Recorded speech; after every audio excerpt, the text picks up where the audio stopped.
Afadhali mzee ambaye ni mtulivu, ambaye hana haja ya kujaza mifuko yake, ambaye atachunga masilahi ya watu yake, badala ya mdomo tamtamu tamtamu tamtamu tamtamu. Lakini akiingia ni wale wa kufanya moja yako, nusu ya mwananchi, mbili yako na tano yangu, na mnawajua nyinyi. Kutafuta uongozi kwa kutumia dini au kutumia kabila unagawa watu. Kazi ya uongozi ni kujenga watu wawe kitu kimoja.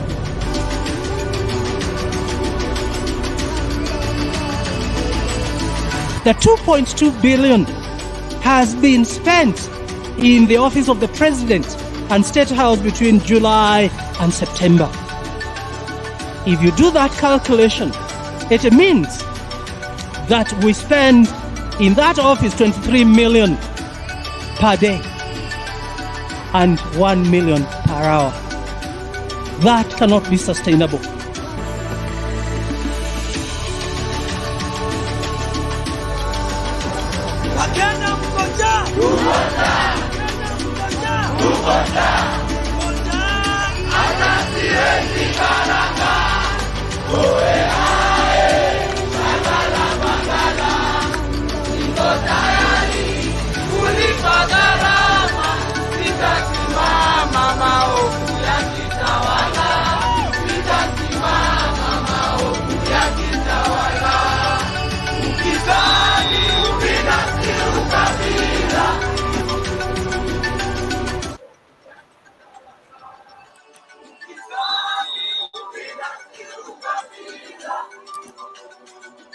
Good day, ladies and gentlemen. Welcome for another amazing moment, another amazing time.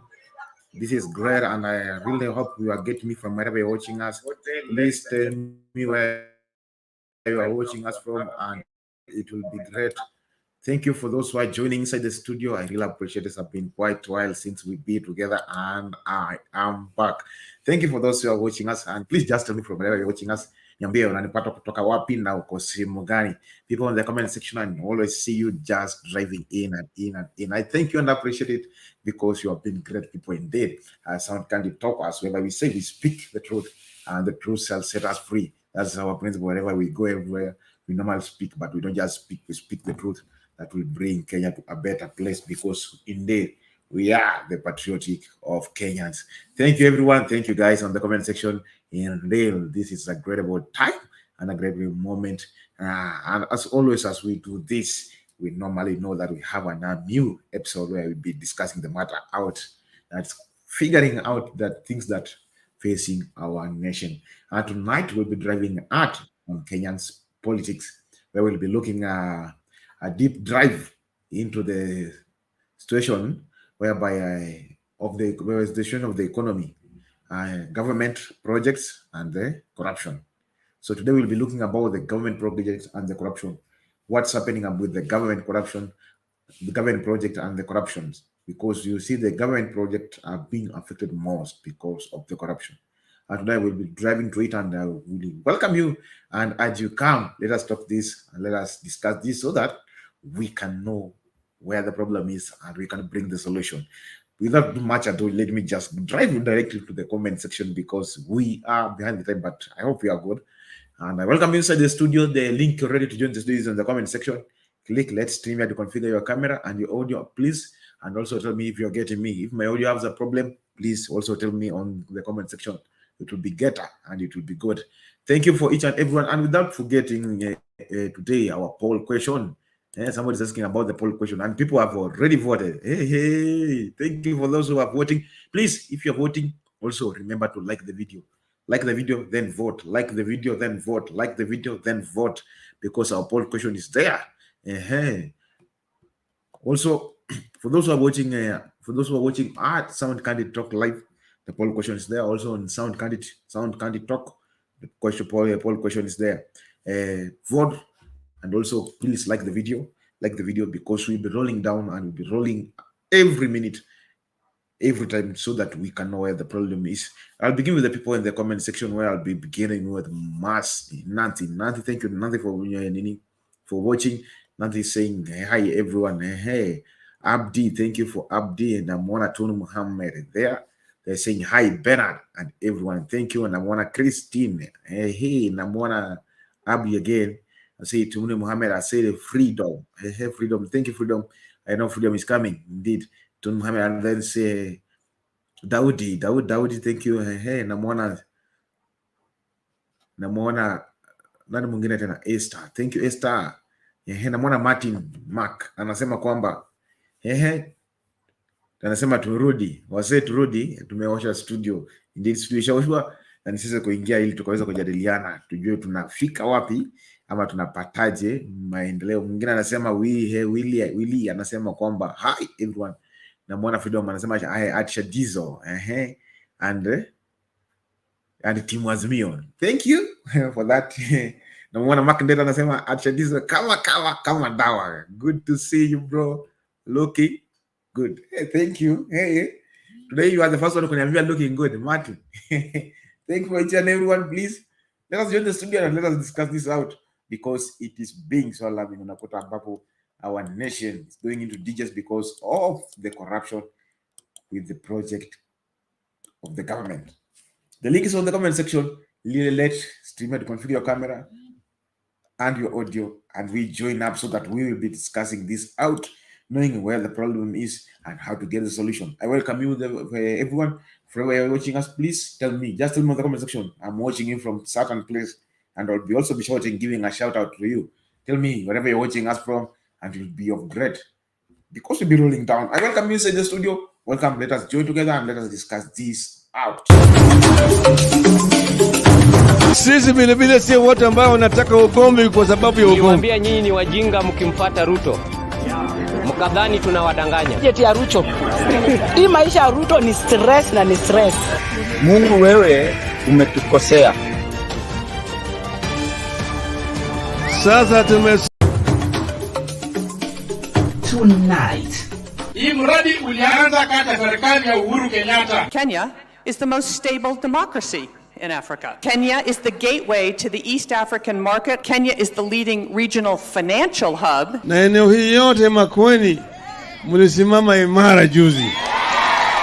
Manake maandamano iko kwa sherehe yetu. Kama wewe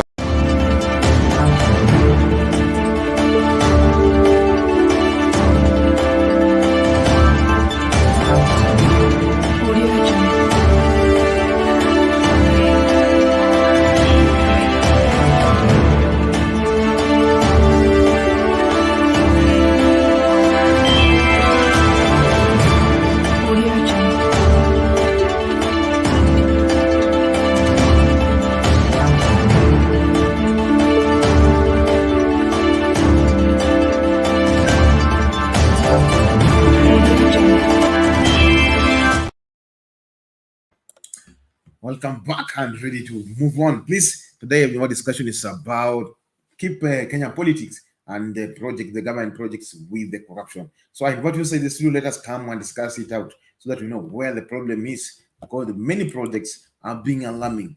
For the frequently, we have been having many projects of the government that have been corrupted because they are not done perfectly. You find the road, the contractors for some like 2 million. 3 billion, and then they found that the contract was signed 4 billion, and then the work wasn't delivered well. Hebu njoo mniambie, karibuni kwa studio. Kuna mambo mengine yanahitaji kujadiliana ndio tuweze kujua, kwa sababu nakuta kama mradi wa serikali kwa mfano umetolewa ya shilingi bilioni 2 ama bilioni 4, lakini ukiangalia kwa ile cheti ambacho kilisainiwa cha serikali inaonyesha kwamba ule mradi ulikuwa bilioni 6. Hizi bilioni 2 zilienda wapi?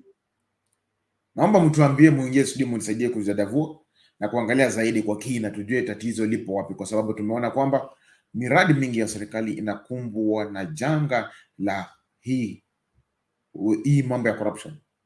Hii janga la ufisadi, kwa sababu watu wengi ambao wanafanya miradi za serikali wanaingiza ndani haja zao, ama wanaingia ndani kuweka mataka yao hadi wanasahau kwamba pesa ilikuwa za mradi. Hii inaifanya kwamba nakuta mradi haujafikishwa mbali ambapo ulikuwa unafaa ufikishwe. Kama wewe Mkenya, unaona tutafanya vipi? Ama wewe wapi unaona pe tunafinywa? Niambie kutoka kwa akaunti yako, kutoka popote ambapo ulipo. Ni mradi upi ambao ulianzishwa na kwa sababu ya ufisadi? Mradi umegwama, mradi umesimama, mingine haitembei. Mingine tuliahidiwa tu lakini haipo. Mingine imefanywa lakini sio kwa ile hela ambayo ama kwa ile standard ilihitajika kufanyika. Njoo kwa studio mniambie, njoo ni kwa studio tuelezeane vizuri tuweze kufahamu kwamba link ya kukuja kwa studio iko pale kwa comment section. Watu ambao wanatufuata, click hiyo link, itakusaidia kuingia kwa studio na tukaweze kujadiliana kwa kindani na kwa kina, because kwa sababu leo tumesema tunaangalia ndani zaidi kuhusiana na masuala yetu ambayo ni ya uchumi wa Kenya.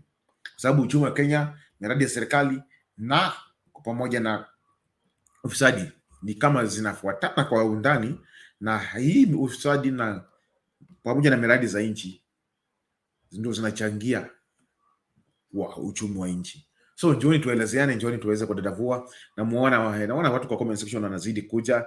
Asanteni sana watu wa comment section. Namuona Freedom anasema acha dizo. Wapi Bernard?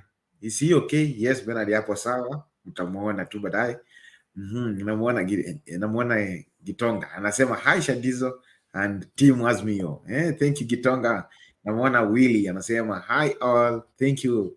Namuona Angela anasema salimikeni. Tumesalimika Angela. Namuona Tunu anasema hi Shadizo. Thank you Tunu. It's been quite while. Alafu nikumbusha kwamba tuambie wa Kenya kwamba like, share, subscribe and join the show. Kwanza tukumbusha hapo sana kwa nikumbusha Tun with Mohammed. Thank you, because we are really dragged because our show is not moving on because we are not sharing it.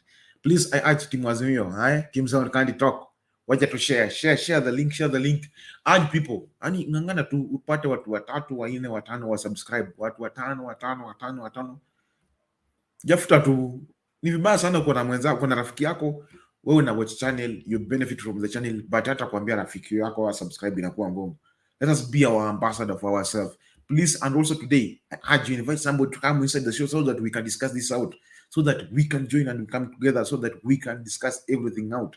I will invite you, please. And I don't want to urge you, don't watch alone. Just invite a friend. For those who are following us on Facebook, today we are Bernard M. Ngozi, Facebook. And we're also on Sound Candy Talk and your Sound Candy Talk live. So please, welcome inside the show and let us discuss this out, because today you're having a very technical or a very open. It's a technical, but it's an open debate where we'll be by looking about the corruption and the economy of the government. Today you are free to speak. Today you have created an open talk so that we can know where the problem is. Niambie kwa kaunti yako, hata kama ni mara yako ya kwanza au Johnson, nakukaribisha leo. Njoo niambie kwa kaunti yako MCA yako amefanya nini, ama nini inaendelea hapo ambayo imechangia economy na inazidi kusukuma ni ya serikali, mradi ya serikali na corruption. Kama MCA hajafanya kazi na alipewa pesa ya mradi wa serikali, njoo tuambie. Kama kuna mahali project ya serikali iligoma kwa sababu ya corruption, njoo tuambie. Karibu studio, njoo tujadiliane, tujue wapi penye tatizo hiyo, kwa sababu tunapoongea ndipo tunapata solution. Tusipoongea hakuna solution tutalipata, kwa sababu tutazidi kulia tu kila siku tukisema kwamba viongozi wanakula hela zetu, viongozi wa kufanya matakwa yetu, baada ya kupata kura walienda nazo wakanyana wakapotea. Na ulikuwa na uwezo wa kuongea ila haukuongea. Ulikuwa na uwezo wa kusema na hila hukusema. Karibuni kwa studio, karibuni na wakaribisha nyinyi nyote. Usisi haya, link ya kujoin studio iko pale kwa comment section. Karibu, ingia, fika nya link, ingia tujadiliane wote tujue pale ambapo tatizo lipo. Namuona Boss Lady anasema hi Shadizo, hi everyone. Thank you Boss Lady. Namuona Favor anasema hi all, thank you Favor. Na wengi wana watch from YouTube, please let us like the video. Wacha tubonyeze kile kidude cha kupenda, kwa sababu tunatusaidia pia sisi kusonga mbele kama channel mzima, wote tusaidiane kusonga mbele na tusaidiane kushare, tusaidiane. Usitazame peke yako, alika mwenzako na mwambie pia naye alika wengine watano, ili tuweze kuzidi kujadiliana. Na wakaribisha kwa studio, link iko pale chini ya comment section. Njoo tujadiliane, tujue wapi ambapo tatizo lipo, wapi ambapo penye shida ipo, na tunaweza fanya vipi kupata suluhu kwa hili tatizo. Njoni nyote, njoni, nawakaribisha, njoni. Link iko kwa comment section. Wale ambao wanatuwatch kwa Sound Candy Talk, link iko kwa comment section.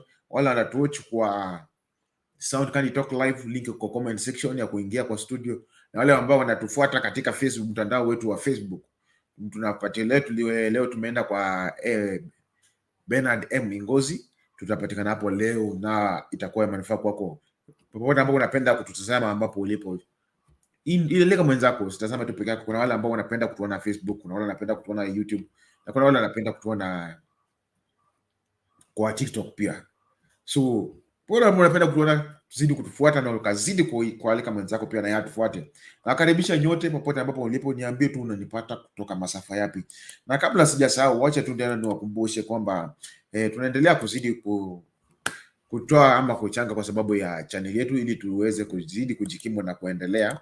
So popote ambapo ulipo unaweza kutumia hizo nambari ziko pale, unaweza tumia. Kama wewe unatumia M-Pesa, tunatumia M-Pesa, unaenda kwa lipa na M-Pesa, unaenda kwa PayPal, unaenda kwa buy goods and services, alafu unaweka till number. Till number ni 516575.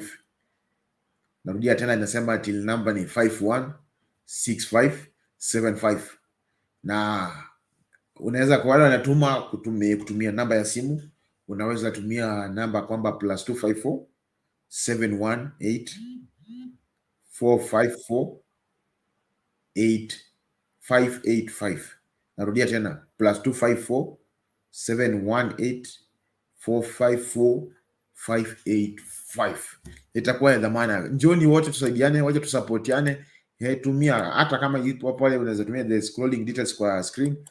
Pia bado tu ni sawia tu na zile ambazo nimeziweka hapa juu, tunazitumia zote. So unaweza kutoa mchango wako hapo, pia utakuwa manufaa, ili tuwezeshe pia sisi kusonga mbele na kuweza kufikishia kila mara matukio na habari moto, kwa sababu hapa ndipo tunaongea ukweli. Boss Lady anasema hi shades on everyone.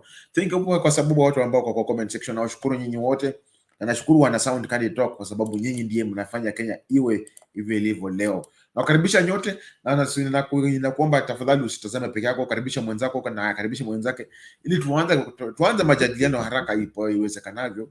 Tusiweze kukaa peke yetu, ama ni msiniache hapa peke yangu, na ina hali inafaa tujadiliane ili tukaweze kupata solution, kwa sababu mimi peke yangu siwezi leta solution, lakini tukiungana, mimi na wewe na huyo mwingine na huyo mwingine, tutaleta solution. Solution kwa hii miradi ya serikali, kwa hii solution kwa kuhusiana na uchumi ya nchi yetu. Sasa leo tunazungumzia uwazi na tunazungumzia kindani, tatizo lipo wapi kwa hii uchumi yetu na serikali na miradi ya serikali yetu, pamoja na ufisadi ambao umekithiri mipaka kila mahali. Samahani kwa wale ambao mnategemea kutupata kwa Sound Candy Talk Facebook. Hatupo upo bado, lakini tuko kwa Bernard Ngozi. So kwa Bernard M Ngozi. So tufuate huko kwa Facebook na tutazidi kuwa manufaa. Wale ambao mko comment section, tafadhali nawaalika, njoni nyote tuweze kujadiliana, tuweze kufafanua kindani. Mary anasema hi Shadizo, good to see you again. Nimeshukuru kuwaona tena, maanake nimekuwa na msiba kidogo, lakini ile tumesha makiwa. Na nawashukuru wote kwa ambao mlisimama nani, na nawashukuru sana. Thank you, ndo maana mjaniona kwa muda, lakini nawashukuru nyinyi wote kwa sababu nyinyi mmesimama na mimi. Karibuni nyote kwa studio, njoni tujadiliane, njoni tudadavue, tukaingie kiundani zaidi. Hii link ya kujoin studio iko kwa comment section. Tafadhali bonyeza hiyo link, itakuingiza kwa studio ili tukaweze kujadiliana na tukaweze kujua tatizo lipo wapi. Njoni tuambiane. Njoo niambie MC wako anafanya nini. Kama hajafanya kazi, njoo tuliseme hapa, tumwambie MCA hajafanya kazi. Anangoja nini? Ama miradi ambayo amefanya ni miradi ambayo mnaona kweli huu mradi pesa ambazo wanasema zimetolewa kwa huu mradi sio kile kimefanyika. Ni kinyume na kile hela ambazo zimetoka kwa sababu ya ufisadi. Wengi wanataka pesa zije ziende kwa mifuko yao, wengine ziende kwa jamii zao. Hiyo ndio ufisadi ambao tunazungumzia. Njoni yote. Njoni. Naona wengine wanaambia well joining soon. Na mimi nakuja njoni tujadiliane kabisa kiundani. Tukaweze kupata kujua mahali ambapo tatizo lipo. Tatizo lipo wapi kama jamii? Tatizo liko wapi kama Wakenya? Tatizo liko wapi kwa hizi kaunti zetu? Njoni wote, njoni tuangalie kiundani ndio tujue tunasaidiana vipi, kwa sababu tatizo linatukumba na tusiposimama imara kulizungumzia tutaishia shimo.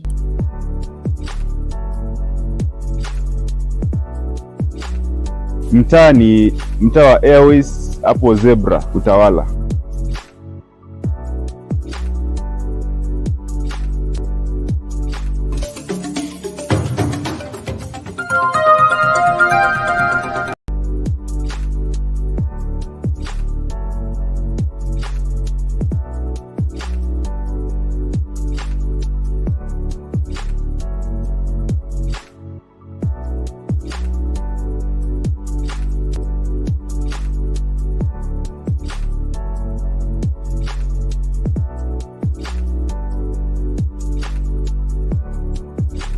Majina yangu ni Brian Ngika, na nafanya kazi ya beauty, kazi ya kunyoa, kushuka dreadlocks, kufanya massage na hata kupaka kucha.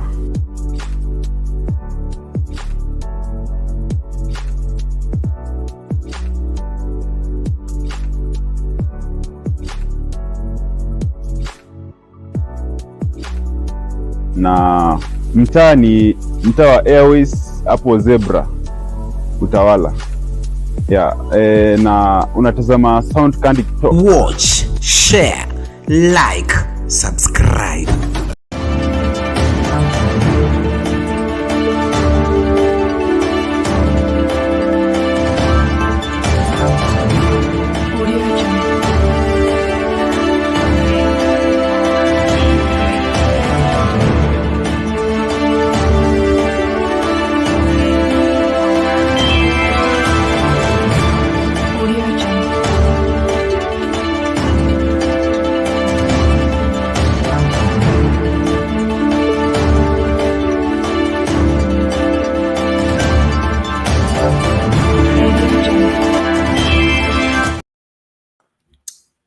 Karibuni nyote tena kwa hii awamu ya kwanza ya awamu ya kipindi chetu cha kujadiliana na kudadavua mambo ambayo yatukumba katika siasa na jamii yetu kama nchi yetu ya Kenya.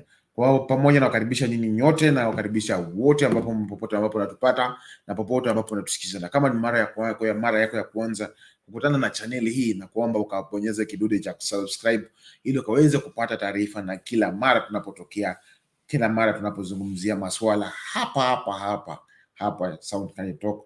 Tunadadavua kiundani, tunazidi kuchambua kiundani kabisa na kujua wapi ambapo tatizo lipo na tunaleta suluhu vipi. Kwa kabisa nisahau kwa kumkumbusha kwamba poll question naona linaendelea. Naona watu wamefanya vizuri, wanaulizwa kwamba is there any government project in Kenya that is free from corruption? Wengi wamesema hapana. 100% imesema hapana. Uko ni Sound Candy Talk. Hebu tuone Sound Candy Talk live wanasema vipi? Pia uko tena wamezungumza hivyo. Njoo mniambie, njoo mtusaidiane tujue tatizo lipo wapi. Namuona anasema hai tatizo. Thank you. Na karibisha nyote tujadiliane. Njoo tujadiliane tujue tatizo liko wapi. Link ya kujoin studio kwa pale comment section. Njoo tujue kwamba corruption, kama vile mmesema pale kwa wenyewe mmechangia pale kwa poll question, mkasema kwamba hakuna mradi wa serikali ambao hauna ufisadi. Njoni mniambie, kwa sababu hivyo juzi kumekuwa na malalamishi kwamba kaunti ya kwamba shule madarasa yamejengwa, kuna madarasa yamejengwa na hayo madarasa hayajafika kiwango cha wanafunzi kusoma ndani, kwa sababu yalitumiwa miundo mibaya ya kujengwa. Na nchi wamelalamika, na huu msako umefanyika na yamethibitishwa kwamba ni ukweli. naomba uje tujadiliane, tujue shida liko wapi. Barabara pia ndio hizo nazo, wengine wanasema kwamba hii barabara ilijengwa lakini hawakufikisha kiwango kilichohitajika.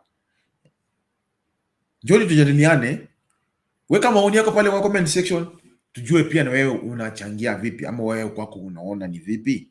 Namuona hata ni anasema kwamba government ya mwizi imejaa wizi, so don't expect anything strange. Okay, ama mimi ndo nasema vibaya? Tusome wote. Nasema kwamba government ya mwizi imejaa wezi. Njoni tujadiliane. Kwa sababu namuona anasema kwamba ati saini kupora kila mahali. Kana wakaribisha nyote kwa moyo mkunjufu, njoni tujadiliane, njoni tuchambue tukajue tatizo liko wapi. Alafu Christopher anauliza where is Bernard today? Bernard hapo atajiunga, anaweza jiunga baadaye, lakini sina uhakika, lakini Bernard hapo. Njoni tujadiliane, tujue tatizo lipo wapi. Nini mbaya na nini shida na miradi ya serikali? Ni wale wanaopewa miradi ya serikali kuiendesha? Ni wale ambao kwa viti ambao wanatoa pesa ya miradi ya serikali, ambao wanafanya miradi ya serikali inakuwa na ufisadi, alafu inakosa kuifika kiwango, alafu inachangia kudororoka kwa uchumi wetu? Njoo uniambie wewe kwa mtazamo wako unaona vipi? Ama wewe unaona hili swala tunaweza pata wapi solution? Tunaweza pata solution wapi? Solution tunaweza pata wapi? Namuona Gitonga anasema kwamba come one, come all. Join. Okay, karibuni watu wa comment section. Na watu wa comment section washukuru kwa sababu wote mnazidi kunitia moyo na mnazidi kutoa maoni yenu pale. Na wakaribisha nyote. Njoni tujadiliana. Niambie pale unanipata na niambie maoni yako ni yapi? Ama mtazamo wako ni upi? Tutazidi kuendelea kuishi hivi ama tunataka kufanya nini ili tuweze kujenga nchi yetu iwe imara, ama nchi yetu iwe njema, ama nchi yetu iwe nzuri? Njoo kwa studio, njoo uniambie, njoo tueleze, tuzidi kujadiliana. Link ya kuingia studio iko kwa comment section. Wale ambao mnatufuata Facebook, ambao mnatufuata YouTube, ambao mnafuata kwa mtandao wetu wa YouTube wa Sound Can Talk Live, fuata hapo na click link ukuja kwa studio, tuweze kujadiliana, tuweze kudadavua na tuweze kujua wapi ambapo tatizo lipo na tutalifanya vipi ili tatizo liishi, ili Wakenya tuweze kukaa mahali pazuri. Na waomba tafadhali wacha tukaweze kushare the video. Usitazame peke yako tafadhali. Utaimita malika mwenzako pia mtazame na yeye, kwa sababu unaona wengi wetu tunatazama tu, ila hatuwezi watumia marafiki zetu. Kama una group 100 na uweze kutumia hizo group 100 kwa Facebook, hiyo link ya Sound Can Talk itatuzidi kusongesha mahali. Pia na wataweza kujua kwamba kuna jambo linaendelea hapa, ama kuna maongezi yanaendelea hapa ya kusaidia nchi yetu na yanaweza fanya nchi yetu ikawa nchi bora. So nawaomba tafadhali wacha kutazama tu peke yako. Ambia pia mtumie mwenzako pia na link akaweze kujoin na akaweze kufuatilia hii channel yetu Sound Can Talk, na akaweze pia na kufaidika vile wewe unavyofaidika. Na wakaribisha nyote na wale ambao mnaotutazama, na waomba tafadhali wacha tubonyeze kidude cha kile cha kupenda. Ukitazama YouTube pale yako pale chini kuna ile inaitwa like, comment na subscribe.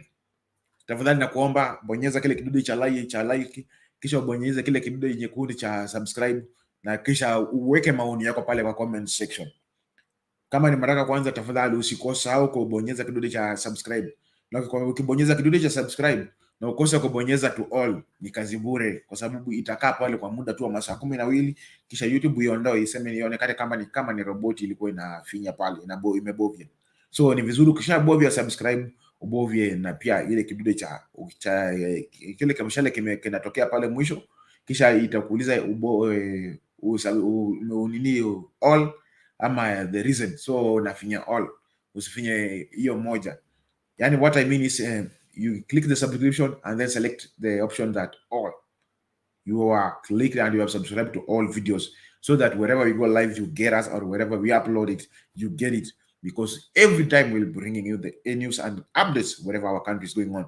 Na wakaribisha nyote nakaribisha nyote ambao mnatutazama kwa comment section, na nakaribisha njoni kwa studio, njoni tuzidi kujadiliana, njoni tuzidi kuangalia kindani, tujue tatizo lipo wapi.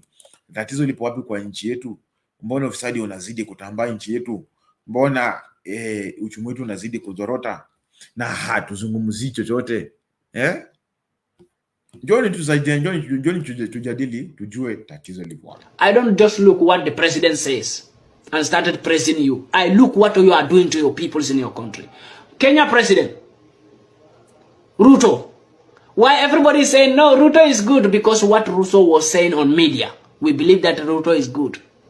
Go and ask Kenyan peoples how Ruto is treating them. How Ruto is not doing nothing for that country.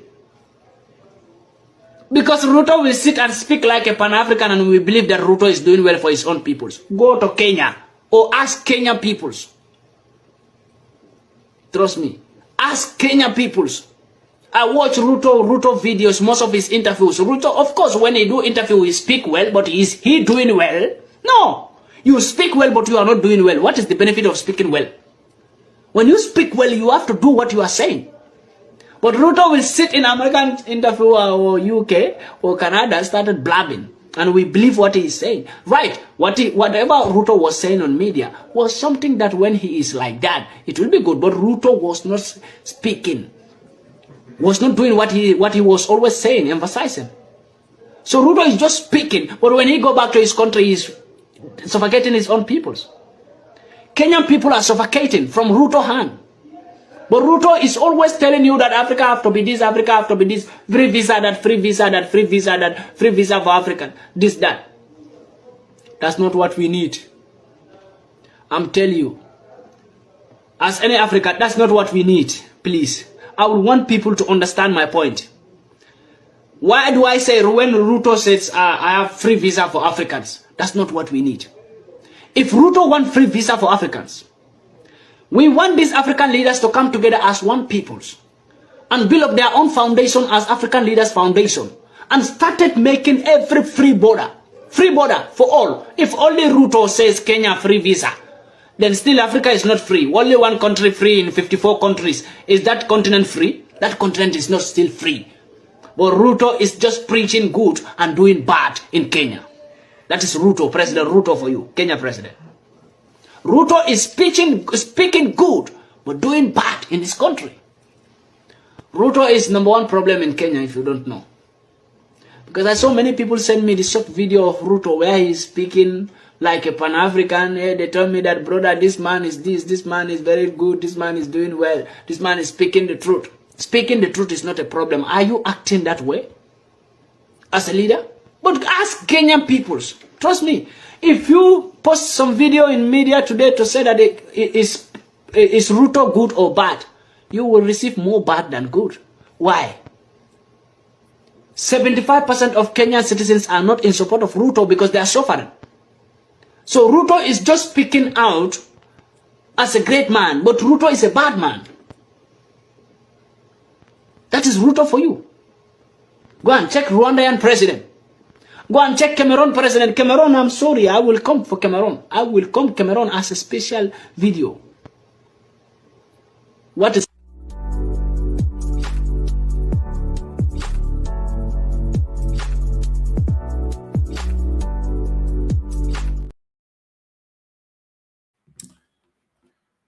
Is it the problem? The problem is it our president? The problem is it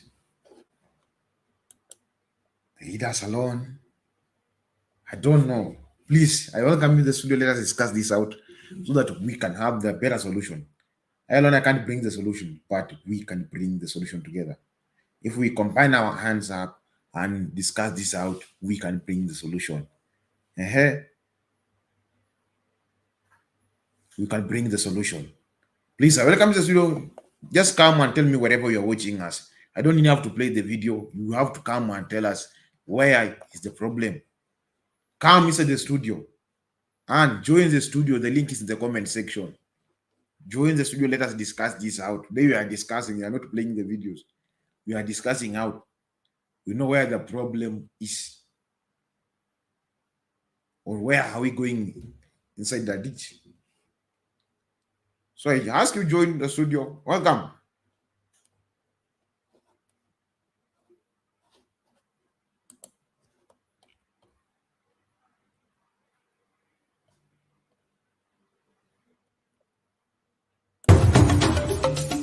Tunaingia vijijini, mijini na hata jijini kukuletea taarifa mchana kutwa. Usiku tunaketi kitako, tunadadavua tukichanganua taarifa na makala muhimu yanayokuhusu wewe na familia yako. Ungana na Bernard Ngozi kwenye Open Forum Political Show kuanzia saa 4 usiku hadi dakika zake kila siku ya wiki kwenye Soundcard Talk. Tukutane Sound.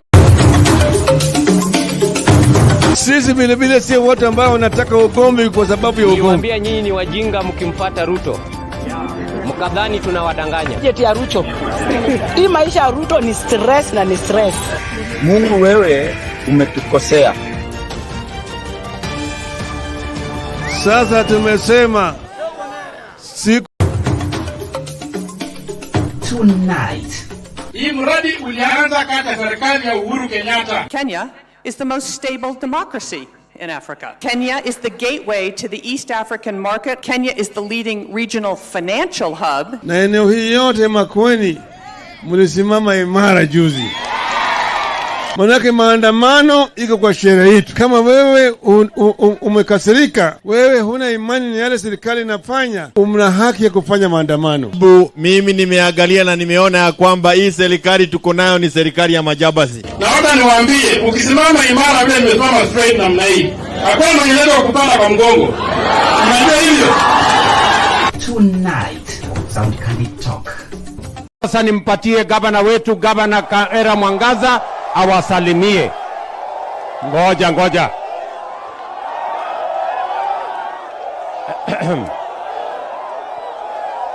Patia Kawira. Ebu, sikia. Endelea. Keotene, habari zenu? Kaende. Kabati. Kaende. Kabati.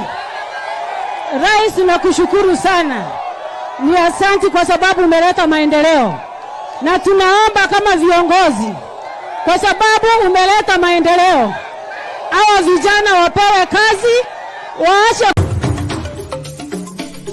Tonight. Hii mradi ulianza kata serikali ya Uhuru Kenyatta. Kenya is the most stable democracy in Africa. Kenya is the gateway to the East African market. Kenya is the leading regional financial hub. Na eneo hii yote Makueni mlisimama imara juzi. Manake maandamano iko kwa sheria yetu. Kama wewe umekasirika, wewe huna imani ni yale serikali inafanya, una haki ya kufanya maandamano. Mimi nimeangalia na nimeona ya kwamba hii serikali tuko nayo ni serikali ya majabasi. Naomba niwaambie, ukisimama imara vile nimesimama straight namna hii, hakuna mwenye wa kupanda kwa mgongo. Unajua hivyo? Tonight, Soundcard Talk.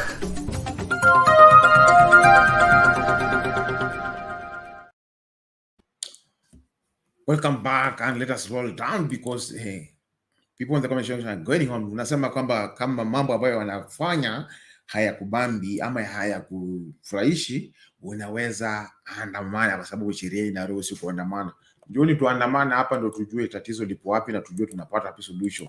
Solution la nchi yetu, solution la wana wetu, kwa sababu tusipojenga leo, kile ambacho tunajenga leo ni hivyo wenyewe mnasema kwamba kile unapanda leo ndio kitu unataka kuvuna kesho. Sasa tusipokuja hapa tuweke misingi sawa na tutarajie kuvuna kilicho sawa, itakuwa uongo, kwa sababu tutakuwa tunadanganyana.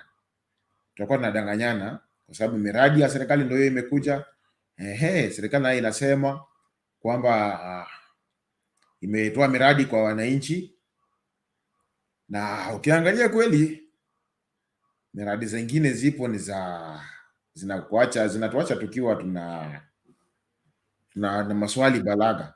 So nakaribisha nyote, njooni tujadiliane, njooni tujue tatizo lipo wapi, ama tunafanyaje kupata suluhu kwa hili tatizo, kwa sababu uchumi wetu unazidi kuzorota. Ukiangalia kila siku kinapokucha, jioni inapofika, pia unaona kwamba mambo haendi sawa, uchumi unazidi kuzorota, kwa sababu wengi tunaangalia zile miradi ambazo zinatolewa za serikali na wengi hawafuatilii hizo miradi, ama hakuna mpangilio mzuri wa hizo miradi. Wacha tusome hii tusikie, wacha tuone vile watu wanaamua, ama vile Wakenya wamesimama imara. Kuna Wakenya hapa hawataki mchezo, wamekataa kulagaiwa, wameamua kusimama kwa haki, wameamua kuandamana kwa haki. Njoo kwa studio, njooni tujadiliane, njooni tujue tatizo liko wapi, ama tunafanyaje kupata suluhu, kwa sababu tusiposimama tupate suluhu, ama tusipojadiliana tukuje tupate suluhu, kwa kweli nchi yetu itaingia kwa shimo.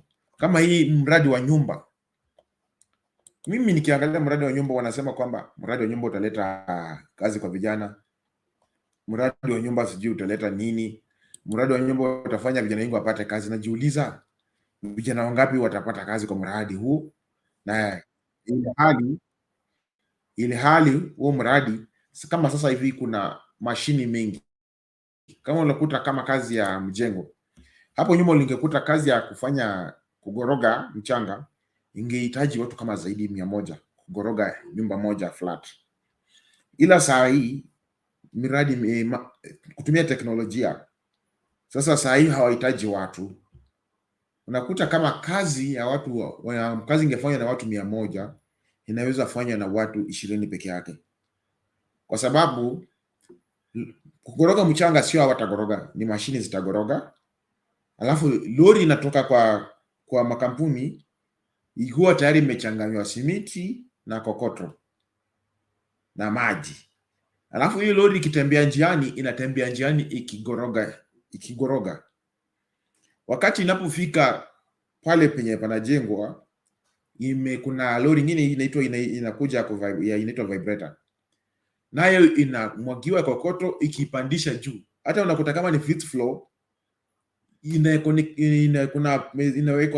pipe zinaunganishwa, alafu zinamwaga fifth floor, ambapo unakuta kazi kama hiyo itafanywa na watu 20 na itafanywa kwa masaa kama masaa 4-5 peke yake, kazi ambayo ingefanywa na watu 100 siku mzima ama hata siku 2. Alafu niulize, hiyo mradi ya kujenga nyumba italetaje? Itapea vijana kazi aje? Unaona saa hii kuna hiyo mashini zimetokea, kama kupandisha mawe. Unakuta mashini, kuna grills ziko za kupandisha mawe. Ili usema ungepandisha vijana 100 wapandishe mawe huko juu, ndio fika za kujenga, grill itainua mawe zaidi ya 200 kwa safari moja, ipeleke juu, ikirudi inapeleka juu dakika 2, hasa dakika sekundi, ipeleke juu, iweke, irudishe tena grill, irudi chini, ibebe mawe zingine tena 200. Vijana watapata wapi hiyo ajira? Hiyo mnaambiwa vijana watapata ajira. Vijana watapata ajira kwa kupitia hiyo mradi wa serikali wa kujenga nyumba. Njoni tujadiliane, njoni tudadavue, tujue tunapataje suluhisho tunapata wapi, ama tunapata wapi suluhisho kabili la hii masuala ya uchumi wetu kuzorota na miradi ya serikali na ufisadi kuunganika. Paul Kosho, naona mmezidi kuchangamka na nazidi kuwaomba tafadhali, dakika zimesha 44 na bado tujaingia studio. Njoni tujadiliane. Watu wa comment section naona mnatia bidii, mnafuatilia. Hata watu wa Facebook naona wanasema tupe link. Watu wa Facebook nisamani, na inaonekana link haifiki Facebook. Na waomba njoni YouTube. Watu wa Facebook, link nimewatumia, angalieni link imekuja pale, na tuna account yangu. Watu wa Facebook wanasema link haipo. Link nimewatumia na account yangu ya Facebook. Watu wa Facebook, tuangalie link hapo kwa account ya Facebook. Nimewatumia na account yangu. Njoni tujadiliane, njoni tudadavue, njoni tujue tatizo lipo wapi, ama tunasaidiana vipi ili tukaweze kupata suluhisho kamili Watu wa Facebook link nimewatumia. Watu wa YouTube njoni tuzidi kujadiliana, tuzidi kufuatilia, na tuzidi kupata suluhisho kamili. Watu wa Facebook link imekuja na Shadizo Pro, nimetuma link kutumia akaunti ya Shadizo Pro. Njoni tujadiliane, njoni tujadavue, njoni tusemezane. Njoni kwa studio ambao unatufuata kwa Bernard Ngozi. Link nimewekea kwa comment section, Kuna mtu anauliza link. Mtu wa Facebook anauliza link. Tazama kwa comment section nimetuma link na Shadizo Pro. Naona kwamba mtambo wangu una tatizo kidogo, hautumi link kwa Facebook. Watu wa Facebook, tumia hiyo link imetumwa na Shadizo Pro na utaweza kuingia studio tuweze kujadiliana. Njoni kwa studio. Njoni tujadiliane, njoni tujue tatizo lipo wapi na suluhu tunapata wapi. Watu wa Facebook mmeuliza link nimewatumia. Wale watu wa comment section njoni wote tujadiliane. Namuona Gurufu anauliza link. Gurufu nimekutumia link hapo studio kwa nini? Nimekutumia, hata click hiyo. Hii nyingine ina tatizo kidogo, lakini tutashughulikia hilo swala. Watu wa Facebook wanasema link haifiki. Watu wa Facebook nimewatumia link.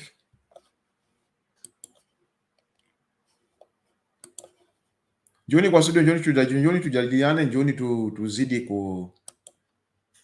kuangalia kindani, tuzidi kuchambua na kuchanganua zaidi na zaidi kwamba tatizo lipo wapi, ama kawa Kenya tunafanya nini ili tukuwe na suluhisho kamili.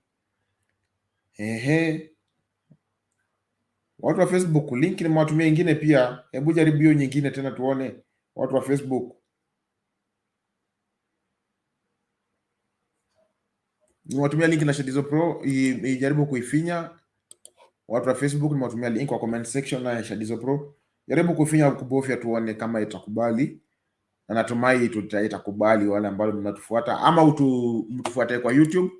Wale ambao mko kwa Facebook, tumia hiyo link ya YouTube, kuja YouTube na ukaweze ukifika YouTube ukifika YouTube ujoin na kutumia YouTube. Watu ambao mnafuata Facebook, tumia hiyo link ya kwanza, na isipo tumia hii link ya pili nimekuwekea hapo. Hiyo itakupeleka YouTube, na ukishafika YouTube tumia hiyo ni link ya YouTube kujoin. Watu wa Facebook nimewajaribu kuwasaidia. Natumai haifanyi. Watu wanasema link ya nini haifanyi. Tumieni watu wa Facebook ambao mnatufuata, nimewatumia link nyingine ya YouTube. Jaribu tu kubovya link, itakuleta nini. Watu wa Facebook mnao nifuata, angalieni vizuri kwa comment section.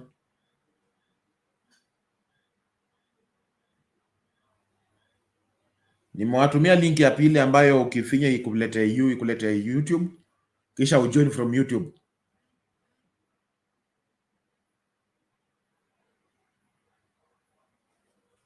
Watu wa Facebook nimejaribu kuwasaidia, wanasema kwamba mtambo wangu una tatizo, lakini tutashughulikia hilo swala.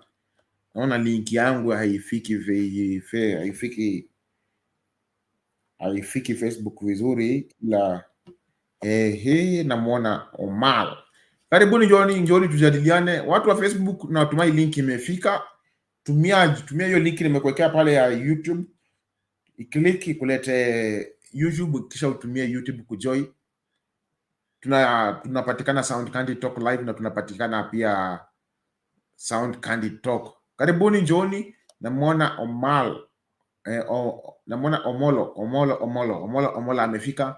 Njoni, naenda tu break, tunaenda mapumziko kidogo, kisha tukirejea tunarejea tukianza kuchambua mada hii.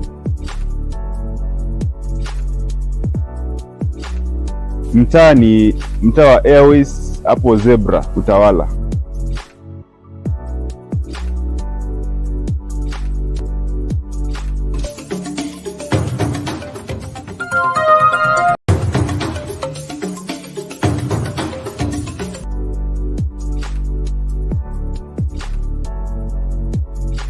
Majina yangu ni Brian Ngika.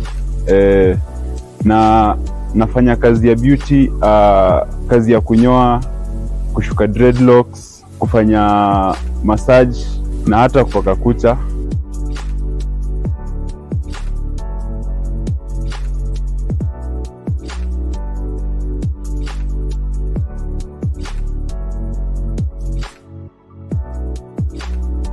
Na mtaa ni mtaa wa Airways hapo Zebra Utawala.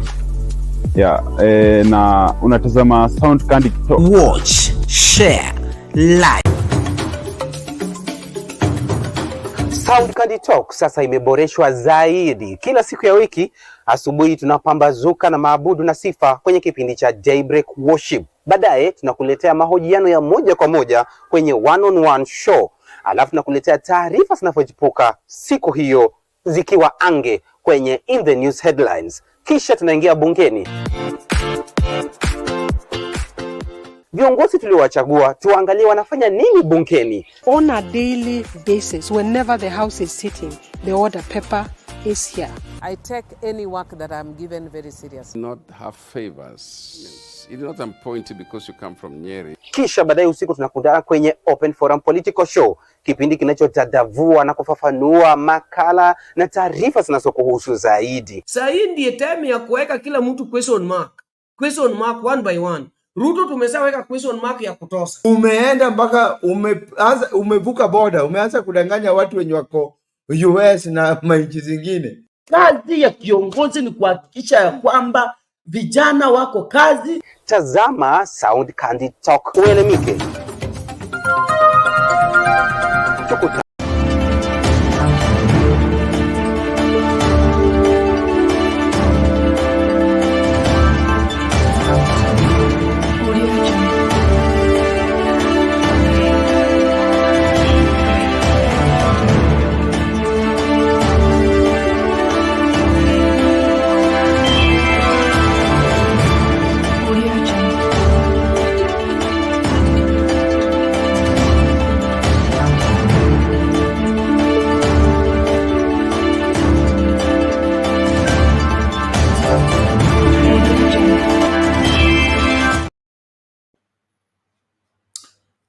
Karibuni tena na karibuni nyote, njoni tujadiliane. Na muona Omolo, karibu kwa studio, na wasi wengine wote ambao tuko kwa comment section, wengine wote ambao tuko kwa panel.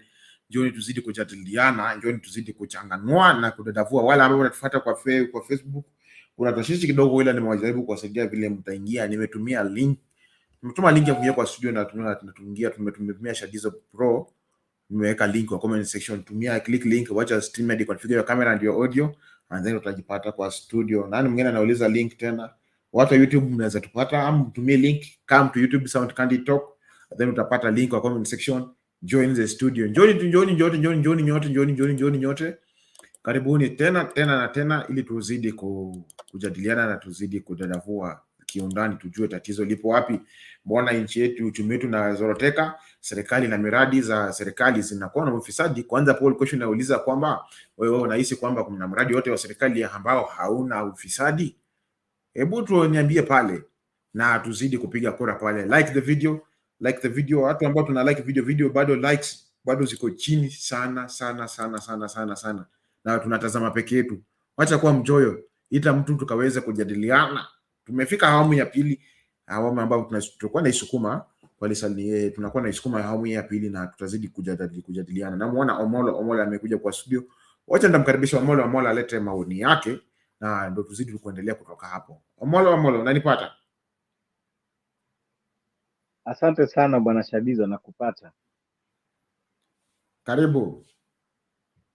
Asante, na nawasalimia wote wale ambao wako katika comment section, wale ambao wanatufuatilizia kutoka kwa platform tofauti kutoka Facebook, YouTube, na mahali popote ambao wanaweza kuwa na kusikiliza. Pili, natoa fursa hii kushukuru kwa kuweza kutupatia hii nafasi tuweze kutoa mada yetu na kuchangia vile tunavyoona nchi yetu inavyoelekea. Kwa kuwa kusema ile ukweli, tuko katika janga kubwa katika taifa letu la Kenya ambao ni historia ya kwamba tuko na uongozi ambao inaenda kututia gizani, na ni jambo la aibu kwamba tunatiwa gizani tukiangalia na akili ya mtu mmoja. Kwanza na mambo mengi sana ya kusema, sababu kwanza kama kuna Mkenya mahali popote ambao watakaa na afikirie kwamba William Ruto atalete mabadiliko yote katika nchi, basi ningekusii uweze uamke katika hiyo ndoto na uweze kupiga magoti na kuomba na kukemea hiyo ndoto chafu ya mapepo, sababu hakuna siku hii Ruto atalete mabadiliko ile tunasema ni positive katika taifa letu la Kenya. Ukiangalia kama hii miradi yote ambao analeta, kwanza Ruto kwanza ako na sifa ya kuwa yeye ni mchonganishi, ni mtatanishi, ni mtu asiyependa amani. Yaani yeye toka katika uongozi wake wote amekuwa ni mtu kwanza wa kupiganisha nchi. Kutoka wakati wa Moi alianza yeye mwenyewe hata kuweka uadui na Moi, akakuja wakati wa Raila akasema Raila ndiye alimpeleka egg, akakuja wakati wa Uhuru akasema Uhuru anamzuia kuingia State House. Sasa yeye peke yake ndio yuko sasa, na bado pia anakaa sasa mara majaji mara sijui Okiya Mtata amefanya hii. Juzi ameenda Meru. Kwanza nataka niwasalimia watu wa Meru na niwaambie pongezi na niwaambie watu wa Meru tunawapenda sana, na kama taifa lote lingekuwa kama Meru ambao wanakataa kudanganywa kama watoto wadogo, nasema kwamba hata tungekuwa tumeona about time. Sasa juzi hata ameenda Meru, watu wanajaribu kumwelezea hisia zao, alafu anaanza kulaumu watu wa ODM, watu ambao hata hawakuwa na habari kabisa. Sasa yeye ni mtu ambao wakati wote anajaribu kujenga chuki left, right and center. Huyo kwanza si kiongozi, huyo ni mpinduli. Ukiangalia pia kama hii mambo ya hizi miradi zake zote anafanya zinakuwa na tatanishi, sababu anatengeneza zile miradi ambazo zinakinzana na sheria, na ukiona mtoto ambao afati sheria hujua ako na ila. Manake mtu ambao ni msawa, ni mkweli, wakati wote atahakikisha kwamba anaenenda na mienendo ya sheria vile inatakikana nchi. Na kama ni kweli unataka kuongoza kwa kiongozi, lazima ujue kwamba nchi inaongozwa na katiba kwa mujibu wa ile katiba ambayo iliwekwa. Sasa huyu bwana amekuwa yeye kila kitu ambayo anafanya, na ndio rais anafaa kuwa kielelezo. Anakaa akitafuta zile miradi za kuchonganisha tu watu, za kupiganisha. Unaenda unatafuta barabara ambao unajua kwamba watu wanaishi. Watu wakikwambia kwamba huwezi kuja kuweka barabara hapa na ni mahali ambao tumeishi miaka, watu wanaenda kotini kwenda kutafuta utafsiri wa sheria. Unakuja unasema kwamba watu wameonga majaji. Kuna barabara nyingi sana ambazo zinafaa kutengenezwa, lakini wewe huoni hiyo, unatafuta ile ya kuchonganisha watu. Sasa inafika kwa mambo ya manyumba. Mambo ya manyumba hii unapata kwamba it is a scam.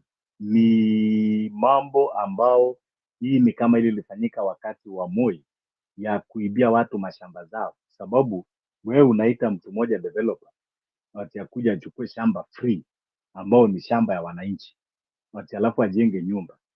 Na ukiangalia hata hizo nyumba, hizo bei ambao wanasema zinashinda hata wale watu ambao wanauza mashamba za kawaida, zile ma private developers. Na ningeomba bwana Shagizo na siku moja bwana Bernard hapa, tuleteni hao watu wanauza mashamba na manyumba, watuambie vile wanafanya zao na vile bei zao ziko, na utaangalia kwamba hii ya Ruto ni utapeli.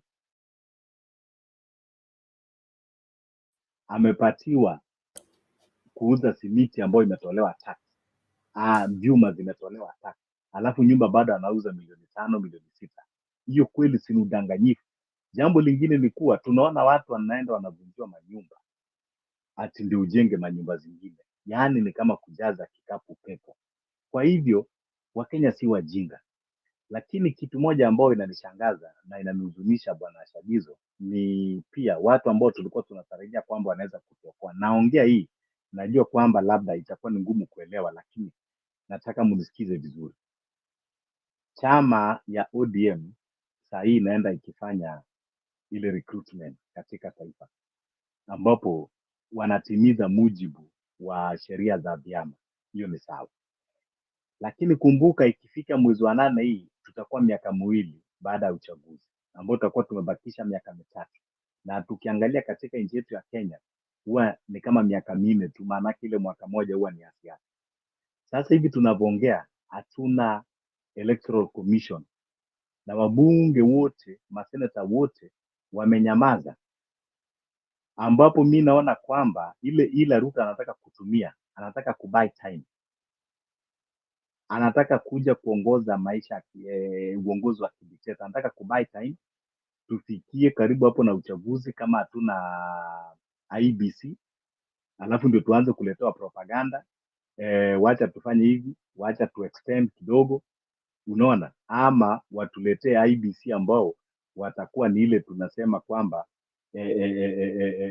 ya kuokoa katiba, ambao watakuwa wamewapanga.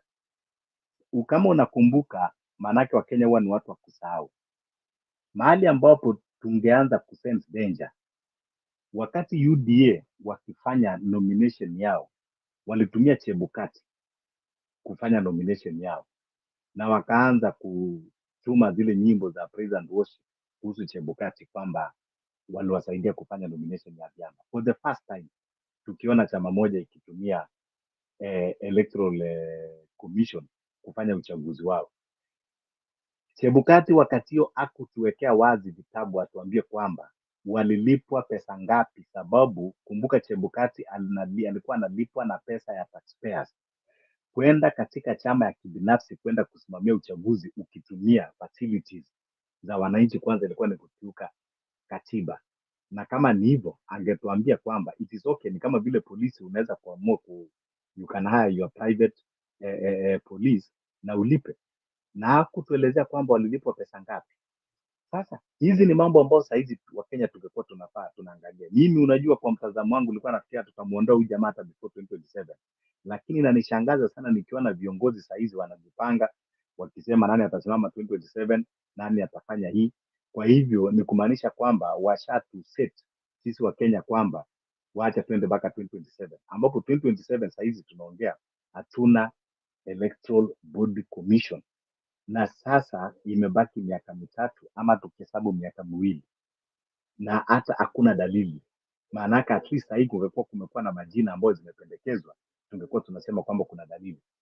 Kwa hivyo Kenya kuna shida kubwa sana sana, ndugu zanguni, na ile shida iko ni kuwa Wakenya lazima tujidetach na hao viongozi ambao wako irrespective. Maanake ile shida tuko nayo si ya Ruto peke yake. Wakati historia ikitengenezwa ya nchi, ya wale watu walipeleka nchi katika shimo, hatutasahau jina ya spika wa bunge Moses Wetangula. For the first time tukiona spika ambao analalia upande moja, very biased, hata anaenda akisema kwamba chama yake ni UDA, akisema chama yake ni Kenya Kwanza. For the first time mtu ambao anafaa kuwa neutral. Hatuwezi kusahau kwamba Ruto alishirikiana na Amazon Kingi ambao alikuwa ni corrupt Kilifi, alichukua pesa zote za Kilifi County akaenda akanunua nyumba ya karibu bilioni 2 beach Nyali kule, na yeye alikuwa ni governor wa Kilifi, na sababu watu walishindwa akatawala mpaka saa hii akatumia hiyo pesa akakuja kujipatia tena kama speaker. Hii ndio ile shida ambayo tuko katika taifa hili. Kwa hivyo wakati tunaangalia Ruto, tusiangalie Ruto peke yake, sababu kama tungekuwa na wabunge, tungekuwa na speaker ambao amesimama kweli, tutamkosa sana speaker Marende. Maana yake speaker Marende ndiye alikuwa speaker peke yake ambao tunasema kwamba alikuwa anajua kazi ya uspika na alikuwa anajua kutetea katiba vile inatakikana katika bunge. Lakini saa hizi hatuna bunge. Bunge iko katika bedroom ya William Ruto. Saa hizi ile kitu ambayo tulikuwa tuna imani nayo kidogo ni koti. Maanake ile kitu ambao Wakenya wamebaki nayo, kesho ukija kuvunjiwa nyumba unafaa kwenda kotini, ukija kuambiwa barabara inafaa ipite kwa bedroom yako unafaa kwenda kotini. Naye koti ndio hiyo imewekwa katika jiko, imefanyiwa sasa kuwa ndio sufuria ya Ruto. It is very sad, ndugu zanguni, na I think it is the right time tuambie viongozi wetu hata ambao wako kwa ODM wakaze kamba na waache kulegea na wafocus. Tunataka kujua hatima ya Wakenya hata before 2027 itakuwa namna gani, maana tunaona kwamba hii mapigo na hii kumia hatuwezi kufika huko 2027. Ndugu zanguni, tuko katika hali hatari, nchi yetu iko katika hali hatari. Tunaangalia, tumeanza hata kukwaruzana na nchi majirani for the first time. East Africa Community ambao tumechangia pakubwa sana kama Kenya, maana yake tulikuwa tunataka ku expand market. Tunaona saa hizi tumeanza kuwa na mgogoro na majirani zetu. Uganda wametupeleka kotini, East Africa Court. Somalia walitupeleka kotini. Haya, tunaona pia Rwanda hawako marafiki vizuri na sisi. Tunaona hata Mama Samia Suluhu Hassan mpaka juzi anataka kutufungia mandege. Kwa hivyo Ruto amechonganisha Kenya. Ruto ndio amefanya watu saizi wanaiba kama kuiba. Hakuna ofisi hata moja ya serikali saizi ambayo ina function normally. Tuambiane ukweli. Hakuna ofisi hata moja saizi kutoka ughaibuni wale maembassy na mpaka nyumbani. Ofisi zote za hizi zinaendeshwa kama mali ya watu binafsi na corruption imejaa kila mahali na tunadanganya. Jambo lingine ambalo tunashangaa for the first time president, tumeona ukatili ambao inafanyika katika taifa letu la Kenya. Wasichana wanakatwa kama kuku wakiwawa, kitu ambao hata imeshangaza ulimwengu mzima, na president na bwana Kindiki wamenyamaza kabisa, hata waongelei. Inamaanisha kwamba labda wao ni manajeshi wao ambao wanatoa hizi kafara, because huwezi kuniambia kitu of this magnitude mpaka saizi president hajakuja kuongelea. Kindiki ambao alikuwa huwa anajua kuongea safi ikifika wakati wa maandamano, mbona saizi hakuji kutuambia kwamba ameweka intelligence kiasi gani kujua what is going on with our young girls, with our sisters, with our auntie, ambao wanauawa kila siku. Ukifungulia redio, ukifungulia TV, lazima usikie kwamba kuna msichana amekatwa kichwa imeenda, kuna msichana sehemu zake za nyeti zimenyofolewa zimeenda, na serikali imenyamaza. Hakuna kitu hata moja inaongelea, kama ambao si watoto wa Kenya ambao wanakufa. Kwa hivyo tuko na serikali ambao ni ya ukatili, ni watu wa roho mbaya, na nafikiri hata hawa ndio wanakunywa damu za watoto wetu. So ni mambo mengi ambayo inaendelea tu Kenya, yani hakuna kitu hata moja ambao unaweza sema. Ruto ukisema ni mambo ya corruption yuko ndani, tukisema mambo ya roho mbaya yuko ndani, tukisema mambo ya kuchochea watu yuko ndani. Ni wapi, ni kitu gani kizuri hata moja ambao tunaweza sema kwamba tunamsafisha naye? Hakuna hata moja. Kwa hivyo mimi ile kitu nasema ni kuwa Kenya tuko katika hali hatari, na ile kitu ambayo itatuokoa tu saa hizi ni tuache kukaa na kufikiria kwamba kuna kiongozi atakuja kutuokoa. Ni Kenya wajue kwamba sisi kama Wakenya, hii nchi ni yetu na hatuna nchi nyingine. Tulipewa nchi moja, tuna Mwenyezi Mungu peke yake ambao tulijipata, na tuko na haki, wala hatuishi katika jini ya mtu. Na ujue Kenya si ya Ruto, Kenya si ya Raila, Kenya si ya Kindiki, Kenya si ya Wetangula, Kenya si ya Kingi. Kenya ni yangu, Kenya ni yako. Na Mkenya lazima ujue kwamba ukilegea unaharibia maisha ya watoto wako na wajukuu wako katika kizazi yako ambao inakuja, ambao hata watakuja kushangae. Sasa hizi tunakaa tukisifu mababu zetu wala ambao waliondoa mzungu. Sasa ikiwa kweli generation yetu ingekuwa ni wakati tunazaliwa na mzungu, tungewahi kumuondoa kweli? Ikiwa tunashindwa tu kuondoa mtu wetu ambao anatudanganya hapa, tungeweza kumuondoa mzungu kweli? Ni lazima saa hizi tujikakamue, lazima tujitoe kafara, lazima tujitokeze na tuseme enough is enough. Kenya ni yetu na lazima tuprotect kwa hali na mali na damu. Asante. Asante kwa huo mchango wako, na naomba usiondoke. Wacha nichezee clip moja na tuzidi kuona mambo zaidi ambayo yanaendelea, kwa sababu kwa yale ambayo umezungumzia. Kwanza tuanze na hii mambo ya masuala ya nyumba. 20,000 per square meter. Honorable Speaker, this issue of affordable housing is a scam. Why am I saying it's a scam, Honorable Speaker? If you look at the government giving land for free, number one, the same government is giving tax-free building materials. Same government is giving value-added taxes free. And also transferring that land is free of charge. And how, I don't know what kind of calculation they are making. After giving free government land, which is a public land, to an individual, and then that individual builds properties at not affordable price, but at an affordable price, commercial price. The Speaker, if you go today, Honorable Lomonen is my witness. He bought 104 square meter property in Great Wall. He bought 2 maisonettes, 2 apartments, at the cost of 3.5 million shillings. He has the documents. I am his witness. And if you look at 104, you divide 3.5 million, divide by 104, you are getting that land at 34,000 shillings, 34,000 per square meter. So why should somebody tell me that after giving this land for free, this land, the price should go to 90,000 per square meter? I don't know why. Honorable Speaker, lastly, in that committee, my view was that the government has lost land to fraudsters in the name of developers. The Speaker, I will tell you today, after 10 years, there is no land that will be left for Kenyans to use because all the land that is supposed to be developed by the government has been taken over by fraudsters. Upande wa manyumba. Nani anakuwa? Nani anakuwa? Nani anakuwa? Nani anakuwa?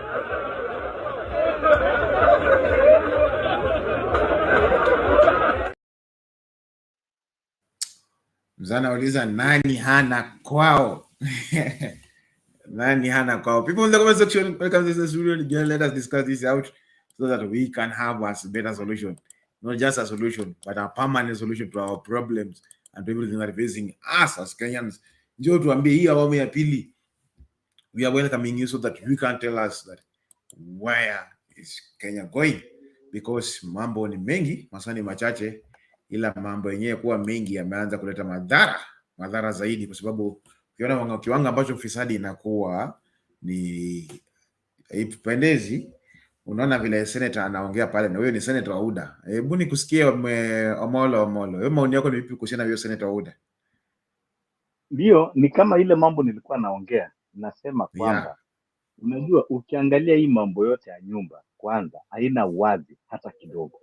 Unaona, kwanza auambiwi ni nani huyu anapatiwa hizo manyumba kujenga, anajenga na kiasi gani. Alafu wewe umekusanya pesa za Wakenya, umeweka katika pool moja, ukisema kwamba unajenga tengeneza hizo manyumba. Hatujeletewa ile hesabu. Manake ukitaka kujenga nyumba, ndugu yangu, hakuna mtoto mdogo hapa. Kila mmoja, hata mwenye ajenda shule, anajua kwamba ukitaka kujenga nyumba unafanya kwanza evaluation. Unataka kutumia pesa ngapi kujenga, ama hiyo nyumba itakost pesa ngapi. Sasa mpaka sasa hivi hata hatujatangaziwa hiyo pesa umecollect pesa ngapi, how many billions, unaona, na itajenga nyumba ngapi, na nyumba moja inafaa cost how much, and who is going to build it, unaona. Okay, hiyo land iko entrusted to who, unaona, sababu serikali imechukua hiyo shamba, lakini hiyo shamba imekuwa entrusted to who, sababu hiyo shamba umechukua ilikuwa entrusted for the public, na sasa umetoa for the public. Ukiweka hiyo mradi imethaminiwa na nani?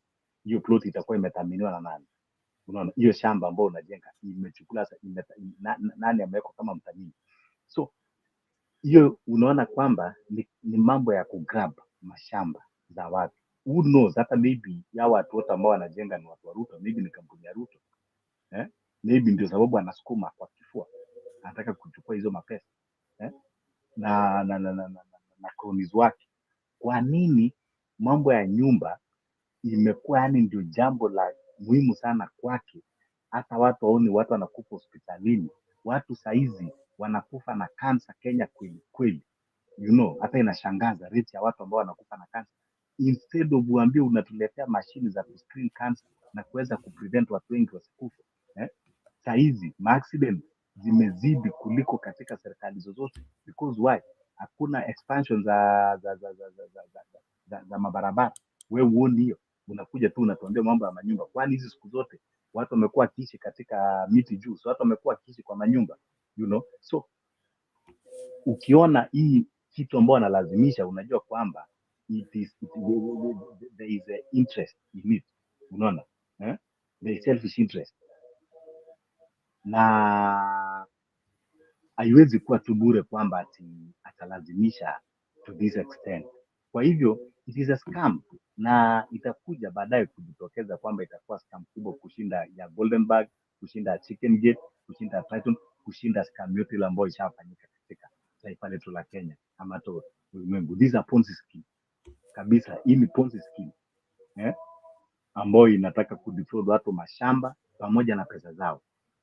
Sasa koti juzi imejitangaza vizuri, ikasema that thing is unconstitutional, and when ikisema kwamba it is unconstitutional, ni kuwa wale watu ambao walikata pesa zao wanafaa waregeshewe, alafu watu wakiregeshewa, watu pia wanafaa kwenda, wanaweza enda kuclaim damage, unaona, sababu wewe umefanya nivunje sheria, unaona. I am a loyal citizen ambao nimekuwa nikifuata sheria, alafu umenisukuma mahali na koti inasema kwamba nimetoa pesa kinyume na sheria mali ambayo nilikuwa sifai kukatwa, even the employers also na sasa wakienda kushtaki serikali, who is going to compensate all of them?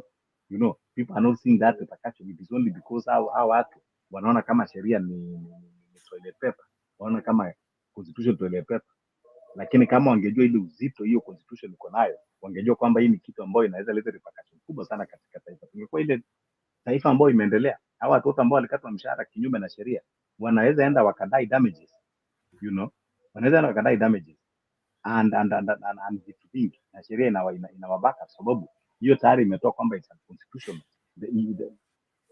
Hiyo imetosha.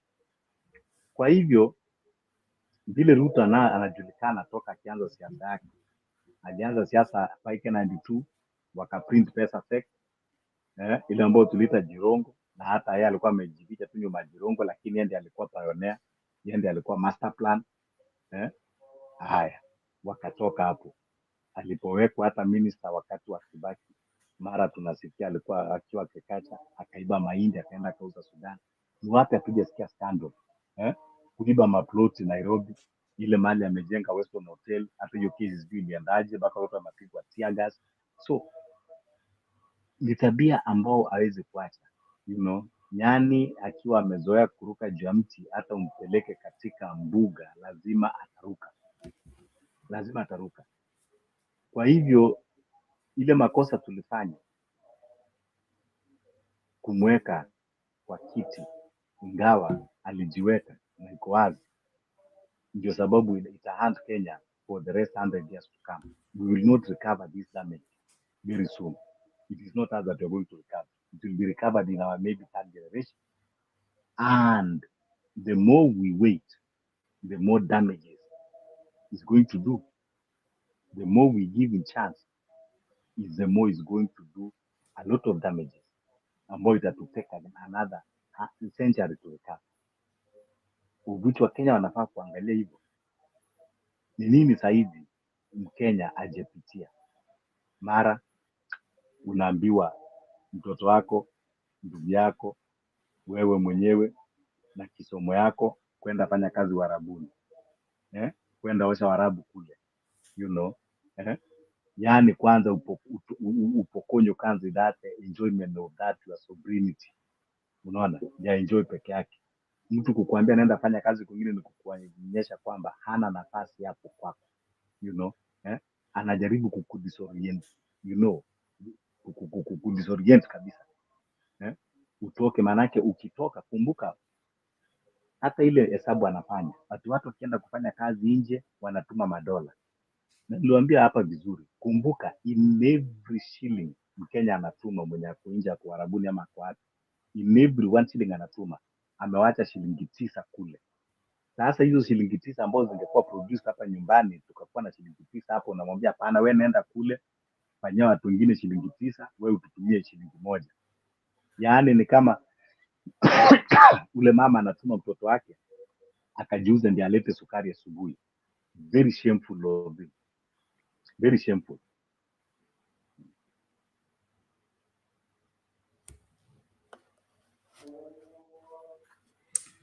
Thank you, Omolo, for that contribution. Indeed, it somehow is bringing up because it shows that we are selling Kenyans. Wacha nicheze hiyo clip kwanza ndo tuzidi kuzungumzia zaidi.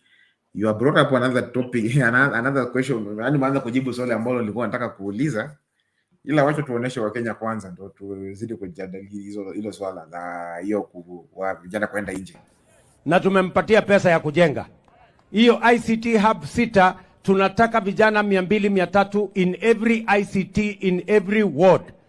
Na mimi nitaleta kompyuta huko, tutaweka internet, tutaweka walimu na tayari nimenegotiate ajira kule Ulaya, kule Marekani, kule Ujerumani, kule Ufaransa ili hawa vijana watafanya hiyo kazi. Vijana hapa wa South Mendi mko tayari? Mko tayari? Hapa South Mendi tunajenga ICT hub 6 na tumekubaliana na huyu Mwiti. In 6 months all the ICT hubs must be ready. Kwa sababu mimi nitakuwa na tayari na makompyuta na internet ndio tuweze kupanga nyinyi vijana. Nyinyi vijana mko tayari? Pale kwa computer hub mtashindwa kufinya kompyuta nyinyi? Mko tayari? Kufinya tu kompyuta inaweza kuwashinda? Sasa sikia wewe. Mimi tumejenga ICT hub. Tumeweka kompyuta. Tumeweka internet. Tumeweka mwalimu. Tumekupangia ajira tayari kule ng'ambo. Wewe kazi yako ni kwenda pale, unajifunza in 1 month, uko na skill, unaendelea kufinya kompyuta, unaweka dola kwa mfuko, unaenda nyumbani, unapanga kazi yako. Watu wa South Mendi mko tayari? Mko tayari? Na wale ambao hamutapata kazi hiyo kwa hiyo mpango mbili, pia tumesign agreement inaitwa bilateral labor agreement na kampuni karibu 10 na sio kampuni na nchi karibu 10 for export of labor, ili vijana wengine wanaomaliza kwa TVET, wanaomaliza kwa university, wanaweza kwenda kufanya kazi Ulaya, wanaweza kwenda kufanya kazi Marekani. Nasikia mtu ya kitendawili ati anasema nisipeleke wa Kenya wafanye kazi ng'ambo. Kwani anataka wafanye kazi mahali gani? Ati nimemuuliza ati hautaki waende ng'ambo, unataka wafanye nini? Ati anapanga maandamano. Kwani maandamano ni mahali mtu anaweza kwenda kufanya kazi? Sio, ni ukumbavu? Ama ni ujinga? Ama ni yote mbili? Bure kabisa. Sijui kama tunaelewana watu wa Nkobo. Mimi nataka niulize nyinyi, nipange ajira ya hawa vijana ama nisipange? Nipange ajira ya hawa vijana? Nipange housing? Hawa vijana wafanye? Nipange digital jobs? Hawa vijana wafanye? Nipange ile ya kwenda ng'ambo? Nyinyi mko tayari? Wale wanasema tuko tayari, nione kwa mkono. Hiyo ndio mpango. Nasikizeni jameni. Na ndio mimi nataka niseme nikiwa hapa South Mendi. Na niseme nikiwa hapa Meru. Nataka niwaulize viongozi wote. Nataka niwaulize viongozi wote. Wale viongozi wa mahakamani, wale viongozi wa bunge, viongozi wa serikali. Jameni, tuungane kwa sababu vijana wengi wa Kenya hawana kazi. Na mamilioni ya watoto wetu tuliowasomesha na pesa nyingi wanaangaika madukani, wanaangaika vijijini, hawana ajira. Sasa tuko na mpango kwa mara ya kwanza. Serikali ya Kenya has a plan. Tuko na mpango ya ajira ya hawa vijana wetu. Jameni, na wauliza viongozi wote. Wale wako mahakamani wasikie. Wale wako bunge huko wasikie.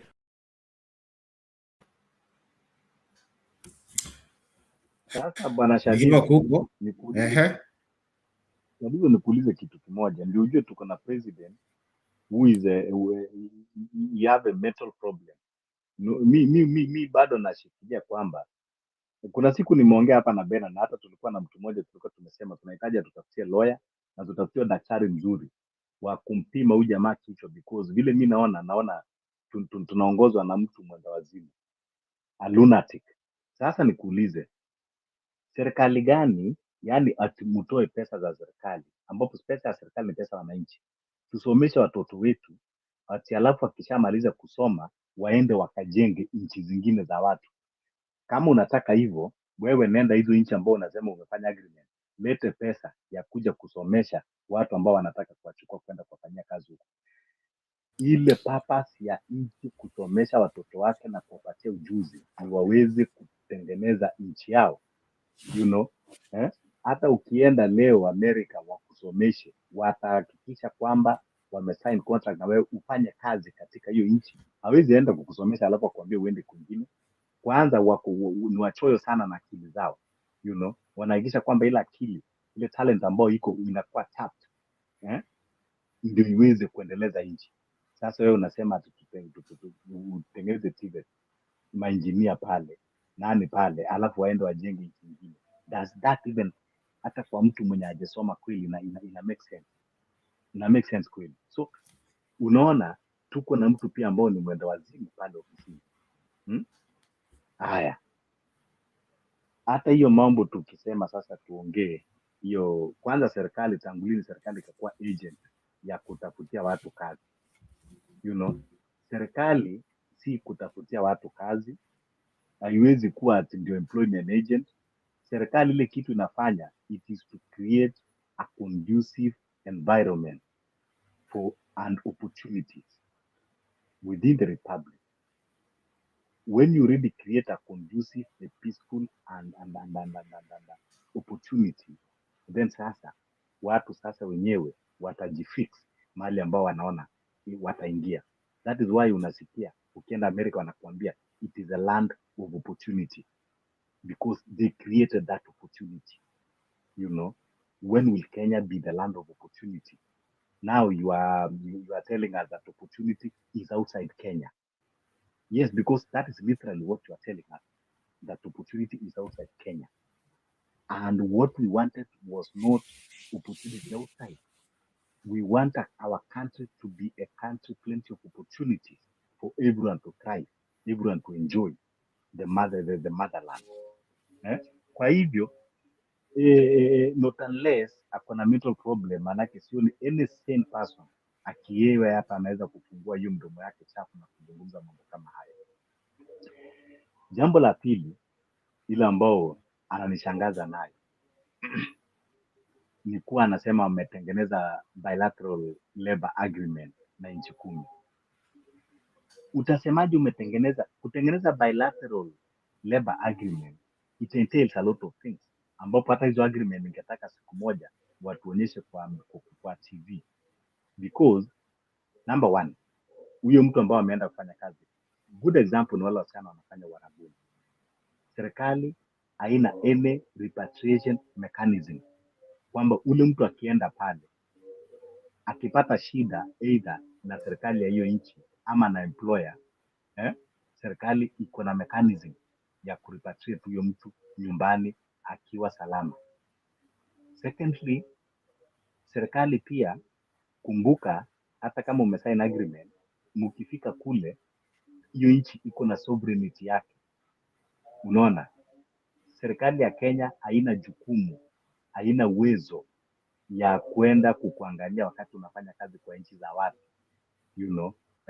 Agreement inaishia tu pale katika ofisi ya labor na foreign affairs. Ikishafika kule huko kwa mikono ya watu wengine, and they can decide whatever they want, and intervention will be nearly impossible, especially katika serikali ya Kenya ambayo viongozi ni selfish. Anybody that has problem ni problem ya kivyako. Ile nchi ambayo tunasema God for us all, everybody for himself. Na hata Kenya, hata viongozi wenyewe wamejaribu hata kutuambia kwamba hata Mungu pia ni wao, you know, peke yao. So hizi mambo huyu jamaa anasema anaota mchana, is a lunatic. Anaongea vitu ambao it does not make any sense at all.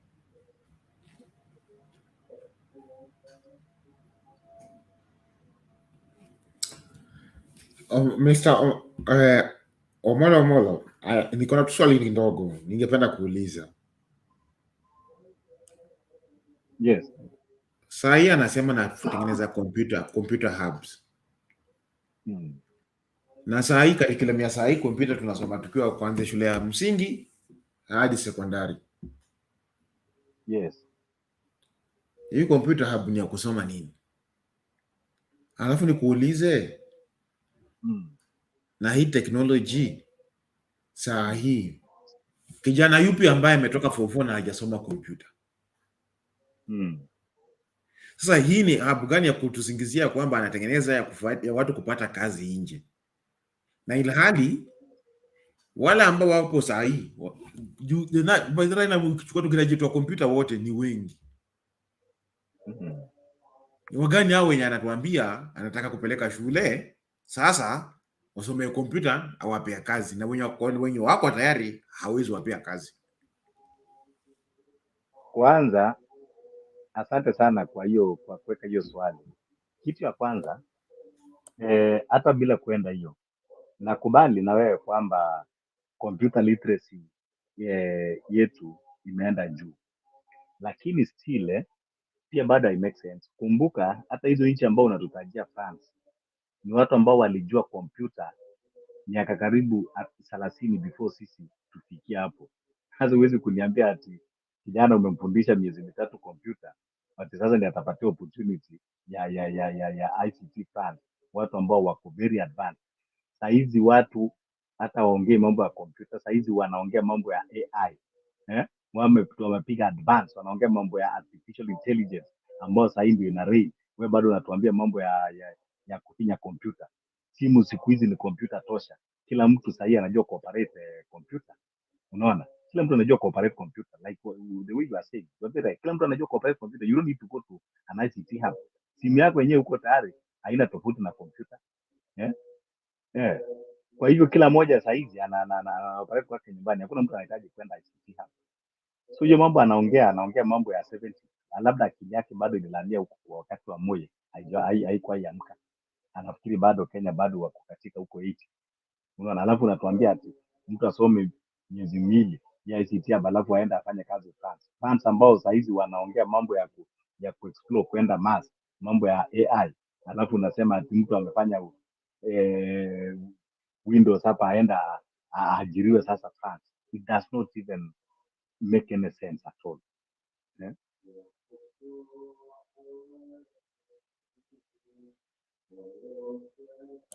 Sasa ndio hiyo kitu yenye anataka watu wafanye, na ilhali sasa hivi hata kuuliza mtoto wa grade 2 about computer atakwambia vizuri, atakueleza package zote za computer.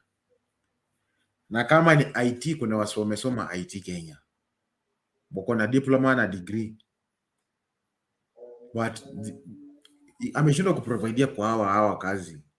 Sasa I'm wondering how will he provide the job for others, na hao wenye wako tayari ameshindwa.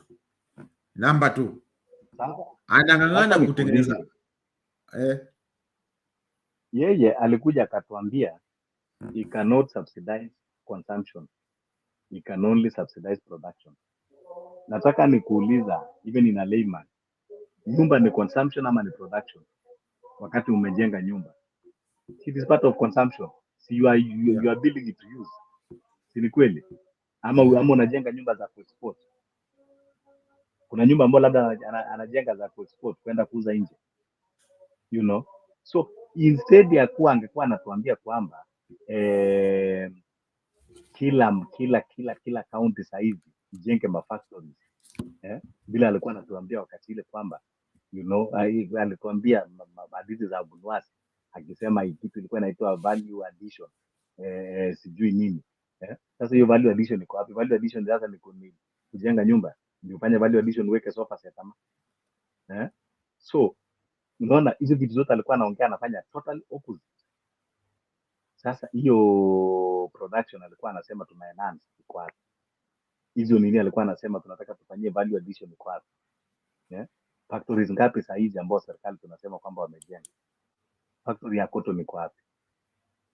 Alikuwa ametuambia anajenga sijui factory ya nini. Saa hizi hata fertilizer bado tunang'ang'ana kwenda kuomba Russia. Kwani hatuwezi produce fertilizer na tuko na a lot of waste ambao tunaweza kuproduce fertilizer? We have farm waste, tuko na food waste, tuko na a lot of raw materials ambao tunaweza kuproduce wenyewe. Mbona aongei mambo kama hii? Alafu akakuja akagejwa Kenya, yani waishi katika maisha ya century ya zamani, ati kwamba the only thing about tunafanya ni kwenda kushika jembe na kwenda bara na kwenda shambani. Usiposhika jembe ushike wheelbarrow ukajenge nyumba. Hiyo ndio ile Kenya ambayo tunasema tunataka kutengeneza kweli. And that is why ni mtu ambao ameishiwa na ideas. Ameishiwa na ideas kabisa. He did not have any clue. He's a clueless. He's a clueless president. He's a mannerless president. He's a heartless president. That is what he is. Amol, and how do you feel this affect our economy? Eh? How do you feel this affect our economy? Affect our economy? Yes, because it seems that in a drug kila kitu nyuma. Kwanza, when you ask that question, it is even difficult to answer that question because we don't have economy again. What we have is just a skeleton of economy.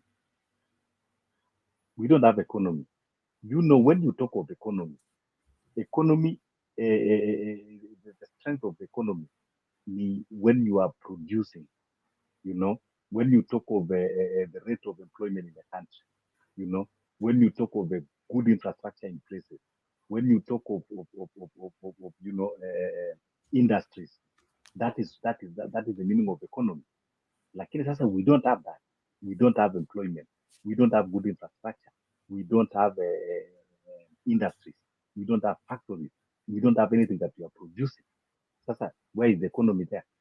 There is no any aspect that can fit the description of the economy. There is no innovation. So what dictates economy? We don't have economy. We don't have economy. And also, before I continue, Amol, let me ask you the poll question today. The poll question tonight. Want you contribute to us the poll question tonight. The poll question is asking: do you think that every Kenya project is involved in corruption? And then the bigger percentage of Mesema, yes. What is your opinion about that? Our question on the poll question tonight. What is the question again? The poll question tonight is asking about: do you think that all projects in our nation? Okay, let me get it clear to you. It says the poll question tonight is saying: is there any government project in Kenya that is free from corruption?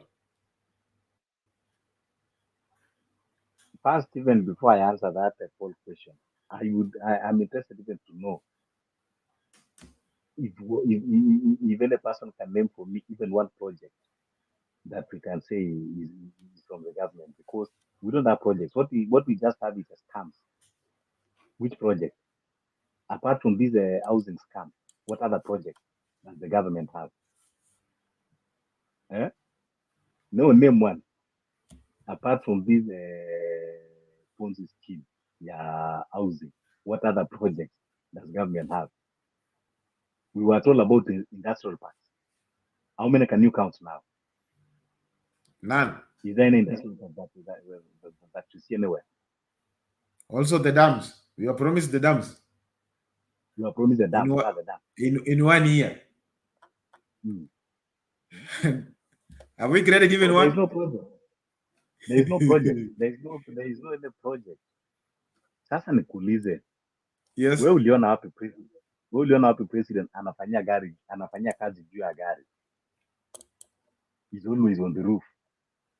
Always on the roof. And it is not a campaign period. Let me play this before we roll back. Ripoti ya ukaguzi kutoka idara ya ujenzi imeeleza kuwa kuna hofu kwa wanafunzi kuendelea kusomea ndani ya madarasa katika baadhi ya shule za maeneo bunge ya Kimilili na Aldai kutokana na ujenzi wa kiholela. Ripoti hiyo inasema kuwa madarasa 10 kati ya 12 huko Kimilili yalijengwa kiholela, huku shule moja katika eneo bunge la Aldai ikisemekana kuwa haifai kutumika kwa shughuli za masomo. Brenda Wanga anaarifu. Ukaguzi kuhusu miradi inayofadhiliwa na hazina maeneo bunge katika maeneo bunge hayo mawili ilianza mwaka uliopita baada ya wananchi katika maeneo hayo kulalamikia ujenzi shuleni. Matokeo ya ukaguzi huo yamedhibitisha malalamizi ya wakaazi na kupigia darubini wanakandarasi na ujenzi wao wa kiholela. Kati ya shule 12 ambazo zilikaguliwa katika eneo bunge la Kimilili, Sango Baptist na Kamusinde RC pekee zilikuwa na majengo imara. Shule nyingine 10 zikiwemo Kamukuywa, Bituyu, Nasianda, Shikendu na Mawanga DEB, Kimilili RC na DEB, Kamusinde na Kamaseile pamoja na Daraja Mungu zilikuwa na madarasa yaliyojengwa kiholela. Madarasa 2 katika shule ya Lutonyi na mengine 5 katika shule ya Chesamisi yamedaiwa kuwa hayafai kabisa kwa shughuli za masomo. Ripoti imeeleza kuwa baadhi ya madarasa yalijengwa bila kuzingatia kanuni za ujenzi na hakukuwa na stakabadhi za kuonyesha jinsi majengo yalivyoidhinishwa. Katika maeneo mengine, majengo mpya yalihitajika, lakini wanakandarasi waliamua tu kufanya ukarabati kwenye majengo ya zamani. Shule ya Buko RC ilihitaji ujenzi wa madarasa kwa kima cha shilingi milioni 12, lakini ukarabati ulifanywa kwa kima cha shilingi milioni 4.6. Kampuni ya kandarasi iliyofanya kazi hiyo ikitambulika kama Laughingstock Engineering Limited. Kazi iliyofanywa katika shule hizo haikuwa na utaratibu, hakukuwa na usimamizi na bidhaa zilizotumika hazikukaguliwa. Imesalia kwamba madarasa yamepata nyufa ukutani na kwenye sakafu, huku pia paa zikivuja maji ya mvua. Brenda Wanga, Runinga ya Citizen.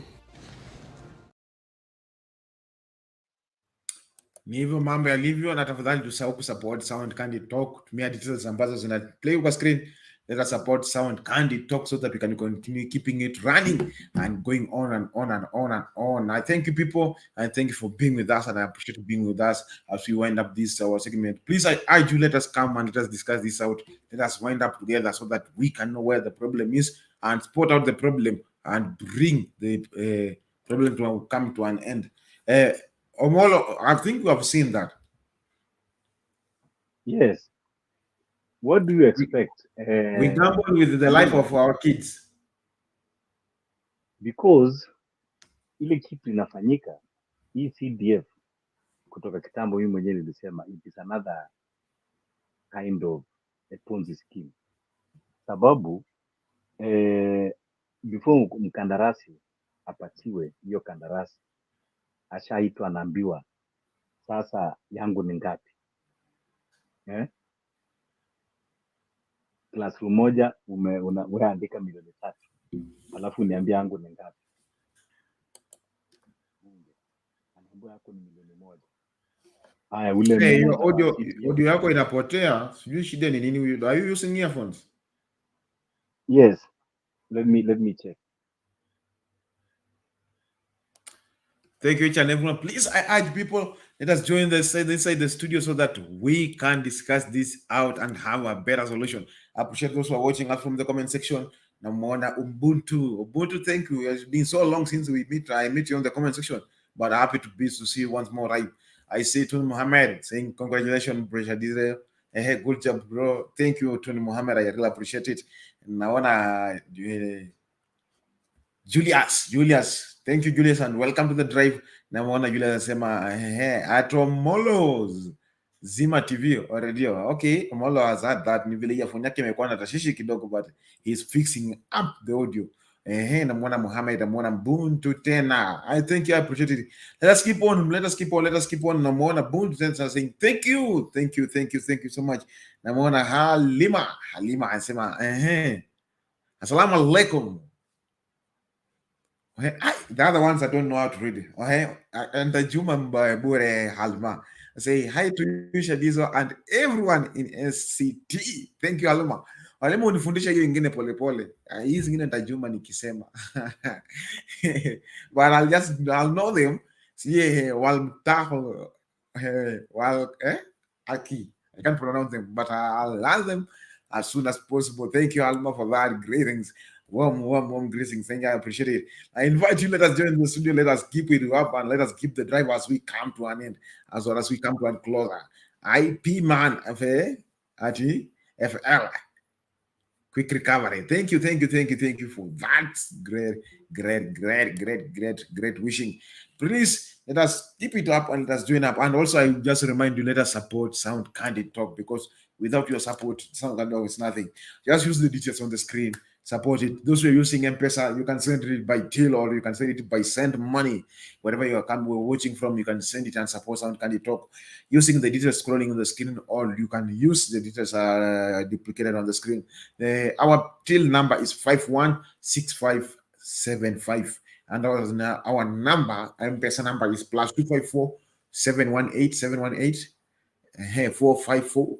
I repeat again, 454 and then 585. I repeat once more time, +254 718 454 585. Thank you for those who are watching, and the name will bring Bernard Makoha. Please let us support Sound Candy Talk, and also if these are still keeping scrolling down on the screen, the people who have contributed towards the poll question, I really appreciate it. And also I urge you, let us share the video so that we can have more and better viewership, and also people can get the knowledge wherever we are discussing up everything here. And if it's the first time to coming across the channel, I really remind you, I really urge you, please, may you share it. Share it, please. Share it. Invite people so that they can be part and parcel of Sound Candy Talk. Wajanga tu kutazama peke yako. You just like the vibe alone. You feel, you get the knowledge, you get to know what is going on, and you get the solution even to the problems that are affecting our Kenyan. And you don't want to share with your neighbor, you don't want to share with your friends, you don't want to share with the people in your church, so that we can spread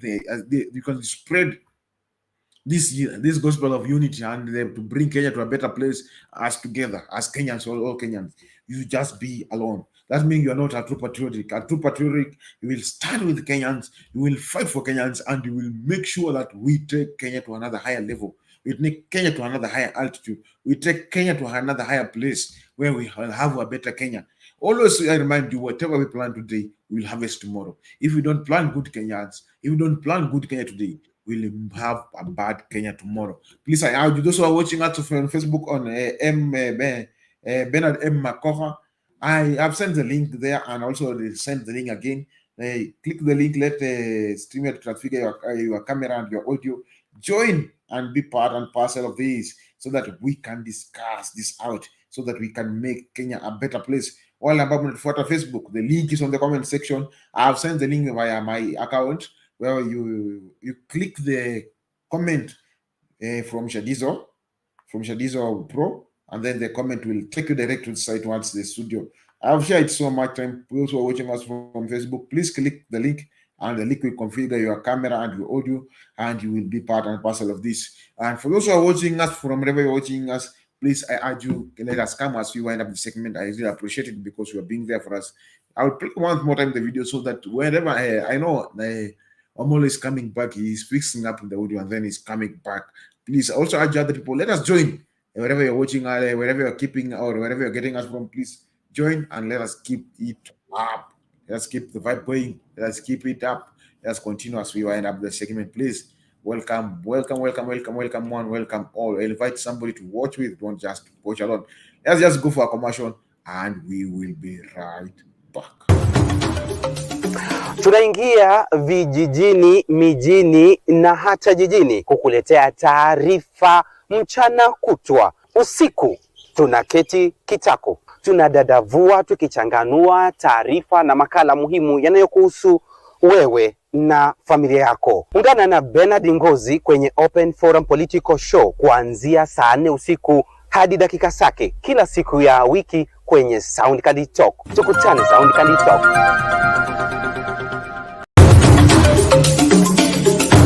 Sisi vile sio watu ambao wanataka ugomvi kwa sababu ya ugomvi. Niwaambia nyinyi ni wajinga mkimfuata Ruto. Mkadhani tunawadanganya. Jeti ya Ruto. Hii maisha ya Ruto ni stress na ni stress. Mungu, wewe umetukosea. Sasa tumesema siku ya Jumatano tonight. Hii mradi ulianza kati serikali ya Uhuru Kenyatta. Kenya is the most stable democracy in Africa. Kenya is the gateway to the East African market. Kenya is the leading regional financial hub. Na eneo hii yote Makueni mlisimama imara juzi. Manake maandamano iko kwa sheria yetu. Kama wewe umekasirika, wewe huna imani na yale serikali inafanya, una haki ya kufanya maandamano. Mimi nimeangalia na nimeona ya kwamba hii serikali tuko nayo ni serikali ya majabasi. Naomba niwaambie, ukisimama imara vile nimesimama straight namna hii, hakuna mwenye anaweza kupanda kwa mgongo. Unajua hivyo? Tonight, some candid talk.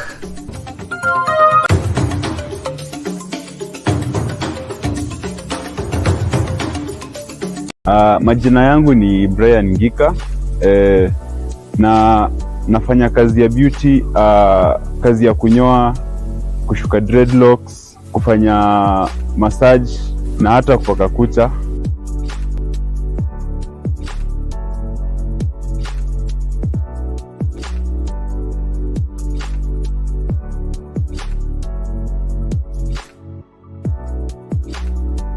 Na mtaa ni mtaa wa Airways hapo Zebra Utawala. Na unatazama Sound Candid Talk. Watch, share, like, subscribe. Women, we must respect each other. We must respect each other. This was Thursday when aspirants for various positions in the forthcoming upande wa manyumba. Nani anakuwa? Nani anakuwa? Nani anakuwa? Nani anakuwa? 20,000 per square meter. Honorable Speaker, this issue of affordable housing is a scam.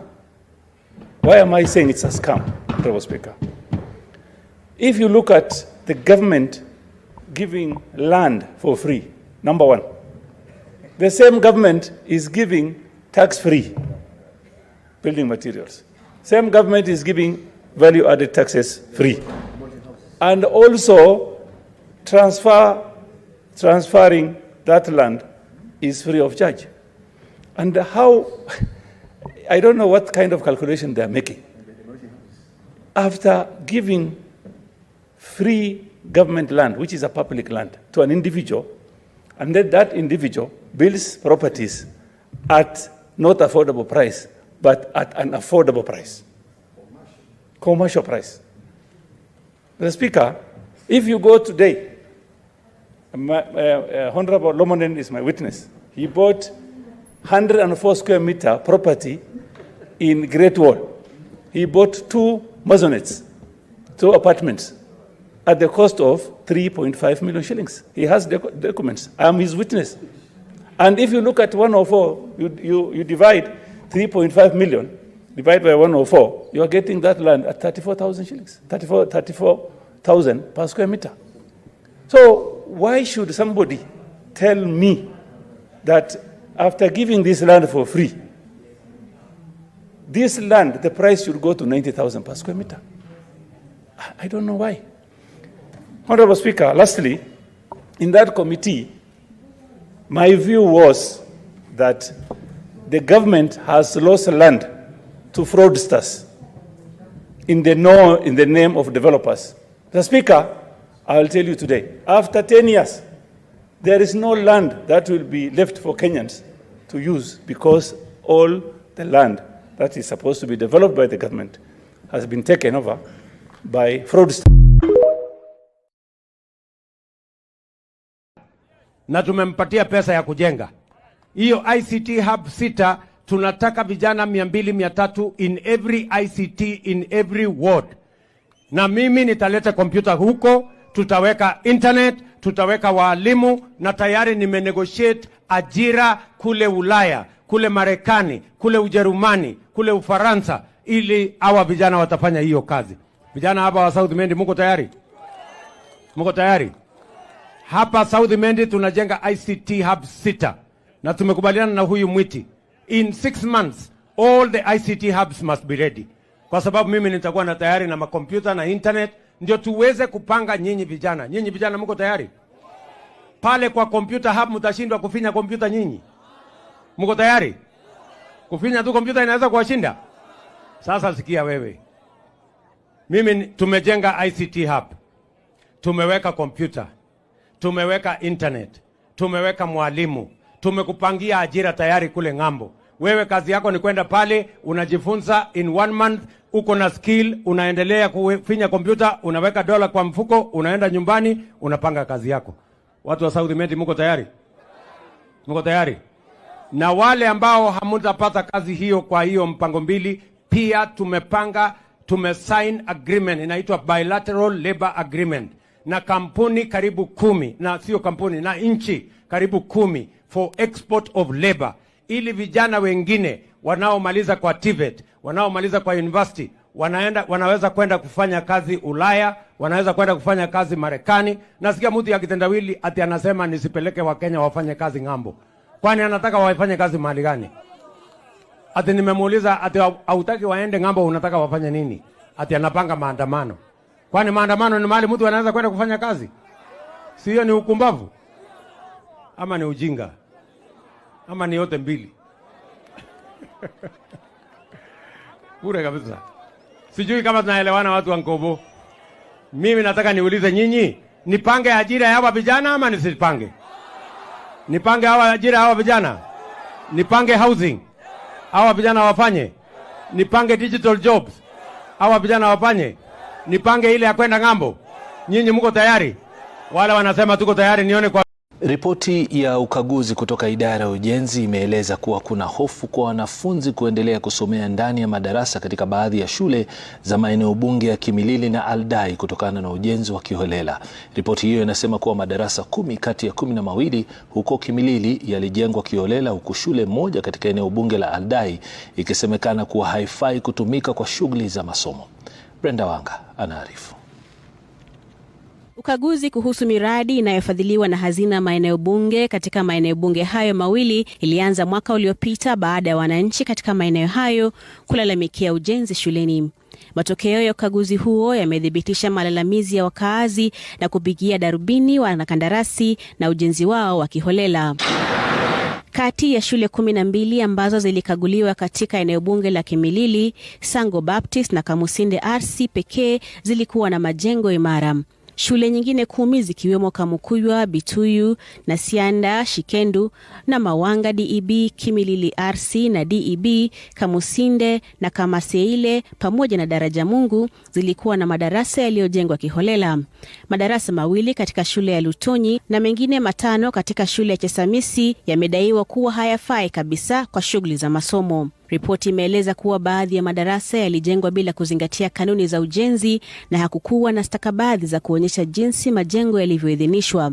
Katika maeneo mengine majengo mpya yalihitajika, lakini wanakandarasi waliamua tu kufanya ukarabati kwenye majengo ya zamani. Shule ya Buko RC ilihitaji ujenzi wa madarasa kwa kima cha shilingi milioni 12, lakini ukarabati ulifanywa kwa kima cha shilingi milioni 4.6. Kampuni ya kandarasi iliyofanya kazi hiyo ikitambulika kama Laughingstock Engineering Limited. Kazi iliyofanywa katika shule hizo haikuwa na utaratibu, hakukuwa na usimamizi na bidhaa zilizotumika hazikukaguliwa. Imesalia kwamba madarasa yamepata nyufa ukutani na kwenye sakafu, huku pia paa zikivuja maji ya mvua. Brenda Wanga, runinga ya Citizen. Thank you and welcome back for this amazing moment where we'll be wrapping up. I think Omolo is not able to come back, but I really appreciate for the contribution. I hope we get an Omolo. I see on the comment section I say Pogon me. I think my Ruto government is made up. Okay, made of it. I don't know why. Shadizo can.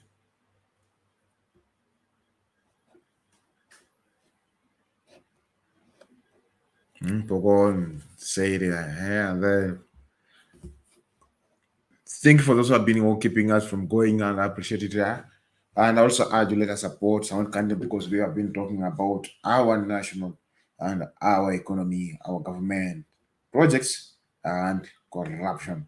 I really appreciate for those who have contributed towards it, because for those who have contributed, that showed me the love that we are going on.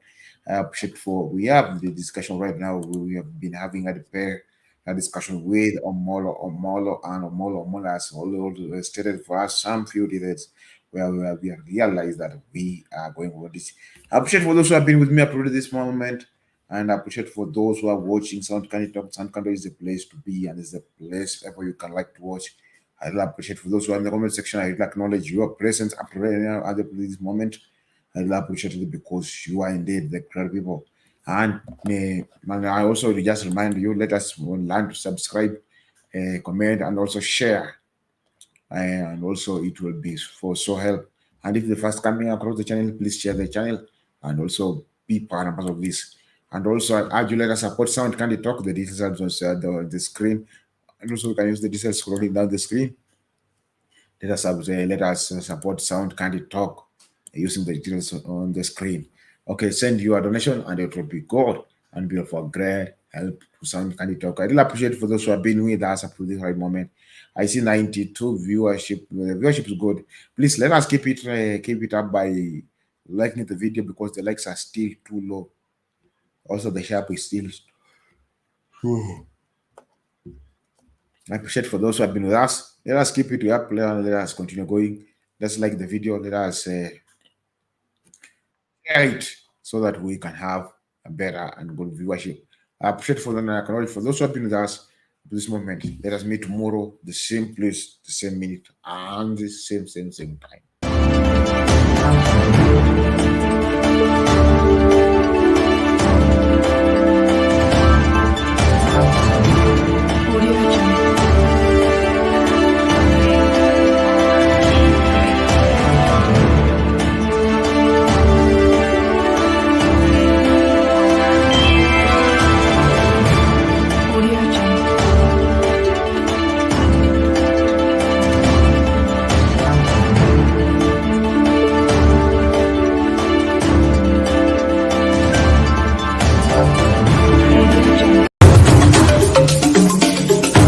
Sisi vile sio watu ambao wanataka ugomvi kwa sababu ya ugomvi. Niwaambia nyinyi ni wajinga mkimfuata Ruto.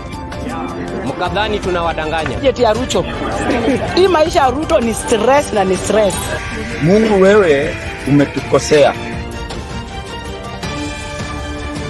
Sasa tumesema siku ya Jumatano.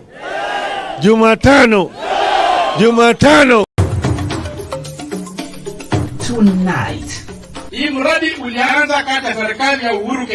Kenya is the most stable democracy in Africa. Kenya is the gateway to the East African market. Kenya is the leading regional financial hub. Na eneo hii yote Makueni mlisimama imara juzi. Manake maandamano iko kwa sheria yetu. Kama wewe umekasirika, wewe huna imani ni yale serikali inafanya, una haki ya kufanya maandamano. Mimi nimeangalia na nimeona ya kwamba hii serikali tuko nayo ni serikali ya majabasi. Naomba niwaambie, ukisimama imara vile nimesimama straight namna hii, hakuna mwenye anaweza kupanda kwa mgongo. Unajua hivyo? Tonight, Sound Candy Talk.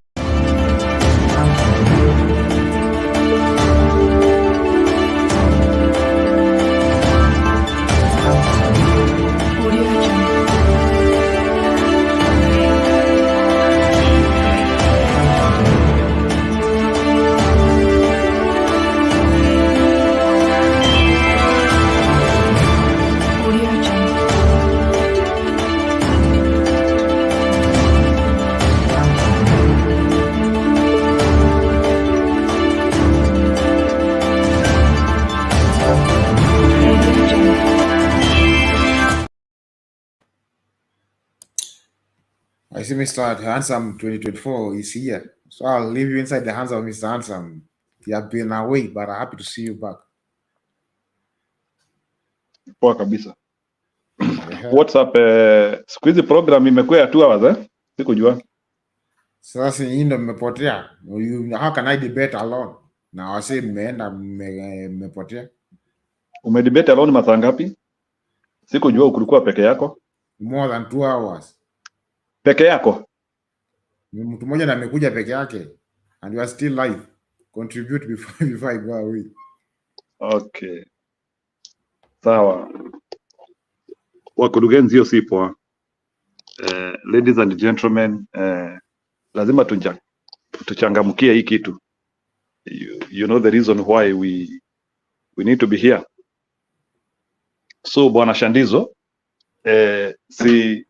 Sijajia update na Zakayo regime, so sijui ni nini kinaendelea huko. So the only thing I can say is Zakayo must go. It's unfortunate sifuatangi news.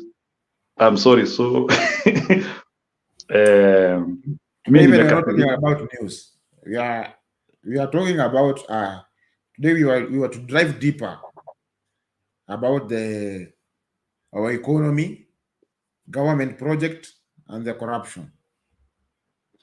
You see, so it was just a debate that we were supposed to discuss and analyze and come up with a solution. And you people have left me alone. So how am I discussing? No. Actually, ulikuwa na debate poa sana. If those are the issues which you are debating about, but ni sawa. So economy, si unajua tu, economy is in shambles. Hiyo si kitu hata ya kuelezea. Dola iko down.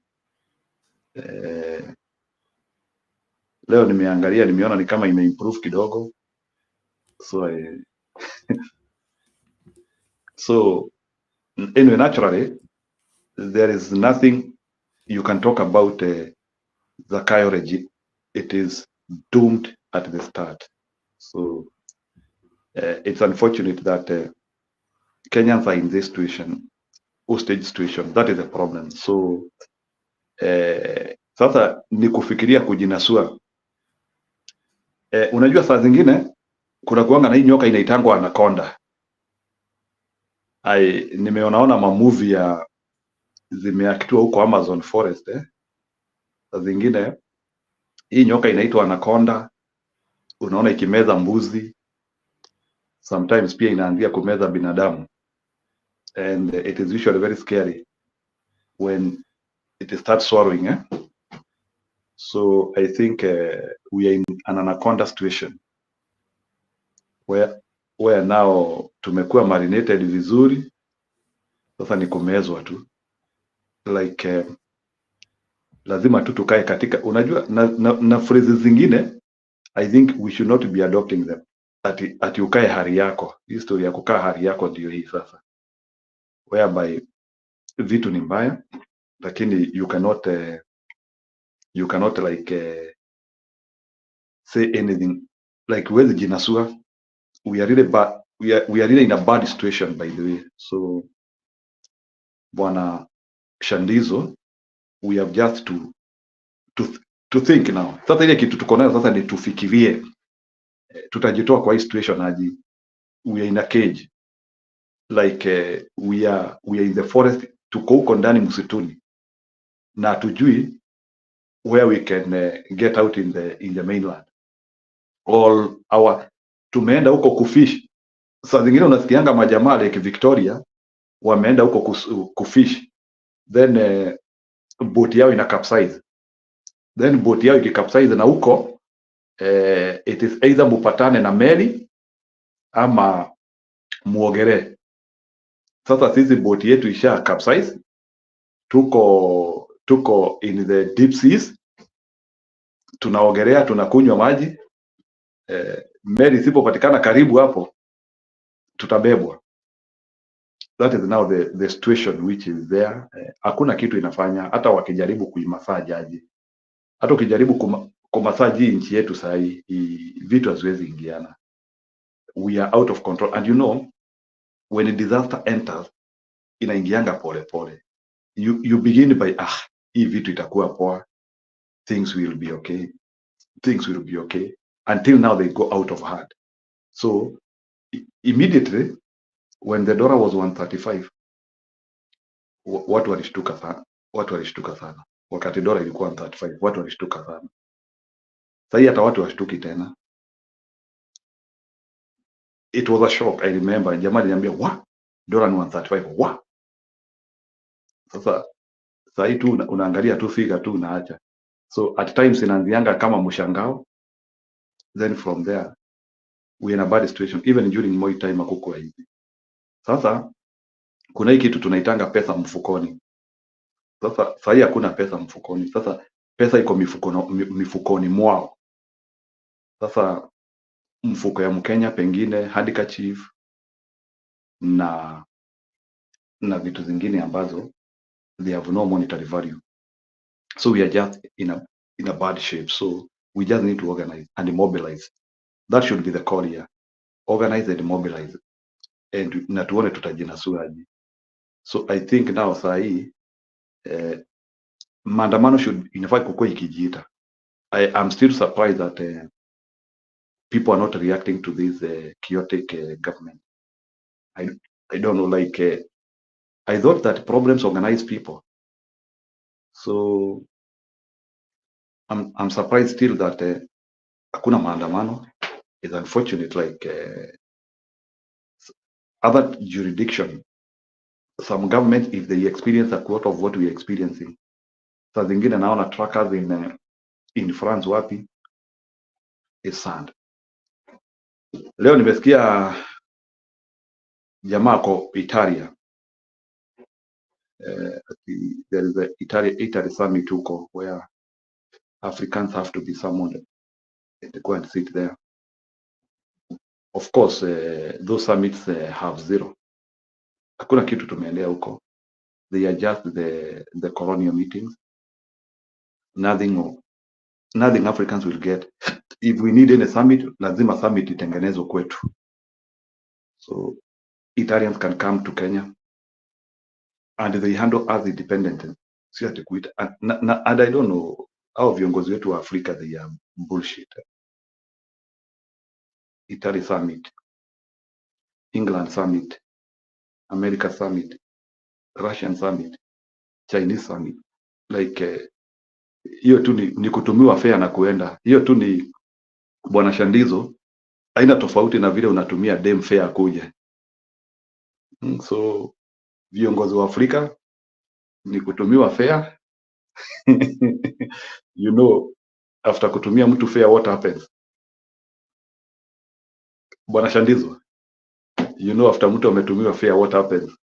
So Africans can go and warm beds of others. So we behave like sluts. You don't do that. Civilized nations, you don't do that. You have your own ideas and thinking. So lazima you have to be responding to people. So those summits are bullshit. Nothing will come from there. I don't support it. So it's a continuation of neo-colonialism, whereby they want to see if still you are aligned. Unaitua your summit because they want to still stand how African leaders are thinking. Are still these people in Stone Age? Wanasema watu bado wako Stone Age. Ni kupima hewa. We are still okay. We can continue with what we do well. So yule anakutaka akuja bana. Not the other way around. We don't need to atuwahitaji, wao ndio wanatuhitaji. So saa zingine hata demu akiona unamtumia fare sana, usiende.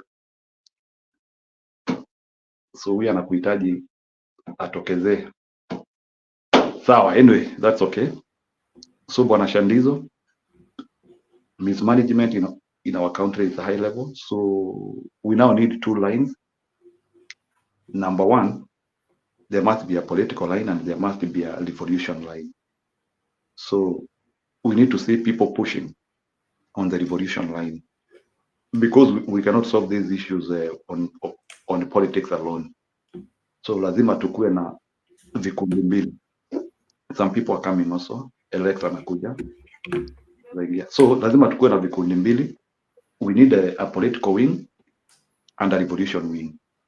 So far ODM is doing well. Vile naona they are mobilizing people, registering people. But now we also need the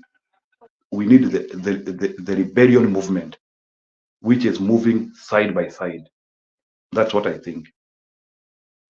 Otherwise, nitasimamia hapo, I think Alex can earn. So that is what we are not seeing. So, but we still need to see people being charged on the revolution. So we need revolution leaders, and we also need people who are also concentrating with the politics. So these things need to continue together.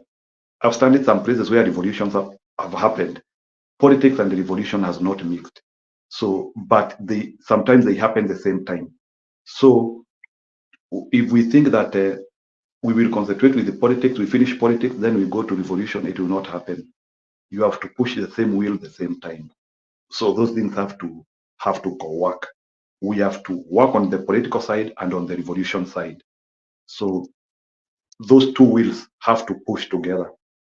Otherwise, to concentrate on the political wing sana, Kenyans will start feeling as if they are getting abandoned, or maybe all things are not being done the way. So we need to see fighters fighting for Kenyans and people pushing courageous Kenyans working on revolution ideas and calling for those things which push people towards the revolution. So those are the things. So those two wheels have to go together. Thank you.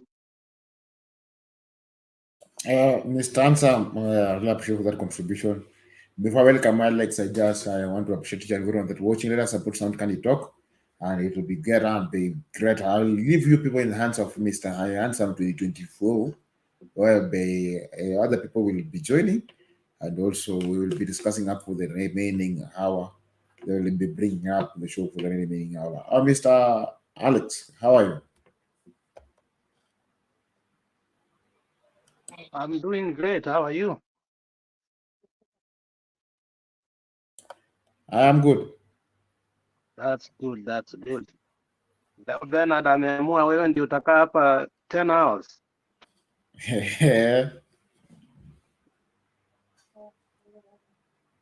We had a great show yesterday.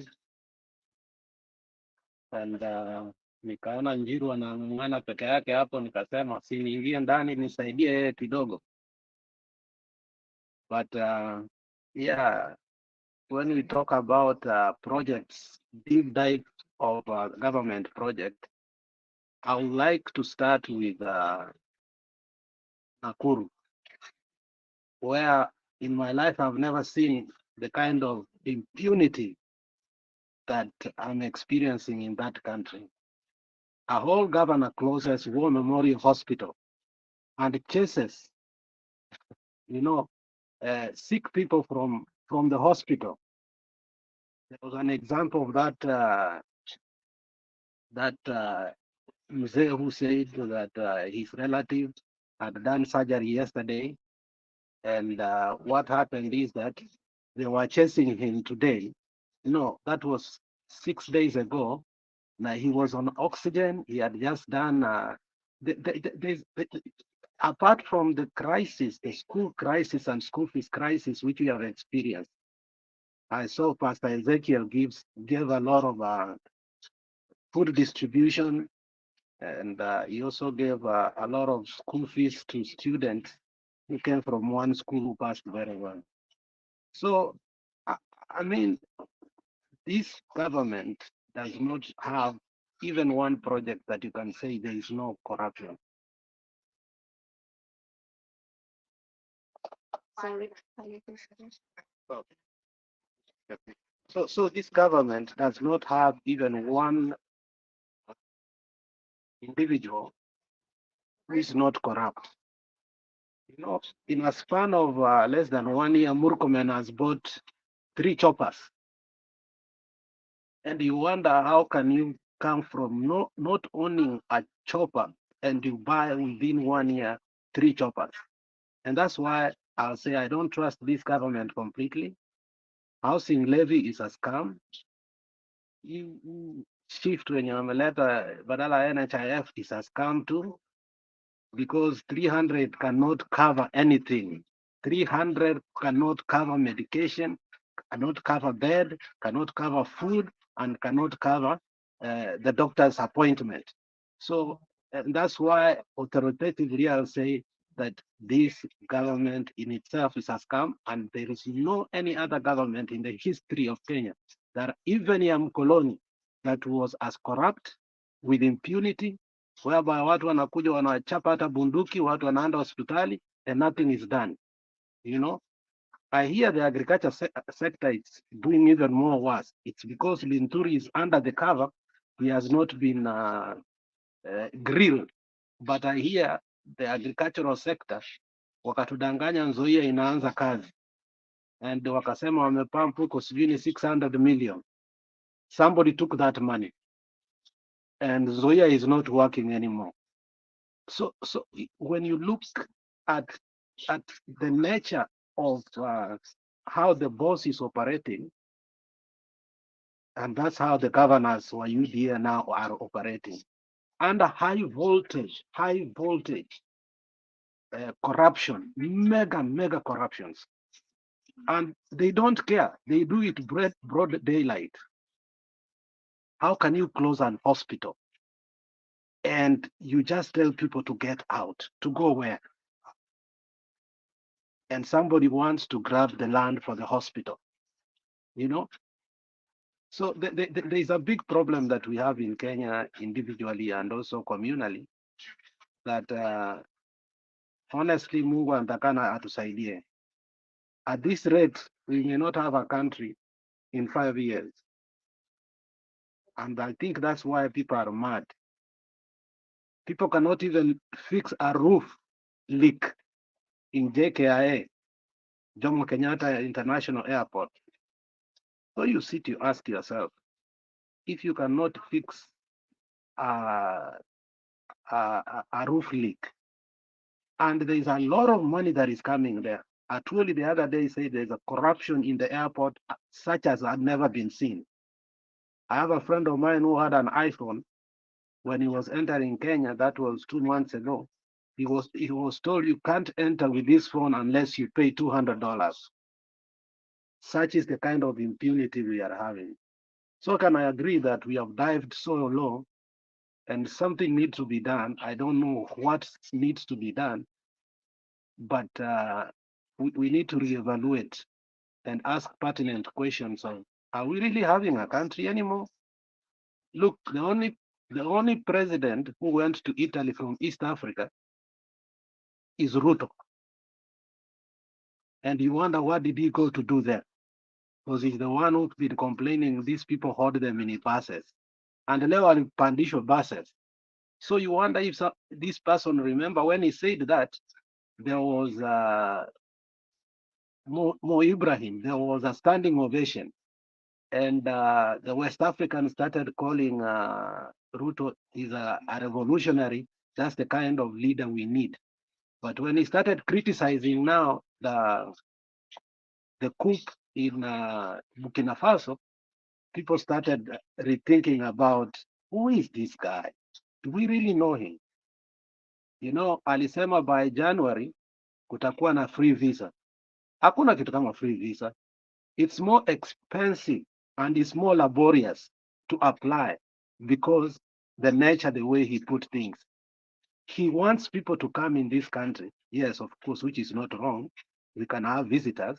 But at the same time, he was looking a way now to scam also visitors through a thing called digital ID, which is more expensive than visas. So there's something wrong with this man, Ruto. Fundamentally wrong. I don't know if he remembers what he says and he wakes up tomorrow and does the different thing.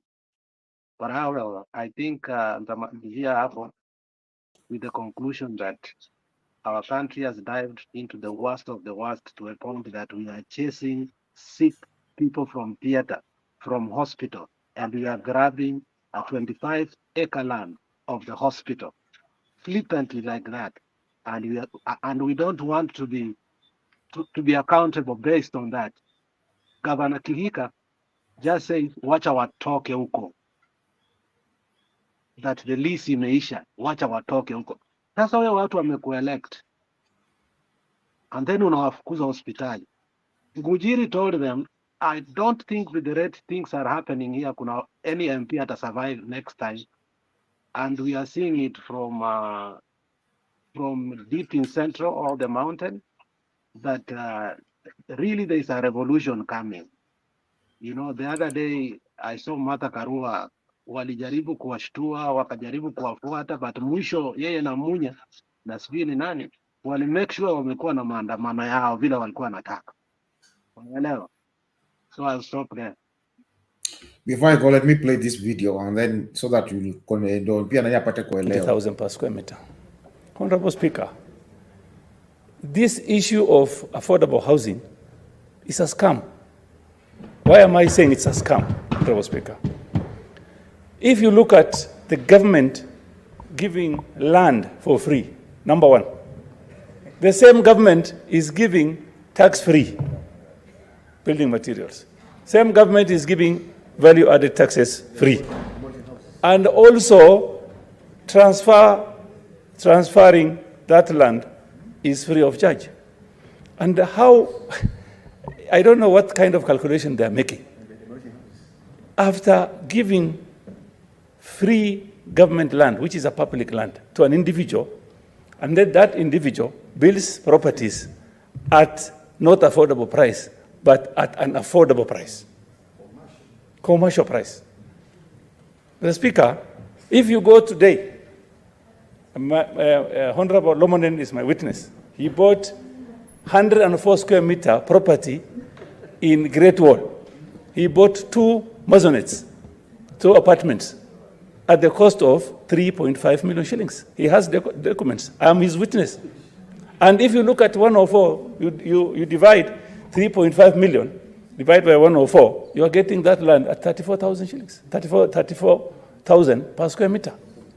So why should somebody tell me that after giving this land for free, this land, the price should go to 90,000 per square meter? I don't know why.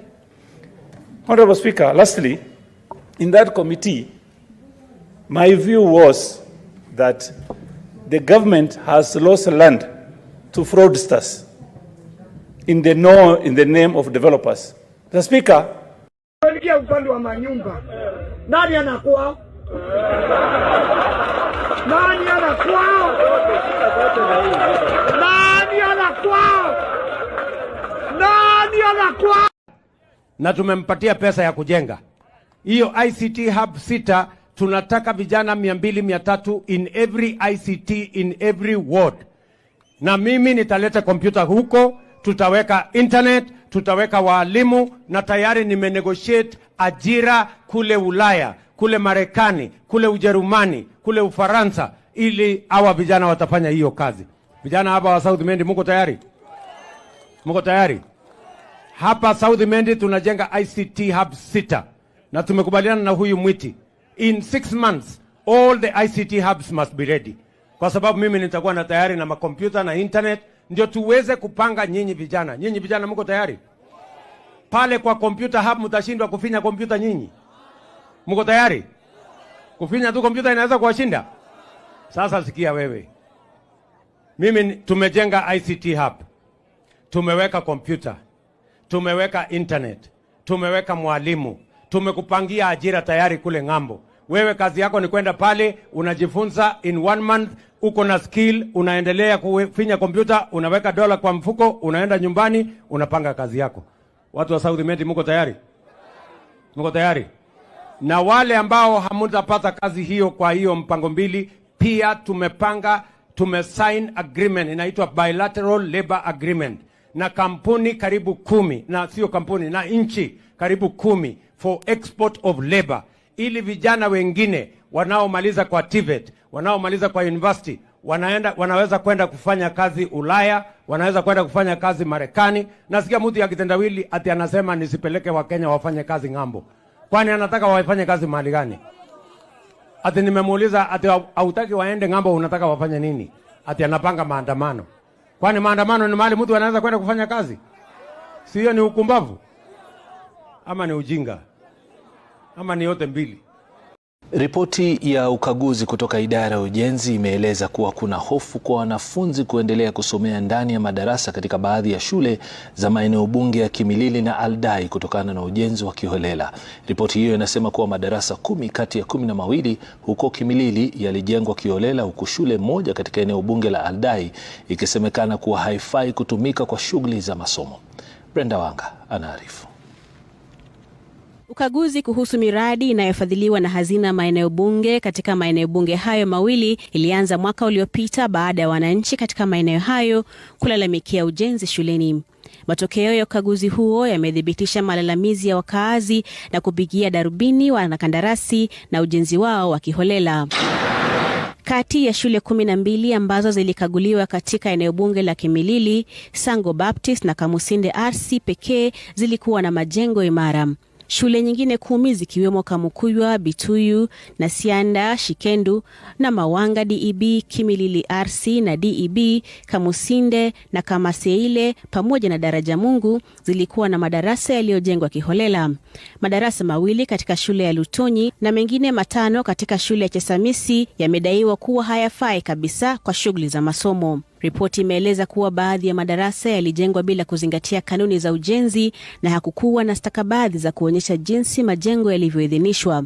Katika maeneo mengine, majengo mpya yalihitajika, lakini wanakandarasi waliamua tu kufanya ukarabati kwenye majengo ya zamani. Shule ya Buko RC ilihitaji ujenzi wa madarasa kwa kima cha shilingi milioni 12, lakini ukarabati ulifanywa kwa kima cha shilingi milioni 4.6. Kampuni ya kandarasi iliyofanya kazi hiyo ikitambulika kama Laughingstock Engineering Limited. Kazi iliyofanywa katika shule hizo haikuwa na utaratibu, hakukuwa na usimamizi na bidhaa zilizotumika hazikukaguliwa. Imesalia kwamba madarasa yamepata nyufa ukutani na kwenye sakafu, huku pia paa zikivuja maji ya mvua. Brenda Wanga, Runinga.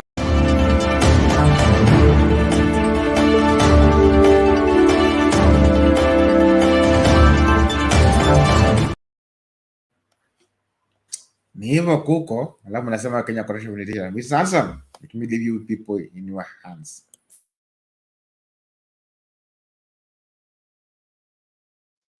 Okay. Sawa bwana Shandizo.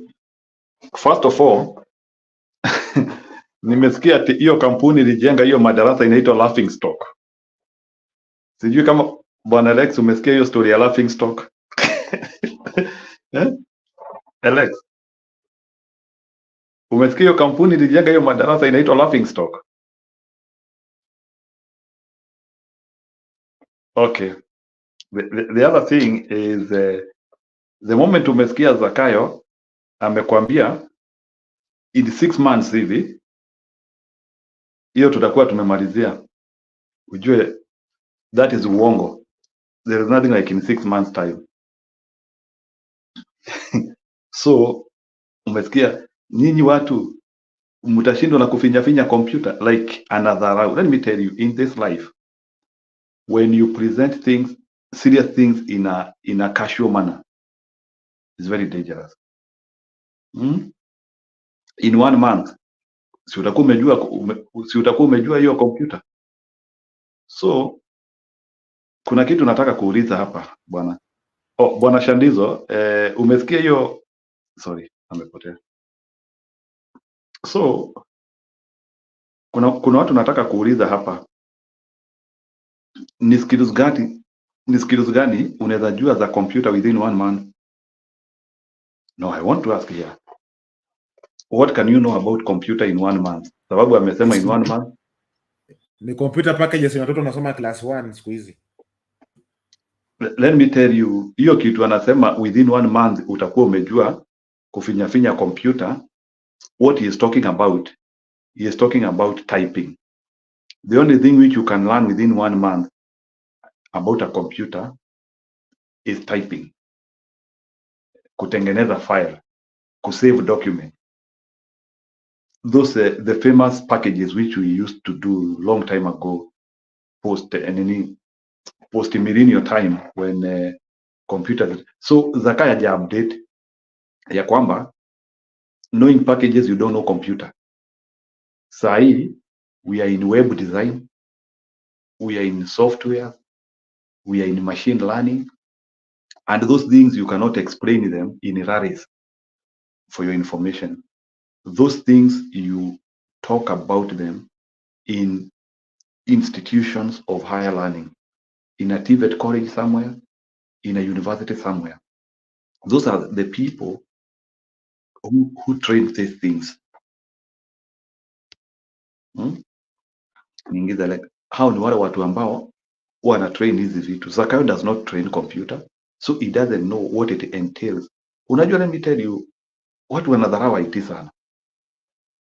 And no wonder even watu Kenya wanamaliza IT and they cannot get jobs because the IT which is being presented to Kenyans is not the wound IT. The wound IT is not what is being presented there in Harare. I'm sorry, but the real IT I know is transformational subject. For your information, IT is now blended everywhere. In some countries, they have even started data science, machine learning, graphic design. Sasa hiyo IT watu wanaambiwa in 1 month utakuwa umejua. Na so tuache mzaa bwana, and such a person as your leader, you are doomed before start. Sasa huyo ndio yule kiongozi. Hata Minister of Education has not even explained that concept. It's a joke. So we are dealing with this is a dead man walking. That's what I would say. This is a dead man walking. In fact, we are listening to a clone. It's unfortunate. It's unfortunate.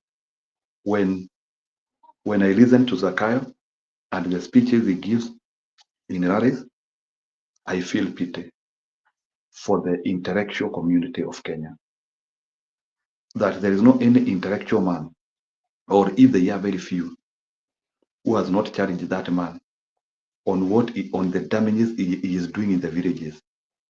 You know, let me tell you, in the villages where majority of our people wamepata D's and E's, they think Zakayo is speaking golden water. They think Zakayo is talking golden water. So mental torture, which let me tell you, Zakayo is a danger to our children. Ladies and gentlemen, watoto wajui kuchagua uongo, but Kenyans need to riot. Now waseme this man needs to be isolated from community. Personally, I have stopped my children from listening to him. But how many Kenyans can do that?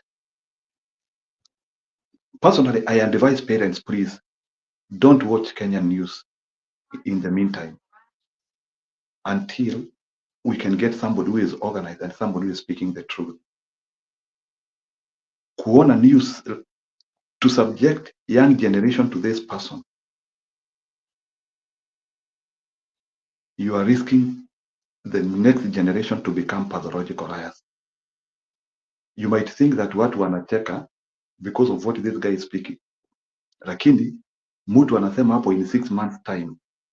Do you know hata in 6 months time hata ng'ombe haizi zaa na miezi 6. Those jokes, Yeah, yeah. That's it. Those jokes, those jokes tuachane nazo tafadhali. We cannot subject the next generation to such a man, please. Hata kama nini, me and I want to advise people, tafadhali, in the meantime, funga TV. If this is the only thing available for us, fungeni TV tafadhali. And I want to advise akina Shandizo hapa, please. Some of us who like reasoned information, you are also torturing us. Mukituwekea huyu jamaa. Every time I listen to this pathological lies, I get mentally deranged. So I would like to advise you, to advise you people, please, for the well-being of everybody who is here, tafadhali musituwekee huyu mtu tena. Naomba tu tafadhali, naomba. I know akina Bernard, akina Shandizo, you hear us. We better come and debate an abstract thing than to comment on something about this person. Uongo imekidhiri bwana. Imekidhiri. No. Please, we should not be a channel of trying to remember, there are some people who do not know how to choose the wheat and the chaff. Wanakula kila kitu. It's unfair. It's unfair. Every time I listen in 6 months time, and you remember the first 6 months time, the other time in 6 months time, tuliibiwa pesa ya stadium. In 6 months time, sijui Kamanyarin, which is historic, will be complete. In 6 months, every time I hear this guy talking about in 6 months time, roho yangu inatetemeka, nashindwa hata na kupumua, sababu najuanga hiyo ni uongo imepitishwa chwa from the highest office, which I'm using my taxpayer. For your information, I'm a very diligent taxpayer. Mimi ulipa kodi, nafanyanga mabiashara, nalipa kodi. So this person, unaongea pole pole sana, si uongee tu. oh, nasema I pay my taxes. Your voice is very low. Ndio nasema, okay, I hope you can hear me. Nasema I pay taxes. Na it is so unfortunate, my taxes are financing lies. I think I'm so much stressed of what my tax is being used. My taxes are being used to pay Ojumwa, who cannot think. My taxes are being used to pay thieves. My taxes are being used to pay 483 ghost workers in the State House. We have to withdraw our taxes. Nimemaliza. Okay. Rex chukulia, alafu Steve achukue.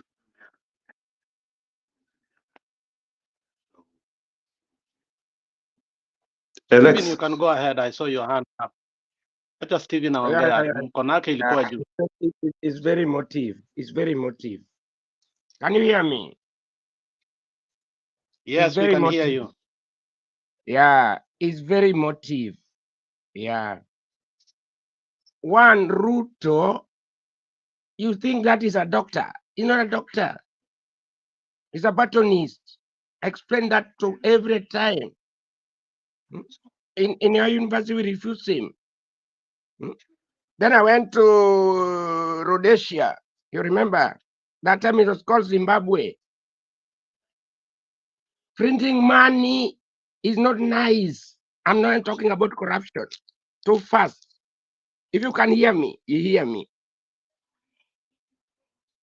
The way Ruto is doing does not make sense to us in Kenya. We met in the aeroplane as we are talking. Those are big people. They took our belt. They took everything. And they want to take our money. Even if you work 6 months, you work whatever. That is where Ruto is taking us. If you don't know, that is where Ruto is taking us. It's very annoying, annoying, and annoying. Yeah. Corruption started when Girongo and Ruto printed, and with Moi printed 500.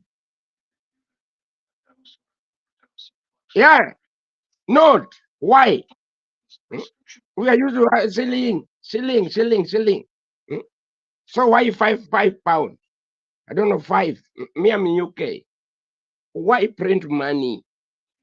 Me, I'm also economist. Printing money is that you are disparate. Me, I talk a big English. Yeah, it's called disparado indice. You are very disparate. Even to print money, surely. What you are seeing here is like Kenya. You are going down, down, down. And you are forced, surely, for example, this thing called levy. There's something we call macro and micro economics. Yeah. It means that micro is that just plug sessional paper number 65, written by Tom Boyer. Plug it, read it very well. All the people in Kenya. You are responsible for your own life, your own wealth. So yes, Ruto. The other time he was where was he? Yeah, Meru. He doesn't even read the sign of time. Ruto is a mess in Kenya. I'm telling you. Ruto is a mess. He'll mess you. He'll mess your children. He'll mess your wives. He'll mess you. Because those policies we don't know them. Those policies we don't know them. What is this? What is this thing called Atimata Karua? I don't know Mata Kiome. I don't know Kiome. When we were fighting there in Kenya, yeah, he stood with us. Now we are outside. We are hearing that you eat us. Yeah, you eat us also. We are heated hard. Too much heated hard. When you talk like this, I know what is this. Not nice, not nice, not nice. In Kenya, we are not somewhere. And yeah, I'm in UK. I don't even want to say I'm a Kenyan. And this Western ideology of Western, we don't need it. We don't need it. If one wants it somewhere else, yeah, take it somewhere else. We don't need it. Me, I'm writing a book here. My book. My journey. Multicultural. I have said no to Western authority on Kenya. Western authority in Kenya, IMF, I'm the one who did the research there. It's called Structural Adjustment Program. I was born in Nairobi. Yeah. What did they say? When I confronted them. Yeah. And me, I went to, you remember, I went to even in Upper Hill. European Union is there. This one is down there. I told them this is not working. Yeah, leave people alone. Yeah. Leave people alone. What I told you is that we are going to close those embassies. We'll close them. I'll start with this one here in Portland Street in the UK, London. Yeah, they're not serving the people. If you don't know, these embassies are not serving people. They don't serve people. They are cheap, very cheap. Okay, for example, if you are important in Kenya, why present them there, and then you here at your you call us diaspora? I refused. I should not be called diaspora. I'm a Kenyan. I told him one day he came here in me. I live in Sheffield. Yeah. I told them point blank. This name called diaspora. Define it. Where is it? But we are contributing also in Kenya. Surely. How do you give us our tag, your tags? Those we are, even the one there in Kenya, what they are doing, they don't know what they are doing because they say, oh, yeah, we are in office, big office, I don't know what, embassy. Surely, how can you be in an embassy doing nothing? Just sit there. Sorry about that. Sorry. I'm so annoyed about this embassies. The one in because I'm a UN, will close those embassies. because they are responsible for all this frustration in Kenya.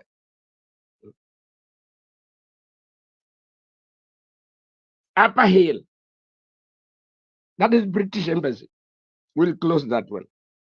And then this one here, because they were threatened when Kamodo died there. They are now in Gigiri. Those embassies, we are going to close them and tell our people, please respect the country where you are. Power. Okay, let me talk about power. Power doesn't mean that you have money. Power is also a status. Status. If I can quote my professor, Max Weber, status come when the community know you, who you are, and you do good to them. That's called status. Class. Let me come to class, because me, I'm a sociologist. Very fast. Class is apex. The apex. Okay, for example, you are in apex. You are climbing the ladder. Why not down here? Surely. Are you okay? And also, yeah, let me come to Ruto. Ruto did not, I was in 1992, University of Nairobi. Ruto did not take any graduation. We were there. He was busy taking Moi money. Yeah, if you don't know. As we know, then we went there in Kirinyaga. We went there, we asked everyone. They told us that Ruto is a thief. If me in UK, ask me in Sheffield. Yeah, Ruto is a thief. That's why Moi, you not want him to see him with own eye. Even his son Gideon will not see that person. I'm telling you. But I know how to use power. Torah 6. Power. No. Power means that you have to sit down. No negotiation. But Kenya, you are great. I'm telling you. Me, I come from Migori. Yeah. You are great. I have a lot of children there. And they're feeding me a lot of things. We are telling you that Kenya, you'll be great without Ruto. We are the people who said, inawezekana bila Moi. Yeah, because Moi was too much on our necks. Too much. Now we want to go back there. Why? Why are you going there back again? Things are not working. We read this thing called guillotine. Yeah. The Napoleon Bonaparte. Yeah. Imagine. That is where you take Kenya. That don't make sense to me. And then these people they want people just to sing their tune. No, we're not singing that tune that way. Thank you. I'm crying. Thank you. Sorry about that. Sorry about Kenya. Sawa, I understand. It's heavy. Na mkuje station bana. It's heavy. Na mkuje station Ni kubwa.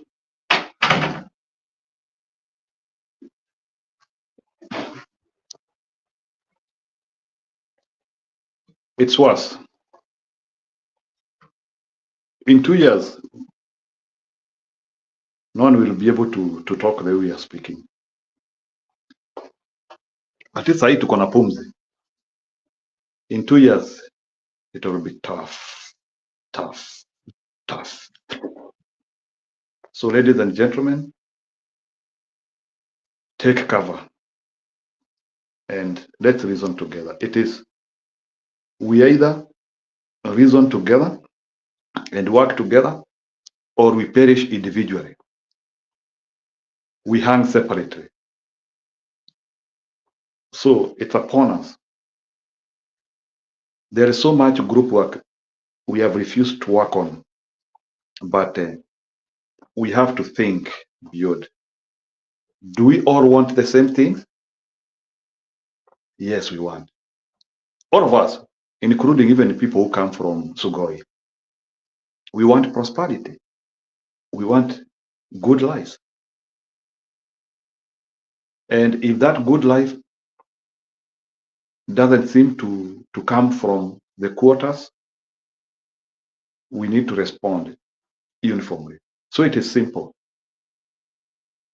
We either unite and fight this war, or we die separately. It's that simple. Anyway, I have nothing to say about the current situation. It is beyond commenting. When kids cannot go to school, when people cannot eat, when people are not having jobs, I don't comment. My duty is to talk about things which are working. So I don't comment about things which are not moving, which are not working. So Julia kuja, mko na Romeo, sijui mko wapi. Na warembo siku hizi ni kama wanahepa hii studio yetu. I don't know why. Comfort Anie, hujai kuja hapa hata kutushtua tuone sura yako. Na kuna mtu amenitumia message akiniuliza kama nakujua. Anyway.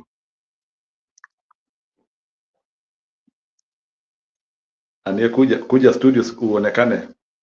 Kuna watu wanataka kukuona. Sijui wako na mpango gani, lakini kuna watu wanataka kukuona. Shamara Hussein, Ubuntu, kucheka ndio hiyo. Julius, Pogon alipotea. Pogon used to be our moderator. Not any longer, I don't know why. Sijui kama ni retire alichukua. Tony Mohammed, siku hizi hata she's not talking. I don't know ako wapi.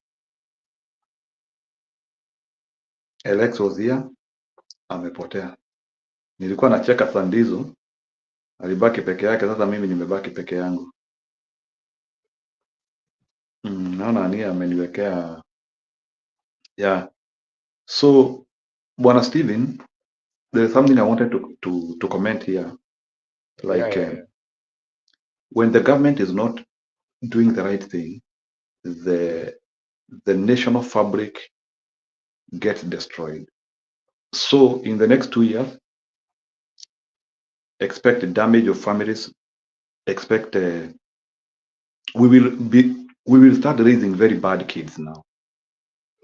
I'm telling you. Because economics are not working. So you can't give your kids the best of what they need. They abuse me. Yeah, I'm a father. They abuse me, surely. Why in Kenya? And they are working. Okay, because me, I'm very pragmatic. So which question did you ask?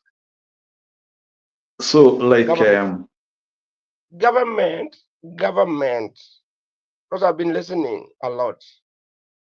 Because I'm caring about Kenya. That's where I am. I come from Migori.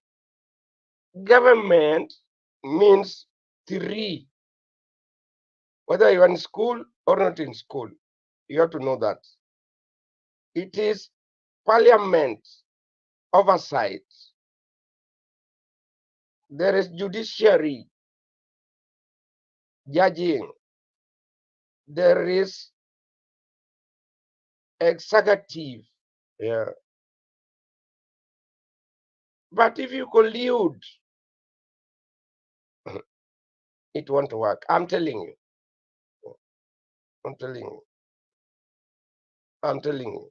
Njero, what next question? Next question. Okay, what is it? Okay, ni sawa, nimeona wewe ni msomi kabisa. So like So what do you think is the socio-cultural effect of the kind of government in Kenya right now? As a sociologist, as you said. Neil, hey boss, I'm telling you today, social, you cannot read anything in Kenya. Nothing. They're just talking of tribes. So why? What tribes? Talk of ethnicity. Where is it? In Kenya is no, because we have poor leadership. Not even poor, bad leadership. Bad. I'm telling you, bad. From day one, the year 2020, when was I born? No, the year 2020, because I was following this stealing of votes in Kenya. That is where you started going wrong. Yeah. Kenya, you are going wrong. Don't choose bad leaders. Me, I'm observer. I was observer with UNDP in Kenya. If you don't know me, you stay there until the clock. You count from the polling station, and then you fight for your freedom. You have to fight it out. So don't come again. Oh, this and that, because poor leadership is poor quality of economy. Yeah, look, you cannot go even to central bank to ask for money. Domestic borrowing. You cannot even go to my bank here in Equity. You can't. They don't have money. It's called a liquidity problem because you put a person there who was a professor when I was in University of Nairobi. It's called Ngugi. Then Ngugi. Nonsense. So we had big professors there, big economists. Even Kibaki was one of my team. Yeah, Kibaki, when he was vice president, my team. They were doing very well. But since that time, look, Musalia, where is he? Where's the economics? Land economics, surely. Do you mean that in Nairobi University, there's no land economist? And him, Chiromo is here, and Nairobi is here, main campus, where I went to school. Why? Why choose Ruto, Batonist, for example? Look how they are behaving. Very funny people, very funny characters. No development, because I'm following everything. No development has worked in Kenya up to now.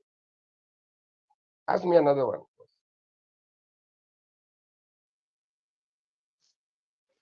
So ask me. Are people going to get married in Kenya in the current? No, I married in Embu. Sorry, you're not going to be married. I can't even tell my son. What did you say about Embu? What did you say about Embu? You said something about Embu. Yeah, because I work a lot. Me, I worked in Chaga, Tanzania. I work in Somaliland. I work there in Somaliland because I was privileged to see people. You see. Family is what informs society. Yeah, that's what I want to tell you. Family is what informs society. If the family does not clamp together, you are doomed. I'm telling you. Yeah, you can hear even here, UK, US, they respect families. Yeah. Why not us respecting ourselves with families? You go there, you tell them that you are going to Mujengo, you are going I don't know where. I mean, which money is that? Ruto is talking here. Which money? Surely. when you were in the University of Nairobi, you remember? Yeah, 1992. Yeah, we were crying with our sisters, our brothers, all of us who came from University of Nairobi. We thought that university, once you come out, you get jobs. What did we do? Nothing. Now Ruto is joker. It's a big jokes in the world. That's why I told you we are going to close those embassies. Because if they don't address families in Kenya, we will not respect you. We want respect you. We want. Me signal. I'm the one who chased him. Yeah, we just told him, no, you can't. With these people like Nani, these guys from the one there, Nani, they were there. We told them, no. We were resistant with police. Even police cannot talk when you are talking. Police cannot talk when you are talking. No, that does not mean that I'm a leader. No. Leadership is a guide, a template guide. Kenya, you have been turned to be a cheering crowd. If I can quote my professor, Odega Wondo. Yeah. Chitere, the other one, who died the other day I know them, Moga, criminologist. And this one here, yeah. Even this advanced sociology. Yeah.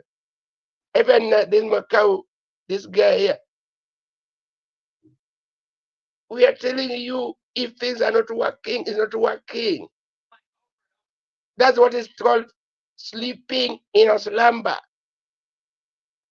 Yeah, because we have a big English. You are sleeping in a slumber. Kenya, you are sleeping in a slumber. But if you wake up, no route, no route, no route. Wake up. Look how people are doing there. I watched the one in Kakamega. I watched the one in Coast. I watched the one in Nyanza, where I come from Migori. Imagine, people are tired and sick. And then you bring people who are corrupt.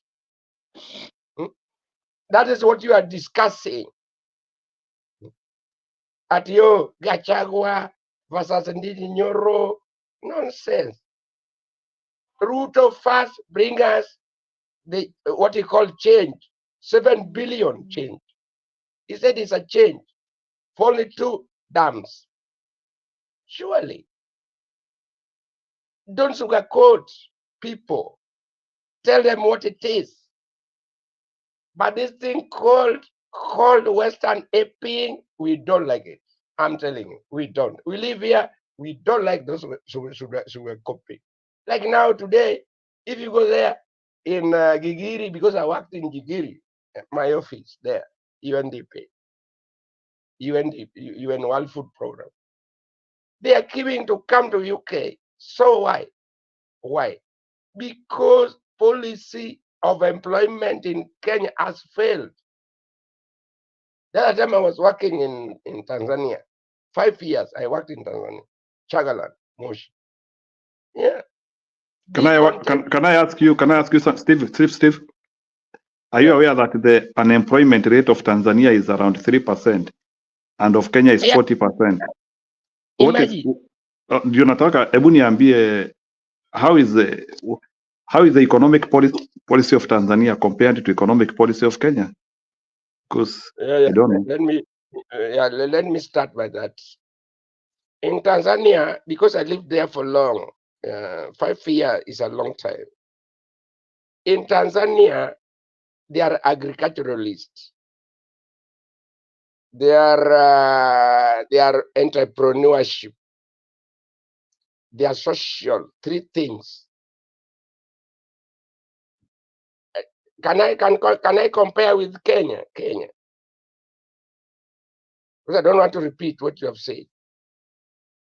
So it means, and also you remember the history. You are a historian. Yeah, you know everything. Kilimanjaro, where I was learned, where I was working next to Tanzania, there, Moshi. If you come here in Namanga, there's Mount Kenya.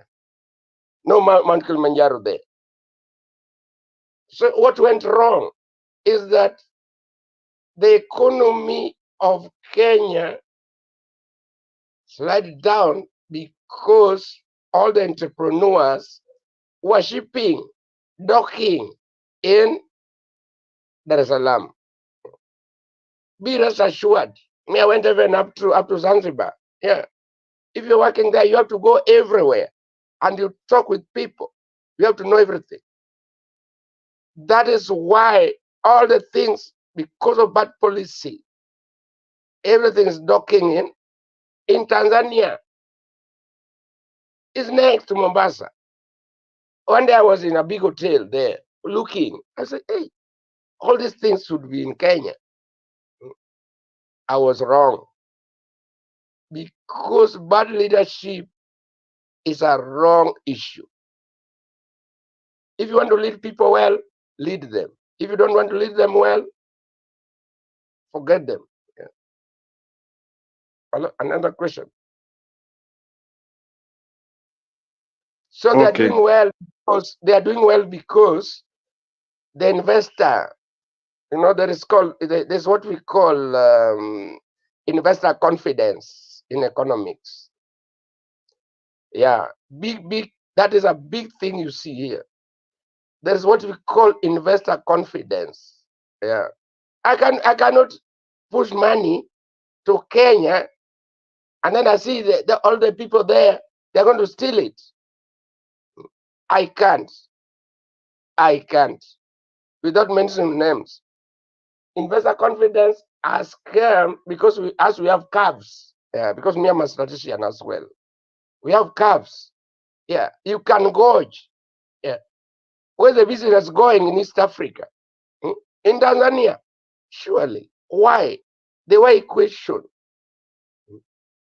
Because of bad leadership. Because you have Ruto. You chose Ruto. Okay, what is his plan for economics, for example? What is his plan?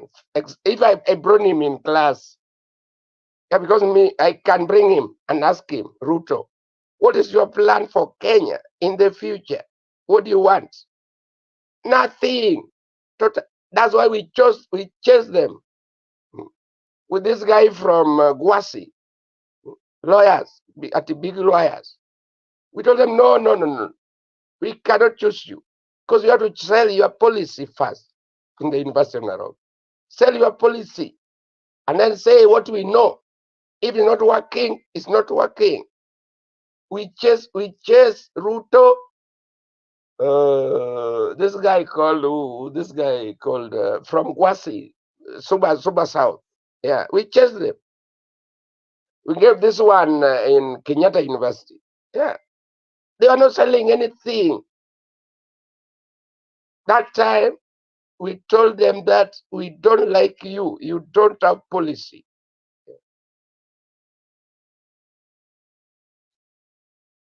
You don't have, Ruto does not have a policy. You are quoting people at yo. Yeah, those are propaganda. Me, I tell you for authentics. The authentics mean that Ruto does not have a policy. Like, for example, if I'm publishing a book, for example, you're a publisher, a book. Yeah, you have to start from abstract. So what is the abstract of Ruto? Surely a thief, a character, seller. I don't know, he was selling chicken. Ask them, which chicken is this? Are they hybrid? Kenya, you were deceived in those nonsense. Ask them, surely. Bottom up, Ask them, surely. That's not government. Government cannot be run with bottom-ups. Look what they are doing now. At the RTO, the people in the base has to be taxed more. Stephen, to grow the economy.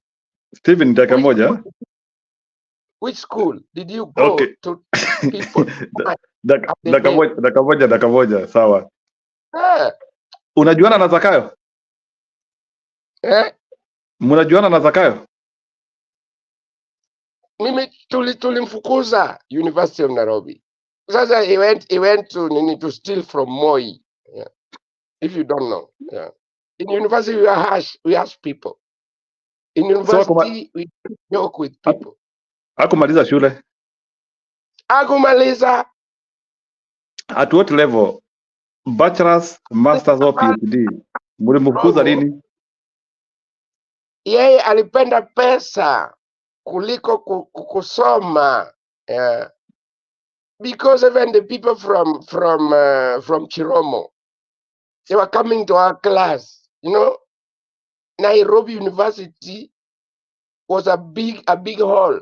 Yeah, you can share a professor. This is my professor. A professor there, because even me, I'm a professor there. Which hall are you talking about? University of Nairobi has many halls. Taifa Hall ama gani? Mimi nime number 10. Where we police, you remember? Yeah. I started with Taifa number 3. Taifa then number 3. Gani ingine? Then number 9, 10. Yeah. Okay. But we don't joke here. We don't joke in the universities.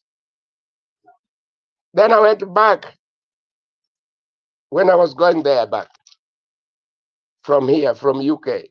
They asked them, ask these children, surely. What are you doing? Na mbona ungemcoach? Na mbona kama hakuwa anajua chochote, mbona ungemcoach at least apate marks mzuri asiache shule katikati? Unaona sasa juu ya kuachilia huyo jamaa sasa amekuja kutusumbua.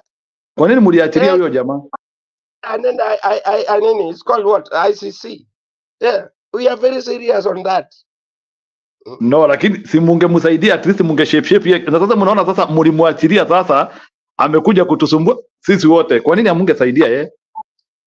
Akaiba uhuru, ameiba kila mtu, hata mwananchi surely. Sasa ndio nauliza sasa kama nyinyi mlikuwa na yeye hapo University of Nairobi, why couldn't you shape that guy? At least you had some opportunity. No, you know, we are independent. Yeah. In University of Nairobi, we are very independent. Yeah. Nairobi came from East Africa. Yeah. Makarere. So we respected every opinion which you bring. So hata mtu akileta opinion ya upuzi, nyinyi nakaa nyinyi ndio mlifanya Zakaya apate tabia mbaya.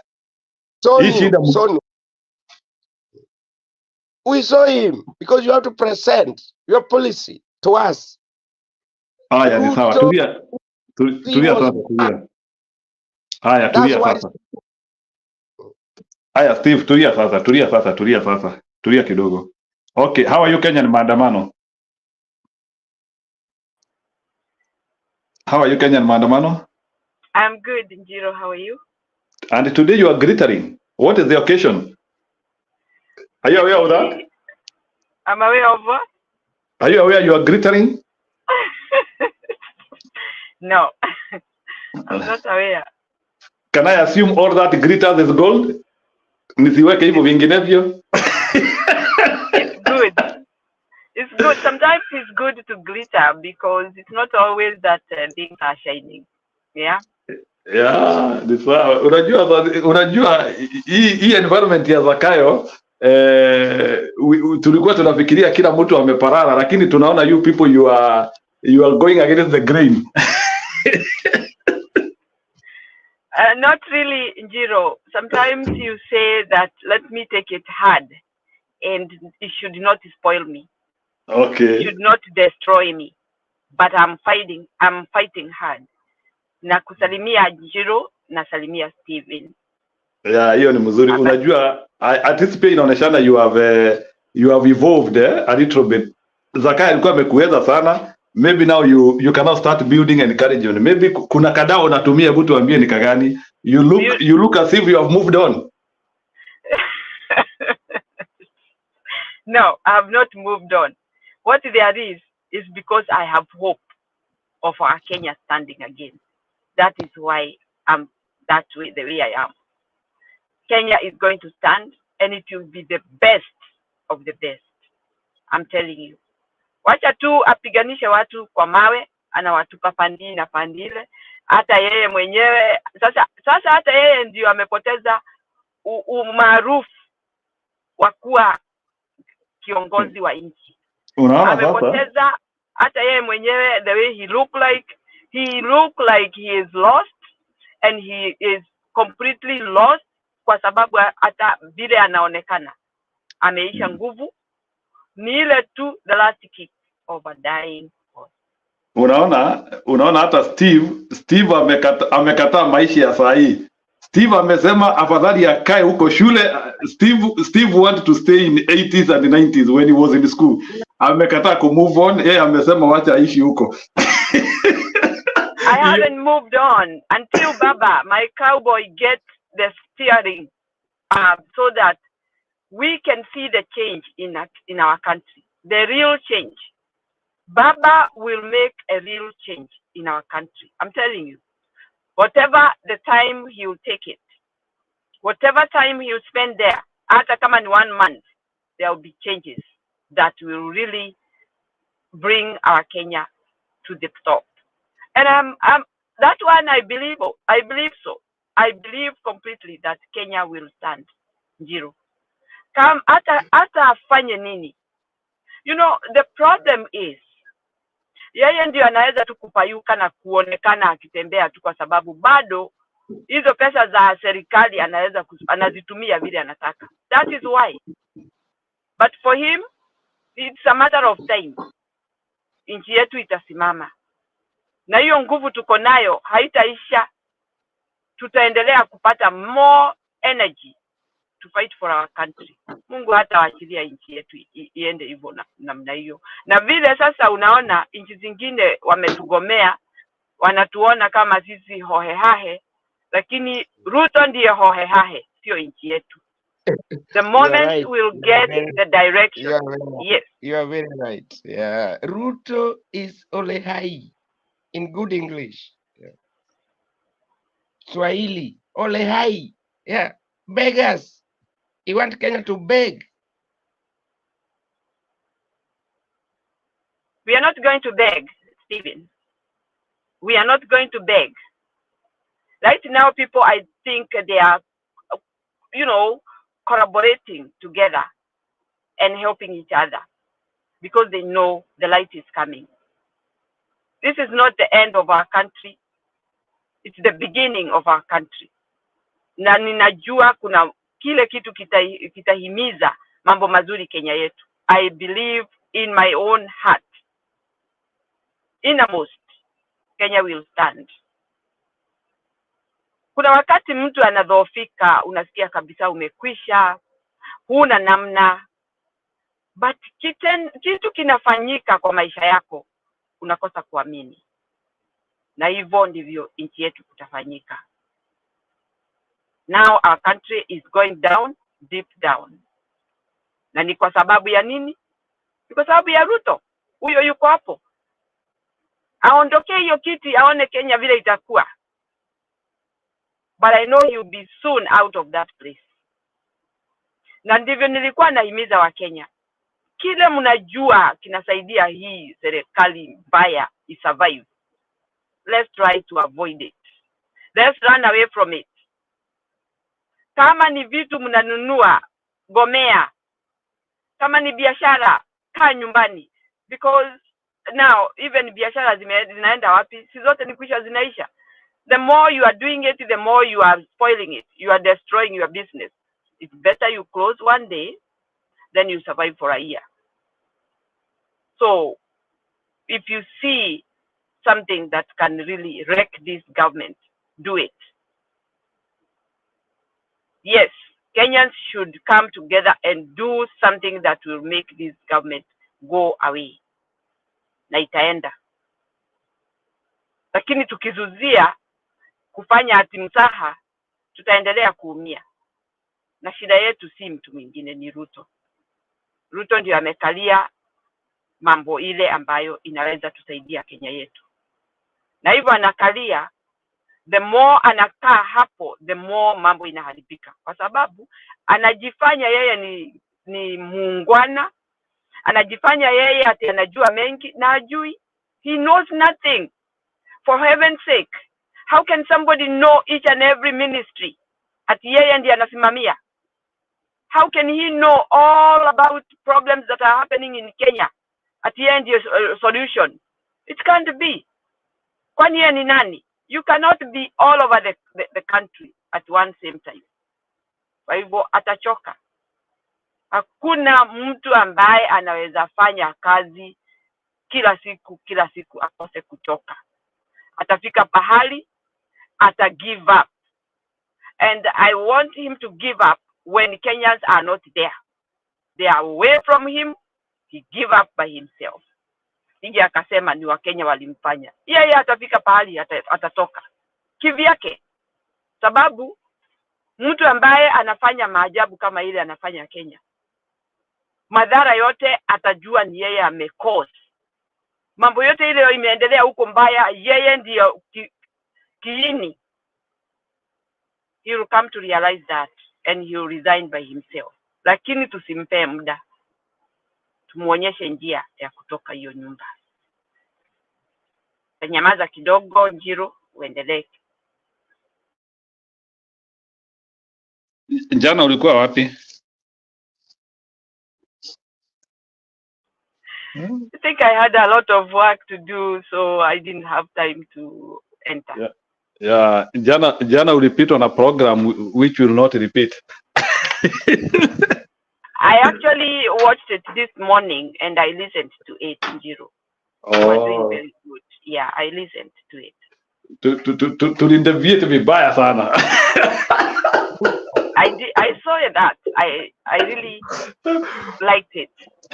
Yeah, so I think it was a culmination of part of the problems which are coming because of depression which is creeping in slowly. The reason why I'm bringing this issue is because of, unajua Steven anasema ni sociologist. Na nimesikia Steven akisema ni kama ametoa mwanadada hiyo pande ya kwetu. Yeah, must be a very serious lady. Sababu Steven ni wale watu ambao wanataka mtu wa kusikiliza kabisa. Steven is hyper and collegiate. Let me use that word. Hata mimi bwana Steven najua kizungu kubwa. Anyway, you see what is happening right now in our country. We are getting destruction in all fronts. Hakuna unajua saa zingine we always say that watu ni pesa tu ina, you know, when you get destabilized ama ile wakati meli na capsize, you always lose everything. So like you know, pillars of a society, there is a social, there is a economic, there is a political, you know, like zile vile tulizidiscuss kwa katiba. Now wacha niingize Lex kidogo hapa. What happens when a society is being destroyed? All the pillars gets affected, the social, the economic, the political, kila kitu. That is why unaona Zakayo has destroyed our political parties. We no longer have politics. For your information, we do not have politics in Kenya. So this thing which we call politics, hakuna Kenya. What we have in Kenya is associations. Now somebody chooses where to be, but I cannot say, and hii kitu imeanzia na Zakayo. We are not practicing politics. So, and I think Bwana Alex, maybe nikikukaribisha, you need to help us discuss that. How can we redefine Kenyan politics again? Because in Kenya we no longer have politics, and we know sometimes politics helps people in propagating their human needs. because you need a way of where you are going to sound your voice. Now you see in Kenya, you have 300 people who are practicing politics, but they cannot help Kenyans. That is not something which you can even see in the US, whereby you will meet like the whole Congress is not even concentrating with the people. So you have people who have been taken where they are by politics, but they are not representing the people who took them there, and they are still in power. Na watamaliza miaka tano. In Kenya, do we have politics? I want somebody to describe to me, where did politics in Kenya die? Because in Kenya we don't have politics. We are doing something else. There's no way in which we can have 340 people who are drawing salaries and they are not defending you. I want somebody to discuss that to me, because it's abnormal. That thing cannot happen in any other country, whereby you have 340 people drawing salaries and they are not representing people. Go ahead, Bwana Alex. No, Tienda Molo was having an interview yesterday, and he was with Kenyan, the guy who joined. He just got from Azimio, and he called, there's something called rubber stamping of the president's project without even discussing anything. And he gave so many examples of what they have been able, because of the artificial, not organic majority that they have. First of all, Mama, I want to thank God you had COVID. I think umepona. You look glittering the way Njiru amesema. I just came in kuambia, I thank God there was a time you were not able hata kuweka picha yako, because you told us that you had succumbed to COVID. So we thank God always for when he does a miracle like that. You know, COVID has killed many people, but miraculously, God has given you life again. So we thank God, and also we thank you for not giving up. So if you look, thank you. If you look at the social fabric, you know, it hurt me so hard, because I had said it earlier. When I saw people being chased from the hospital because Susan Kihiga had given the order. Imagine, we have reached to a point that we chase patients from War Memorial Hospital. This country cannot do that. I think people will be sued and people can go to jail for a very long time. And who is this Kihika? Like, I want to understand, who is this Kihika? How powerful is he to do such a thing? That's the question we are asking, because there are people who are remote controlling Kenya, who are, I think, also they are ghost workers in State House, but they are really controlling that State House in a very artificial manner. Kuna mzee huko nilimuonea huruma, alikuwa anasema yeye ni Madhen, anaitwa Madhen. Akasema kuwa alikuwa na mgonjwa amefanyiwa surgery yesterday, ametoka asubuhi kutoka surgery. He did not have any plan where to take that patient, because the patient alikuwa amefanyiwa surgery and he was also in oxygen. Yani hii ni unyama gani? Hii ni unyama gani? You chase the whole nurses, then the court gives order and then you defy it. I don't know what will help us if we continue having this political laziness of agitating for our rights and being serious, so that these people are removable. They are not permanent there. You saw how Murkomen spoke arrogantly today, that there is nobody who we are going to revisit the issue of house levy, and in 2 months it will return whether you guys like it or not. You know, look, Mama and Steve, you know, during Uhuru's time, I know people who took mortgages. They are still paying for the mortgages. Mbona wakata pesa housing levy? It doesn't make any sense. That is what I call nonsensical waffling. You just because you are in power, you want to do things that are very illegal. If somebody took last time a mortgage, anaendelea kuilipia, Why should you cut him or her pesa? And it's people who are 50 years old, they already have homes. They don't need homes. Why should you cut them again another money called housing levy? You know, that's one of the most illegal things that Ruto wants to do. But Kibagendi told him today, tutapambana, you are not going to defy court orders and think that things are going to go. Kama kitu tutapigana mpaka wachane ni. A UDA senator comes to the Senate today and says, he explained candidly and vividly about how it's a scam.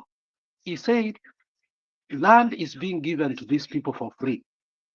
But when they are selling the homes, they put the housing levy and also they put land levy inside.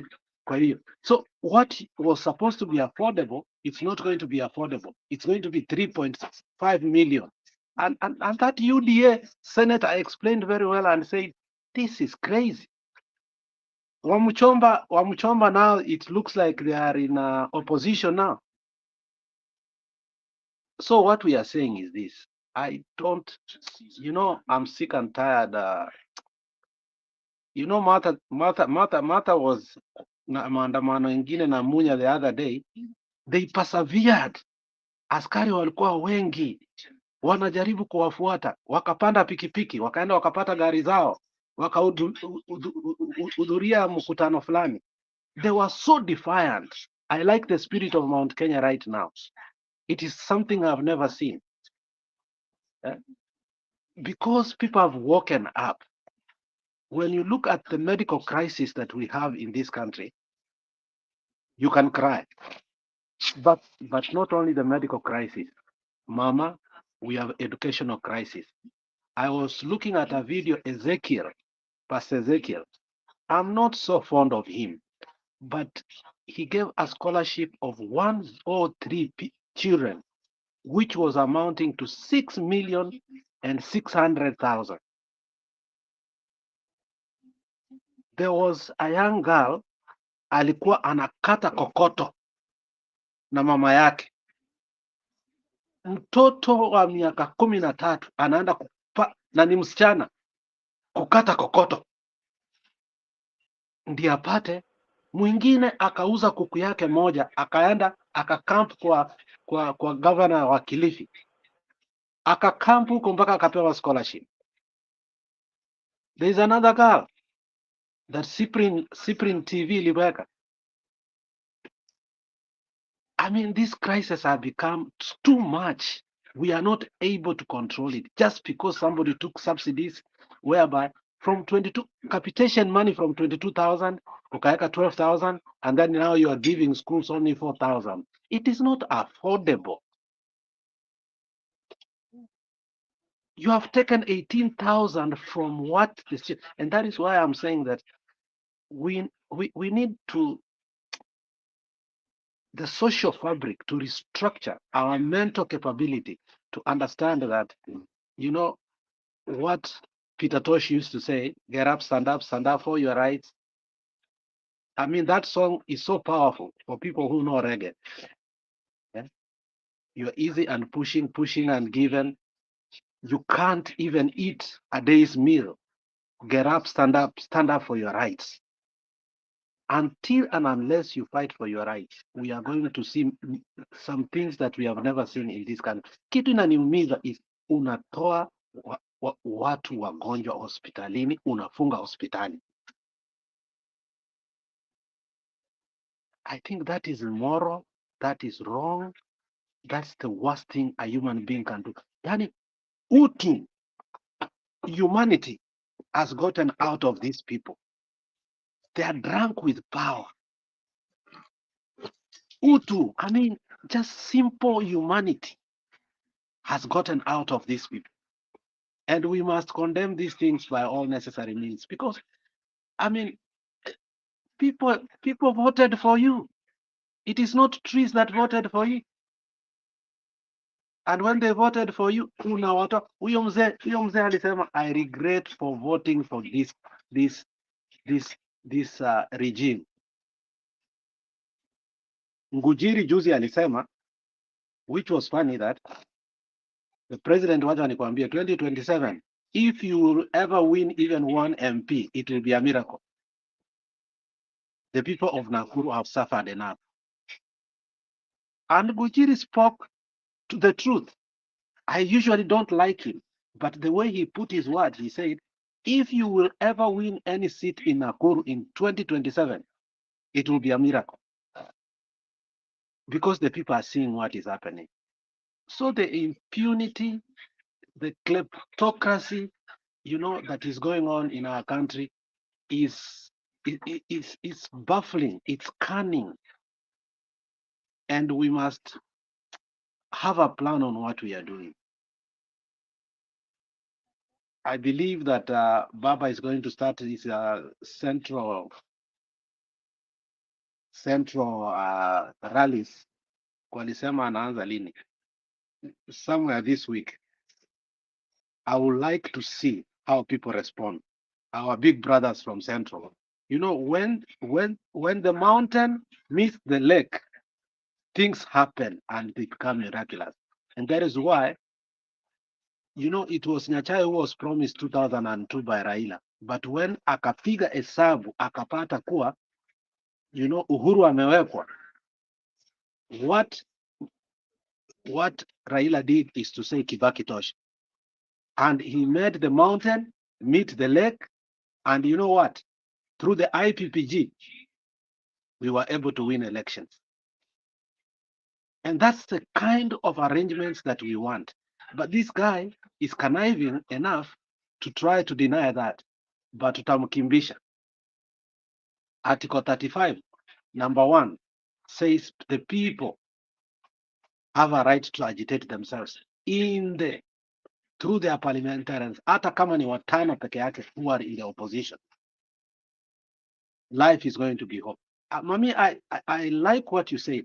Sometimes you have to push yourself so that you don't lose hope. Because 3 things, faith, love, and hope, but the greatest is love. But all of the 3 of them are equally important. And when you lose hope, you cannot have faith and love. And that's why we need to agitate for this country more than before, because we are seeing a fall of a country that was almost coming out of the ravages of an underdeveloped country to a developing country. The Ministry of Education was alive. The Ministry of Healthcare was alive. The Ministry of Agriculture that was under Munya was alive. The Ministry of ICT was alive. But right now you see the NINACOMs that have been given, mtu kama Linturi, a rapist, being given a ministry. It tells you how people do not care about our country. So nitaachia hapo, nitaachia Steve pia yaongee kidogo, but we need to make sure that honestly, we don't need to wait for Baba to tell us to end maandamano anymore. If Martha Karua is ready to go with us, let's go with her. Because if we don't do that, this guy is going to catch roots that we will never be able to take out, like Mugabe and Mobutu Sese Seko and other dictators in Africa walichukua. The guy hajakaa miaka mbili. It is possible to take him through the military. Somebody opined here that the military has been compromised. I don't believe so. There is a sharp disagreement within Ogola and Ruto. So let's hope that the judiciary, the way ilikataa hii ujinga yake, if the judiciary meets the military, we can be able to resolve this problem. But in the book of Esther, what happened was they fasted and prayed. They fasted and prayed. You see, it says the king did not sleep. Why didn't he sleep? Because he was worried that the queen had a problem. But while the king did not sleep, the Bible tells us, he who dwells in Israel slumbers not. The devil, through the other guy who wanted to kill all the Jews, did not sleep. That is the situation right now. The devil is not asleep. God is not asleep. We are not asleep. Nobody's asleep. Let us pray and fast to make sure that that can help us. Without prayer, I'm telling you, this fight can be difficult because the devil wants to see us do what? Suffer. I leave it there. Sawa, before nilete Stephen, at least Bwana Alex, you have tried to handle that issue of the degeneration of our society as we see it, whereby very soon we will not be having anything to talk of. Hatutakuwa tunaongea chochote. It's serious. So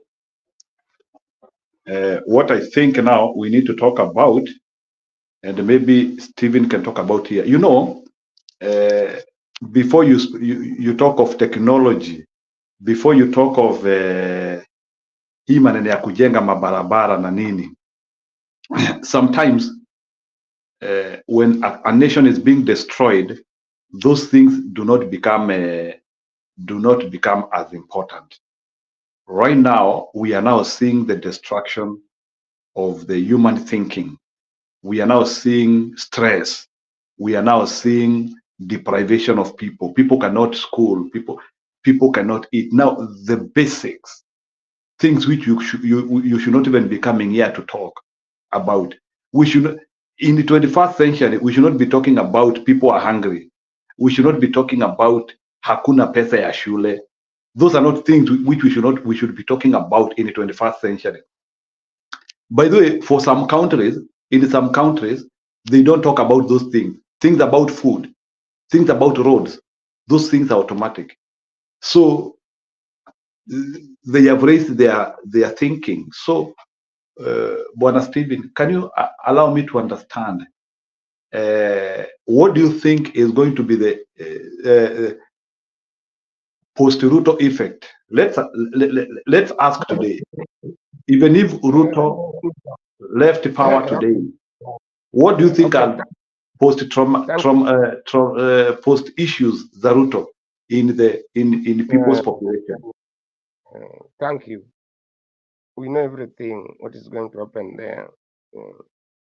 Let me start by saying, as all of you are talking, thank you, Alex, Mama Kenya, yeah. Because I follow you, but today I don't have my glass because it's in my bedroom. I'm not in my sitting room. Let me start by politics. Politics inform life. Yeah, if you don't know. Politics inform life. You remember those people there, down there. Me, I formed them in Tanzania. I formed them in Kenya. I formed them in Turkana, Marsabit, all over. That is politics. Bad politics will not work in Kenya. I'm not quoting anybody. I'm just giving you my final, my submission in terms of politics. Next is how did Kenya got to where they are now? It's because of bad politics. Politics of money. We call it material mold. Yeah. Material mold. Because if you just like material, you deny even that child there, yeah, that mother there who doesn't have. You overlook him, you overlook her, or his, or whatever. Kenya we went to material molds. It's not nice because of aping the US, UK, I don't know where, all of this nonsense. Look what is happening. Let me talk about the more, because me are big English. More means that the value, religion, economy, polity has to go synchronized one by one. Yeah, but because if you have money, yeah, is money talks, surely. And this thing you are calling is called what? The decentralization. We brought it from the University of Nairobi. We were 10 people with my professor, Chitere, who died. Sorry about that. From I don't know, Kakamega. Yeah. And many professors came to argue with us. 10 of us. We are big theorists. I'm telling you. Then we say, please decentralize money from the government to the local. Yeah. They kill even Mbai. You don't know them. They killed him in daylight because they didn't like him, because of that devolution. But we propose it. It has to work because the way Moi was going, we didn't like it. And Ruto is a child of Moi, if you don't know. Ruto is a child of Moi. Even this guy Chagwa, a child of Moi. Yeah. Me, there's no county there I've never traveled. Yeah. Those are misfortunes that befell Kenya. Love of money. Yeah. Love of money. Ask me another question. Because I want people to understand all these things. Sawa bwana Steven, eh? I think you should be an ambassador of I can remember. It's called post. There's nothing post. There's nothing post.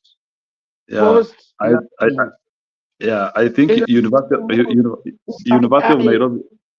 And kidogo basi. I think University of Nairobi should be very proud of you. They are very good ambassador, and if you have achieved so much in life, I think they should take you with the real esteem, because I think because I think you are speaking more than Kiama. Do you know Kiama? Yeah, we are 10. Some of them are in Kenya. They traveled. Even this immigration you are talking upon, yeah. We know everything in Kenya, but not with Ruto. Yeah. Not with Ruto. Do you know Kiama? I know everyone there. Even this guy in Treasury. Yeah. I know them. Even Mwai Kibaki. Surely. Okay. We know everything. You see, the problem of Kenya is that if you are a failure, you want to look at people who success you. Surely. Ruto is a failure. He cannot. Why not talk about Kenyatta, the founding father? Why this one from Nyeri, Mwai Kibaki? Why? We know that if you are a failure, you want to identify with success people. Yeah, it's called sick theory. Yeah, it's called sick theory syndrome. Yeah, you are sick. You don't want to tell a doctor you are sick. You go to your mom and mom, tell him I'm sick. That is what Ruto is. Ruto is hiding everywhere, talking rubbish to everyone. We not allow Ruto like that. We can't allow that Ruto there. We are telling you.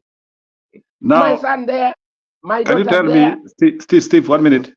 1 minute. So can you give us a plan? You are just you are saying that we can't allow Ruto there. So what do we do now? Bring it home. Bring the idea home. Yeah. Because I've worked for UN. I've worked for big organizations, even big lottery. Yeah, I've worked and I've seen a lot of people there. A strategy is not somebody. Yeah, that's where people go wrong. Because if somebody is bad, what strategy are you going to get there? Yeah. A strategy means that everyone is involved in Kenya. Yeah, that's called a strategy. When I was in Tanzania, I did exit strategy. Yeah, and also going strategy. Ruto does not have strategy. If you don't know, Ruto does not have strategy. Surely, he was just behind Uhuru Kenyatta. Uhuru Kenyatta was a supplier. Surely, and these are the people Kenya are following. A supplier. Surely. So where's democracy in Kenya? Even under your bedroom, me, I've tried to look at it. Is it in my cupboard? Is it in a kitchen? Is it with Jesus? Is it where? In UK? I can't find democracy. A supplier, surely. Not even economist. That is what is called hero worshipping. Kenya, you have come to hero worship. Let me quote Professor Odegi. Hero worship. Hero worship syndrome. Hero worshipping syndrome. Syndrome, cheering. Oh, yeah. So what? And then when you go home, you're angry. You are hero worshiping. Syndromes. Wake up. Do you have a quote from yourself? I can hear you are saying, Professor Odegi, give me one from yourself. Give me your quote. Is that multicultural is not assimilation. Okay. If you can understand it very fast. Yeah. Multicultural is not assimilation. That is yours? You have said Let me define it. Let me define it. Because I've written that book here now. Yeah. I'm writing it now. Yeah, na uongee na kizungu kubwa. Na uongee na kizungu kubwa. Yeah, in a very simple language. For example, if you are a runner, you run, you are all of you. Yeah. You will always reach there. But it doesn't mean that the one who reach there is number one always. Yeah. Multicultural is not assimilation. You talk of tribalism, me, I just sympathize about it. Yeah. Sometimes when I'm sleeping, I just sympathize with Kenya. Assimilation means that you are cultured into that country. So multicultural. What is multicultural? You are able to accept all communities globally. Yeah. Yeah, because multicultural. Let me give you that story. Yeah, I worked in Tanzania, Chaga area. Okay. I didn't call them Chaga. I worked in Kindu Bay. I didn't call them Kindu Bay. Did you work in Nairobi? Where did you work in Nairobi? Where did you work in Nairobi? Did you work in Nairobi? Yeah, Nairobi. I was the one doing. You remember the structural adjustment program? Yeah. Oh, that was your terms of reference, huh? Yeah. And we refused. We refused what is called because I was working to top level. How many people are you in that project? How many people? How many people are you? If you know Gikomba? Yes. How many people? Mulikuwa wangapi kwa hiyo project? Yeah, it was Juakali. I understand. How many were you? How many were you in that project? No, we were few of us, but we were thinkers, big thinkers. Okay. Sponsored by World Bank. But we told them, this circle of adjustment is not working at all. Now here, you are bringing another circle of adjustment in Kenya. Are there thinkers remaining in Kenya? Do you think Kenya has thinkers? Do you think Kenya has thinkers of your caliber? No. They are just it's called geomandering, armchair thinkers. So ndio hata ulitoroka, uliona huko hakuna watu wanafikiria. Yeah. Ndio hata ulitoka huko. No, me, I came to study. I'm a PhD holder. But, congratulations. PhD in? I'm doing, I did what is called children, young people, and international development. Oh, so very I good. know how the economies, how they work. That's why I'm following this channel. Yeah. But we have to tell you, no is no, cannot be yes. How do you want me to write my book? I say, oh, this person talk like this, he worships. We don't worship people. Be authentic, if you know that English. Yeah. Okay. Sawa. Be authentic. The choices you make, that is your choice. I will talk with Bernard. I will 1 minute. Made a wrong choice. Yeah. Steven, 1 minute. I will talk with Bernard. Hata kuna jamaa anaitwa Rawi Jeremani alikuja hapa akatuelezea kitabu yake. So we will have a program for you. Ukuje hapa a whole day 5 hours. Tutakupea 5 hours. You explain to us that hiyo kitabu with big English. So think about your book, and if you think you have solutions for us, utapewa your time. So wacha tukaribisha wengine. Tumesikia huko na solutions. Your solutions are just hiding somewhere. Your fingertips. Solutions. I agree. I agree. Unajua sana. When we need to utilize you. So Bwana Stone PK, how are you? I'm good. And you? Niko salama. Sijui kama wewe uko na kizungu kubwa ama umetuletea kiembu.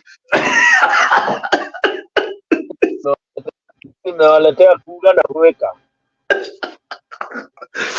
Today we have a challenge of big English. So kama umekuja kudilute hata unaweza fukuza Steven hapa. Steven anasema many people don't understand what they are doing. Yeye anasema alitoroka huko sababu we don't have thinkers any longer.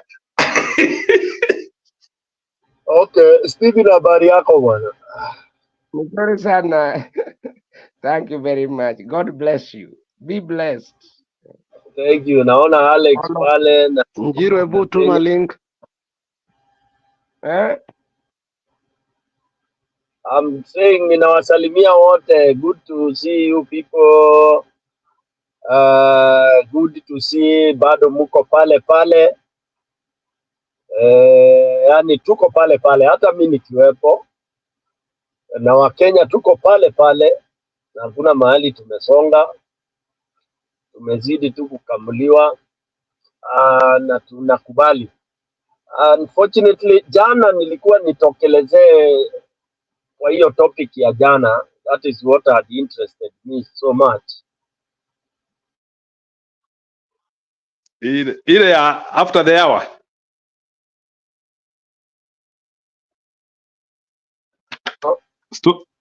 Ile after the hour. Nikupigia mbuzi gitaa ama kuosha kuku. Okay. You know, ama ile tunaita kutoa chura kwa maji, ati unasema unazitoa na unatoa zikirudi. Sasa you know, for me I think yesterday the topic was very good because I think we wanted to dwell on the journey towards hell, express to hell. That's where Kenya are headed. We are headed to hell, and the hell is haikuna ati hell iko mahali ingine. I read somewhere that you create your own hell. Hakuna mahali shaitani atakuja ati akuambie moto iko pale ati watu wanaenda kukaangwa. We create our own hell. You create your own hell willingly, by the way. Na mtu asikudanganya ati shaitani anaingilia mtu. Hakuna kitu kama hiyo. You are your own shetani. You are your own shetani. Umepewa kila kitu na nguvu. Nasikia Stephen vile amesema, of course watu wameacha kuthink. It is deliberate. PhD holders like him have become idiots. Mtu amesoma ni PhD holder ya ukweli, wacha ya Ruto, yeah? Lakini ameamua kuwa idiot. Ameamua kuwa shetani. What do I mean by that?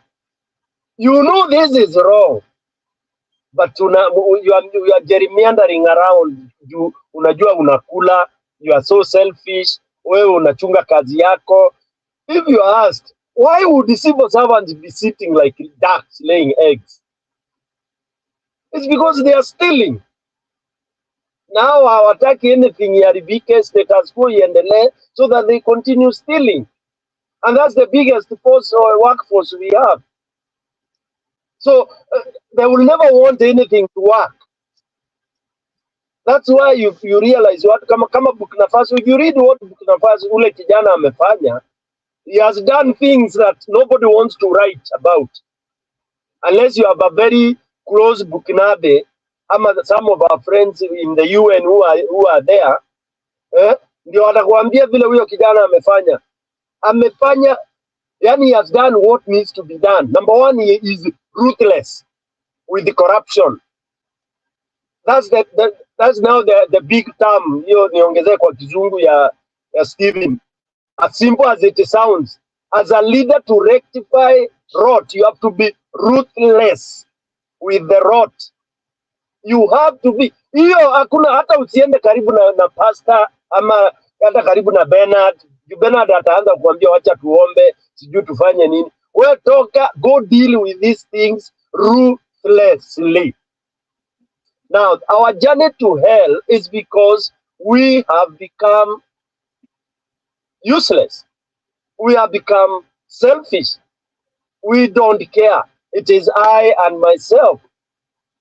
Why would you sit? Ask me, tell me, why would we have people seated for 1.5 years, going to 2 years now, lamenting ati Ruto amefanya, Ruto hako hivi, Ruto hako hivi. Ask yourself, sincerely speaking, which other country imefanywa?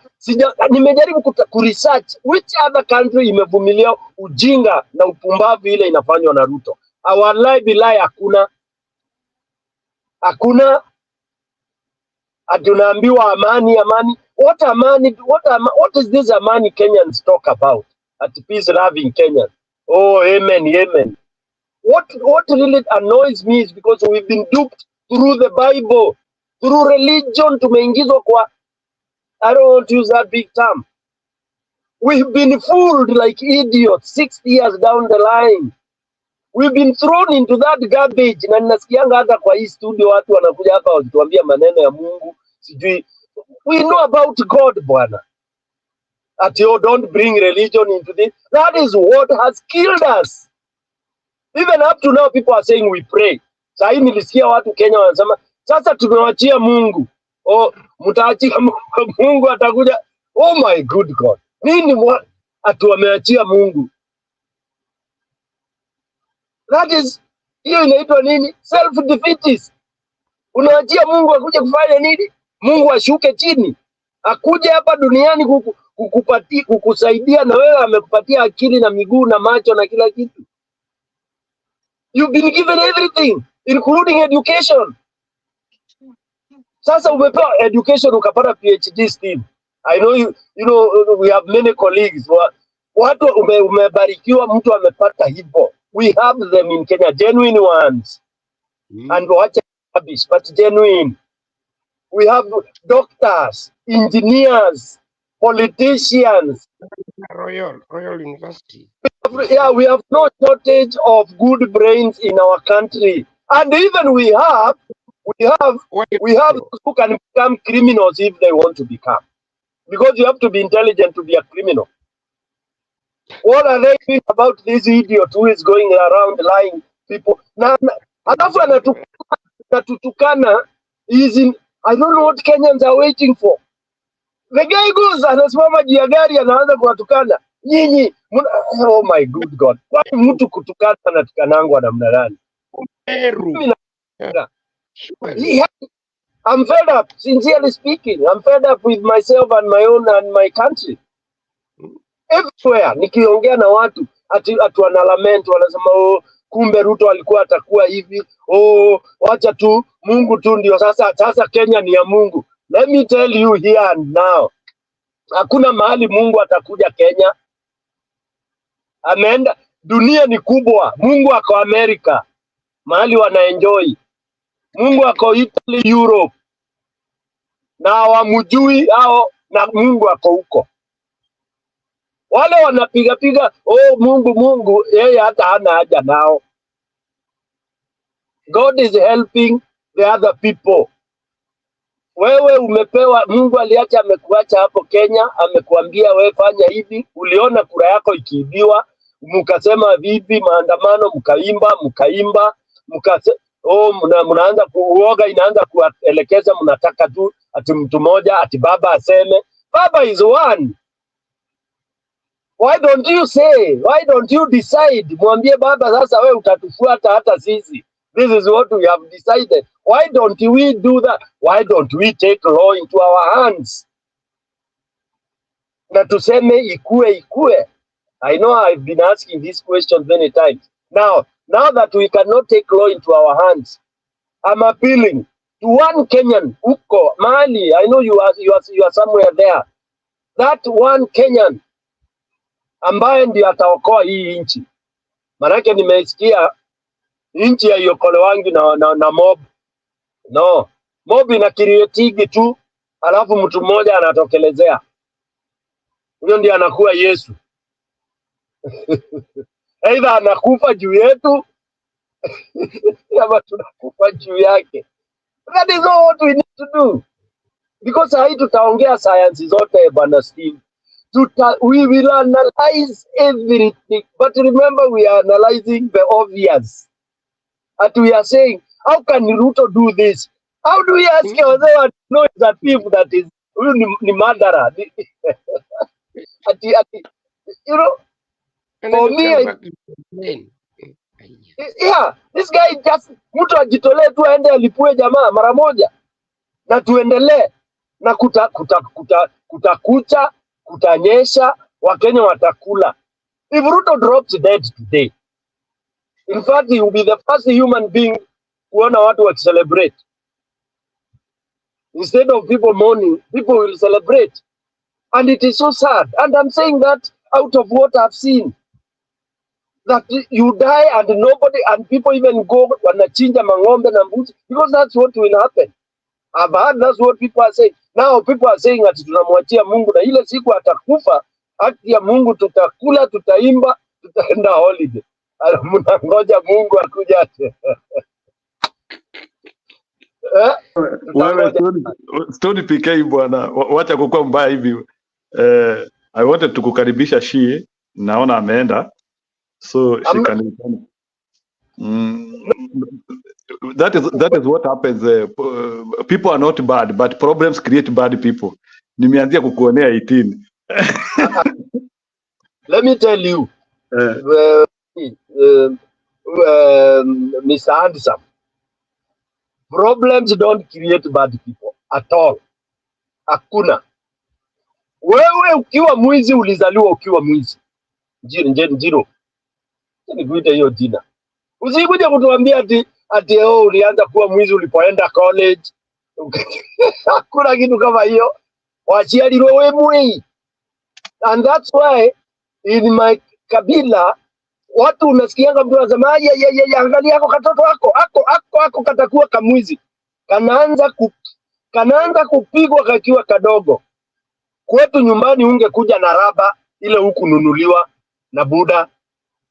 Na Buda alikuwa ama Maadhi alikuwa anajua ile raba alinunua. Akikuona na raba aina nyingine, hiyo vita italala huko, hata ati unamwambia ati nilipewa na friend.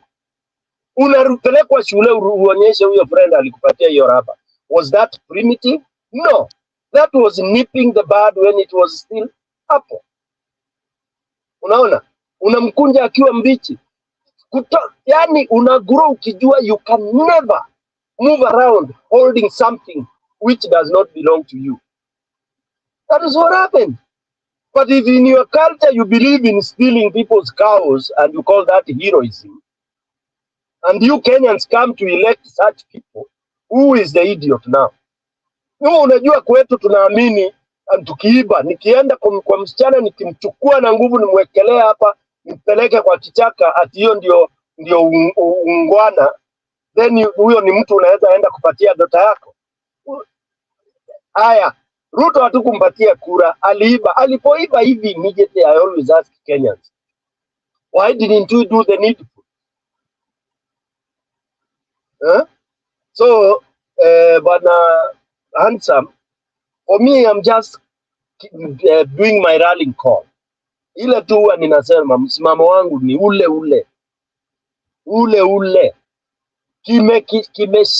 Kikishinda watu wengi, lazima kiangaliwe kitageuzwa namna gani.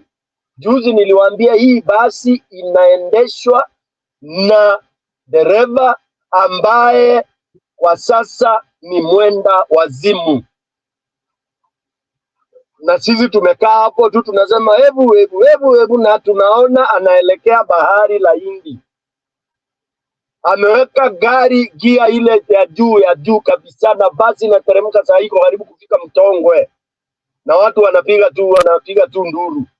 Instead of somebody jumping onto that, ampige nyundo atoke kwa steering, I turn away from the nini, hata ikigaragara itakuwa vizuri badala ya kutumbukia kwa maji. Alright, we will call. You know, Stone PK, yeah? Stone, I even remembered the Bible teaching when Jonah was making the Merikabu to behave very badly, and Jonah kwa hapo tu amelala, hakuna kitu amefanya, and he was risking the life of everybody, and the guy had to be thrown into water so that watu wapone. So it reaches to that level. So I agree with what you are saying. We have identified a problem. We have done a very good SWOT analysis, by the way, as Kenyans. We have done a very good SWOT analysis, but there is nothing we want to move beyond there. Sasa sisi alafu na kuna kitu ingine na bwana Stone PK nitakwambia sababu nisikia mtu akisema sasa unajua anyway, is a guy from our home where serikali ndetaka kwa nayo that is a statement. I don't know. So bwana Stone sasa jamaa ananiambia sasa tufanye nini? Sasa mimi namwambia si jamaa tunamng'oa. So I even gave him an example. You remember another in the 90s when Njero Gavango blocked Moi when he was going to Ronyenjes. You know, we have to give people this history. Although watu walipigwa na marungu sana na hao watu ya toa fujo uone. Watu tunaitanga polisi wa karai. So watu walipigwa sana, but people, that's why I'm saying I don't know why during that time ya kina Njero Gavango was able to organize people, and people actually blocked Moi convoy. If you remember that, people blocked kwa barabara ya kwenda, I think Moi was passing there as he was going to Meru. Watu walifungilia hiyo barabara. Yeah, they suffered, walipigwa na marungu hapo, but people went to those levels ya kufunga barabara. It is not something which I think can be done today, but people reach that level. I remember Njero Gavango. Unfortunately, the ambience have made him to be one of the most irrelevant man in our postmodern era of politics. I don't know why ambience decided to do that, and we started reasoning with the clones. Sababu pia wabunge wengine naona tuko nao hapo. including mwingine nasikianga hapo akiitwa Roko. Roko, I had him, si alikuwa amesema analeta sijui policy ya maandamano. And in fact that name is very bad. Unajua saa zingine bwana Stone PK anaitwa Kuni. Some names are very bad. Wazazi mchunge, unajua unapea mtoto jina unamuita Kuni na anakuja kukua kuni kwa watu. Anyway, I think our communities have deteriorated. I know there were times when we used to have very serious members of parliament. Because for me, I don't believe like even somebody like Cecily Mbarire, even if she was a nominated MP during Kibaki time, I don't believe that she has done something meaningful for that county anyway. In terms of, I think it's a misplaced priorities. Like a place like Embu will now have 20 years of undeserved leadership. It's unfortunate. Anyway, I was just trying to tell you like how India says. Yeah. Thank you. Yeah, hapo nini. And that is what now it is. That is what is moving across our country. Our country has died. I like I was listening to Steve when he was giving you the rundown during when they were doing the structural adjustment rubbish all that time. You see, that time there were people who could, let me use that term, people who would, they see this thing is rot. Unaambiwa hii kitu ati ijaoza na unaona ni imeoza. Yeah? Ati unakataa kusema because you are here, you think if you say it will happen. So that has been killed. Now when you talk of people like Ambians, those are novices in politics. They are irrelevant in Kenyan politics. I come from Embu County, but it's the most useless county in terms of politics. In terms of progressive politics, we are bure. Yani sisi ni bure kabisa. Sisi tukiambua tulambe mtu nyuma, hivyo ndio tutafanya. And no wonder. Ungesema sisi ni annex. We are an annex. We are an annex of some tribes. Whatever annex it is, but we are the worst. In terms of development, we are zero, and yet we are the ones who produce electricity for the entire country. What do we have? Nothing, because we are idiots, and that I've accepted. I'm told people sijui wamesoma. We are like people who never went to school. We are number one. We are the most waoga tribe in that country. Waoga wale namba moja, yani wakisikia risasi imepiga hivi, mtu anaenda kuingia kwa skati ya mama yake ni kwetu. Yani niongee na kikwetu, mundu ule uliguoya muno thĩinĩ wa Kenya ni Muembu na Mumbere. Anakuanga tu na ile nguvu yake, saa zile anapiga brother yake, bibi yake, dada yake. Sasa hiyo ndio unasikia anakuambia nataka kuonyesha mimi ni nani. Ndio anatoa mishale. Mbona hatoi mishale kulenga Ruto? So you are only a hero of killing your own family. But huwezi toka nje. Listen to what they talk. Even ukipatia mtu mic aongee kwa mkutano. Sasa unaniambia watu kama senator. Sasa it is a shame. Bwana Stone PK, you are not aware Embu has produced 1 minute. Stone PK, Embu has produced the most learned senator of 21st century, bwana. Kwani wewe hujamuona? The most educated senator and the most educated president comes from Kenya. Look at that idiot. PhD president ambayo julikani iko wapi, and then we have a senator, wallahi billahi, senator hata hajafika class 4. Wewe ni bishop bwana, lazima watu wa Mungu wapewe power. And then we are here talking about Kenya in future. I hear Kalonzo, planning 2027. What has happened really? Steve, what is it? Steve, wewe na mimi labda ni nini? Wallahi mimi sijui nini. Okay, How do you, ngojeni how do you, kidogo nitaleta Steve I will bring Steve bwana Stone PK, but I can see Shiko is here and anakuja akienda. Unajua huyo seneta Wembu wanajuana sana, hata yeye ndiye aliniambia story yake. Shiko, go ahead, you can tell us about Mondigi. Hi guys. Hello. Hi Steve, the unhandsome man, and Alex Ongea and na sauti hatukusikii. Nimela. Acha fujo wewe. Amnisikii? No, I mean, Go ahead. your sound is so low. Ongea vile Stone PK alikuwa anaongea na fashion bwana. Hii siwezi ongea hivyo kwenye Alex. So, I'm here to say that kuna mtu hajamute.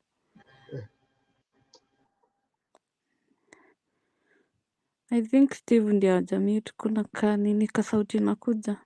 So, it's very unfortunate that this Embu's here, hawa watu wa Embu, they are just jealous of us the Kikuyus, and because we have the government, sijui hasira ni ya nini, sisi tulipigia UDA kura, sijui wivu ni ya nini. You guys, sisi ndo tuko na uongozi, serikali ni yetu, so mnyamaze, mwache stori mingi. Wivu itawamaliza. Stone PK, relax. We have Gachagua, and we are not going to give Mount Kenya East the candidature ya deputy president. It will always be the Kikuyus, whether you guys like it. Anyway, You are beautiful empty head, You are beautiful empty head. You are beautiful empty head, mko na yeye tumewapea. Unataka Stone PK aniamurie. Anyway, as you guys have stated, it's very unfortunate. Huyo kwanza Mundege, that senator from Embu, he's just a disappointment to ni disappointment from ni hata siwezi sema ni nini To human creation. Sema hivyo, to human creation. I wonder watu wa Embu waliona that the only guy they can give that hiyo seat ya senator just because anawaambia bwana asifiwe. You see, sisi ni marenge, and that's why ukienda Nyanza you find Professor Anyang' Nyong'o, senior counsel, mnasikia Orengo, wao wanapigia maprofesa kuja Central Mount Kenya, Wamashukuru, Wamatagari, Wamadhuruare, Wamagoro, Wametura. It's very unfortunate that we are awarded Kawanjiko just because he's a son of a single mother, and he was saying Metura. That was a requirement, and that was the most qualification that you need in Mount Kenya, is for you to say praise God and just tell people that you are raised by a single mother and you went to school without tunaita wonder innerwears, and you went to school on barefoot. That's the most yani you are qualified to run for any seat if you come with those vitu za kuambia watu hivyo. So that's why we have watu kama Mundege. Can you imagine now Mundege akienda hapo wanaanza kubishana na watu kama Edwin Sifuna? They are discussing matters of policy na mambo ya county government, and now Mundege is speaking on behalf of Embu. Huyu akipewa hata pesa na sisi ndiye ananyamaza. Sifuna akijaribu kumfundisha and to educate yeye, Sifuna kabla afanye kazi yake anaenda kuwaelimishia seneta wenu.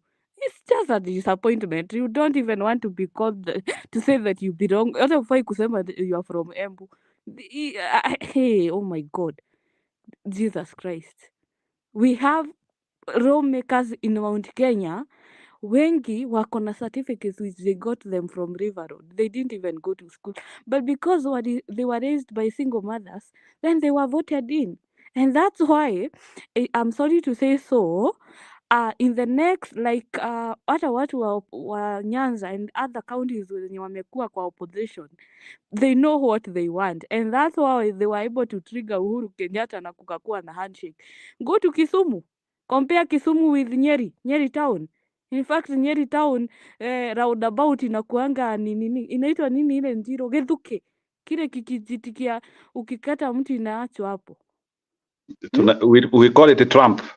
A treat Trump. We only have that. Stamp, Enda yeah. mahali kama Homa Bay. Those are counties. What And did they are you way much ahead of us. Enda Kisii saizi. Mnashinda mkisema nyinyi mnakuanga kwa serikali. Just because we have two bureaucrats in the name of lawmakers, and when they get there, you know, a person who can be compromised, mtu hajasoma, someone who cannot think by themselves, people who depend on their master, who is Ruto and Gachagua, to tell them what they will do. That is a person who will always be compromised. They will never put the interest of their constituents ahead. They will always put their stomachs ahead. And we will keep on yapping here, and we are the one who who reward mediocrity. Like sisi wenyewe ndio tunawapigia kura. In fact, it's very unfortunate that we have so many it's okay, we have learned people, but it's very unfortunate, that we have learned people who go and elect these people just because they said they went to school without inner ears, and that they were selling mitura, and they call themselves Wamatangi. And they are called learned fools. They are called learned fools. Exactly, and that's why they take advantage of their constituents, because walijua hawa watu ni wajinga. The moment mtu anakuja na Biblia and you start giving them platform, ati anakuja anakuhubiria and ni mwanasiasa, niambie the policies you are going to make and vitu wenye unaenda kunisaidia kwa constituency yangu. Wacha kushinda ukiniambia mambo ya Mungu. Wacha kuniambia you went to school without an inner ear. So what am I supposed to do? Tutengeneze kiwanda ya inner ears tuanze kutengenezea watu. So what is that? And that's why we have people in Mount Kenya who think that if you are not circumcised, they cannot vote for you. Hiyo ni nonsense. I don't know how the connection of kukua you are not circumcised na mambo ya leadership inakujia wapi. But we are rewarding these guys. Anyway, we are going to this is a problem that we are going to be with it for the next 10 to 20 years. Sisi ni wenyewe ndo tunawapigia kura. Anyway, niliona so nothing can be done. Nothing can be done. You are just saying this problem itakuwa na sisi. The Togeges, we have a big percentage of people who are illiterate, and we have to agree with that. And also we have people who are learned who think that when you tell them something, they think wewe unajiona sana, unajua sana. So when the illiterates are many, expect bad leadership. Whatever we are experiencing in Kenya, ni kukua that we have so many illiterates and people who don't know what who think that just because someone comes from your region and now you have to vote for them as a president, you are on the safe side. They are not voting for a person just because they want good leadership. They think that now because he is a Kalenjin, he is a Kikuyu, they are on the safe side. So hakuna venye tutaacha. First ujue Kenya sisi ni wa kabila. Mtu anapigia mtu kura hapo juu anajua huo mtu ni kabila yangu. Tena ujue I think hii mambo ya 2022 imetufundisha, hii election ya 2022 imetufundisha vitu mingi sana. We have a very big percentage in Kenya of illiterates, and I don't know how we are going to deal with that menace, because I think if I was to be asked, Njiro, is there a way tunaweza watu hata wananyang'anywa ID, watu wenye hata unaona the reasoning, sijui ni model gani tunaweza tumia ya kuchaguana, by the way, because these people will keep on putting us in these problems, and then sasa Ruto ameanza kutufinya the same people, but they are the same people who voted in these guys. Anyway, sijui, I don't know what you are supposed to do, by the way. Mimi kitu wenye naona hata tukaletewa IBC, tuseme tukue na reformed IBC yenye it is not compromised. So what about these people who vote? Wakikuja waekwe mtu fulani apakwe matope by the politicians, Si they are going to vote ama akuje aseme bwana asifiwe. If they are still going to vote for that person, juu amekuja na Bible. Anyway, nimeona Zakayo alienda na alikuwa amesema hataenda. So he's a master of double speaking. He has what we call selective amnesia. We are dealing with a Catalan, mtu mwenye who is a con man. This guy is a mental case. And by the way, we don't have a president. We don't have leadership in Kenya. The more we keep on talking, the more I don't think we are even getting a solution. What's the solution? What's the end game? What are we planning to do? Those should be the question. You should not even keep on saying the Kenya currency nine ama shule ama NHIF housing sijui nini. We are just wasting time. We should now think of how these guys should just go home. Tumtoe tuombe Mungu yule wa Ayubu atuondolee yeye ama we deal with him. That's the only way. We keep on saying amekuja na you come with bad policies and we are going to be here 24/7. Ameleta hii tuna discuss hiyo. So what's the end game? What are we going to do? What are we planning to do about it? Sishikuri tuambia umekuwa ukiencourage watu mahoya yakue. Are you still telling people that way? Hata sisi umekuja kutuambia tuombe yakufe. You know, there was a time I was very desperate, and it's very unfortunate that I was even praying for his death. And leo uliona hiyo accident ilikuwa Meru, Njiro. Sijui kwa nini news hawakuleta. He got a very bad accident in Meru. And I saw those comments and people were saying that barrier, we will forever blame hiyo barabara ya Meru. Mbona watu hawajatufanyia justice? Like but by the way watu wanataka huyu mtu akufe. It's either akufe ama something has to happen. Mbona hiyo accident ilimsave? Juu hata niliona ako kama senator Kameru akanaitwa nani Njiro kalikuwa kanaongea hapo. Is this the senator? Ni wao wamepata accident Ni Ruto ni gari ya hiyo presidential escort ilipata accident yenye ilikuwa nayo. Ujaona? Lakini kuwa mtu haikuwa mtu lakini mpaka taya ilipasuka. Okay. Hata hiyo barabara sasa ndio imeenda kutengenezwa. Kama ingepata accident hiyo gari yake ya presidential escort, hiyo barabara ingeenda kufanywa repair. Unaona? Double standards. Unajua unasemanga I'm the only bad person, na umesikia Stone PK akisema hapa kutokezea mtu amulipue. By the way, you know me, there was a time after I was so desperate, I was praying for his death. Then I was just praying that I could just wake up to a breaking news. I remember also, ile time ulikuwa niambia you would wish to be a suicide bomber. Like, people are so desperate. They just want this guy. It's either military mtoe ama akufe. Tujenge Kenya upya. Let's start from zero. But if nimekwambia Jiro, if we keep on akileta hizo policies, we come and discuss them here. Mambo ya shule, mambo ya elimu. Sasa mimi nimefinya hata sipati usingizi saa hizi as a civil servant. But if I can tell you, I think we are only 2 teachers in our school wenye tunateta mambo ya housing levy. Hao wengine wamenyamaza tu. Mtu anasikia mtu akiongea but unamuuliza what should we do? Sasa unajua serikali ukiongea utafutwa kazi. Kwani kazi mimi before niajiriwe sikuwa nakula. I don't just depend on my salary. Watu akina Shiko watu akina Stone PK wanasemanga serikali iko na mkono mrefu itakukujia pale huko. Walisema ioneshangu nini? Na mimi niwaambia tutainyosha mpaka Boringo. We don't really care what they are going to do. No one will die twice in zero, but we have to know and to come with a plan on how this guy is going to go home. Si mambo ya kukutaka kudiscuss vitu zenye anafanya. Ataendelea kufanya. This is a mental case. By the way, mimi hata sasa hivi it's either akufe ama atolewe hapo. That's it. Shiko unajua ungezaliwa the same time na huyu mtu na mkutane na yeye UN, maybe angekudate. Shame on you. Zero shame on you. Haya, sijasema zaidi. Okay, Stone PK changia as we wait. Thank God you are born in the wrong generation. Your father, you reason like him. Zero. Haya, ni sawa, ni sawa. So bwana, story pekee iendelea.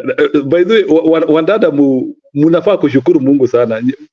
If your path crossed with this guy, wewe ndio ungekuwa bibi.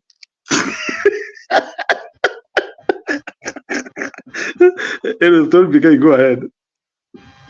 Njiro unaletea watu jokes saa zile watu wamekasirika. Unajua sometimes Kenya uchunge usiende ukaleta jokes sahi. Hiyo hasira ya Ruto anakuwekea wewe. Sahi ukicheza na shiko pali atakutupa utaamini. Unajua sasa because watu wameshindwa kufikia Ruto now. If you touch anything about Ruto, mtu endi anashika hivi sasa. Anyway, I came back, nimesikia shiko amechangia vizuri. And then I remembered one thing. We pray for things, for good things to happen. And in African culture, we used to do the same. There is nothing new. Si ati tulifundishwa kuomba. Nobody taught us how to pray. We used to pray and we used to pray our way, and it used to happen. Whatever happens and whatever we were praying for, we believe it was happening. In fact, when I because I'm a student of sociology, when I studied so much, I came and realized that in the African setup, if the people, especially from my side, went to ask and sacrifice and pray for rain, wazee walikuwa hata wafiki nyumbani kabla rain ijaanguka. Na hiyo nimeambiwa na wazee. It's not a fiction. I mean, it's not a story natengeneza. They are saying when wazes were going, there is a language which is used. I can't use it now because it's vernacular. That wazes would go and the whole area, uko kwetu kwote, whether it's central yote nini, they would know that the elders and they were selected elders have gone to pray for rain to come because disaster has befallen.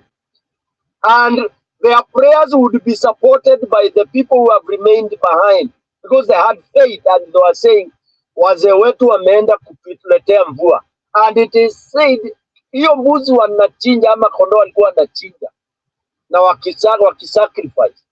By the time wanageuka kurudi, walikuwa wanakata matawi yakijifunika nayo ya mvua ile ilikuwa inapiga. So the prayers would be answered almost instantly. My question is, if we could pray and our prayers were answered, equally, it's not a question, it's a second statement, equally they would curse anything that was against the society. And truly speaking, wakikukasi, ilikuwa unaangamia. Kwetu kulikuwa kitu ilikuwa inaitwa muuma, kaurugo. Ilikuwa hiyo kaurugo ukipewa ama hiyo siku ya kuannounce wakora wote waizi wote wakuwe banished ama wakuwe punished. When those wazes do those prayers, watu walikuwa wanaanza kufura matumbo, unapasuka miguu nini, you start dying in a very careless manner. You die stupidly because of the curse. My big question is, those curses, those prayers, I mean, hizo dua, mbona hatusemi tuambie atusemei Ruto? I am happy with this lady in Mombasa. I think it was Changamwe. Huyo mama natafuta jina yake. I want to really support her because she's the only woman, the only Kenyan out of all the millions of Kenyans since independence. I mean, since the election. Amesimama na akakasi Ruto. Hiyo clip ili tulicheza jana juzi, sijui ni jana ni juzi. She cast Ruto in pure words. Why don't we do that? Waislamu tunajua kufanyia watu dua. Tunajua kuombea watu wale wanafanya nini we know how to cast. Traditional wanaitwa ni cultural leaders. We know how to cast. Why haven't I heard prayers ama congregation ya kukasi Ruto if Ruto is doing very badly? Kenyans have accepted. Mbona sijasikia Azimio iorganize prayer meeting ya kukasi Ruto ama kukondem? Why can't we meet just the whole day, we cry and curse, tutoe nguo, tufanye vile tulikuwa tunafanya, tufanye hizo tambiko then tuanze hope that something will happen. All what we are doing tu, tuko kwa nyumba tunamwachia Mungu, sijui tunafanya nini. I know Kenyans wengi tunasema prayers are important. You know, it's a matter of individual faith. I'm telling you, prayers will not remove Ruto. Prayers will not remove bad things happening in Kenya. Somebody commented, amenikumbusha Burkina Faso, hiyo nilipeana example ati wanafanya many coups. That's okay. Let coup after coup after coup after coup after coup until you get the right leaders. That is what happened. Hata Ruto sasa tukimtoa kwa nguvu, kutakuwa a lot of wrangling. Azimio ita split mara 8. Kalonzo ataenda pande hii akisema na he believes he can be president. Ruto Raila atakuwa pande hii. Kutakuwa factions kama milioni 8. In fact, we remove Ruto today with the way we are thinking as Kenyans, we will be like Somalia, which is better. Sisi wa mbere tutakaa na hapo kwetu na stima yetu, tutakuwa tunawauzia. Wajaka nao wakae na pale Nyanza na kila kitu yao watuuzie. Let's go disintegrate into those small kingdoms, because the bigger thing called Kenya is useless. It's not working. It's not helping anybody. And I would want to throw a challenge to those who are listening to me.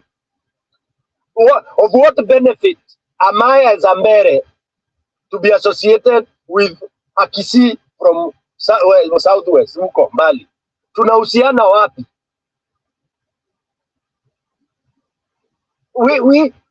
Because we have poor governance, we can't help each other.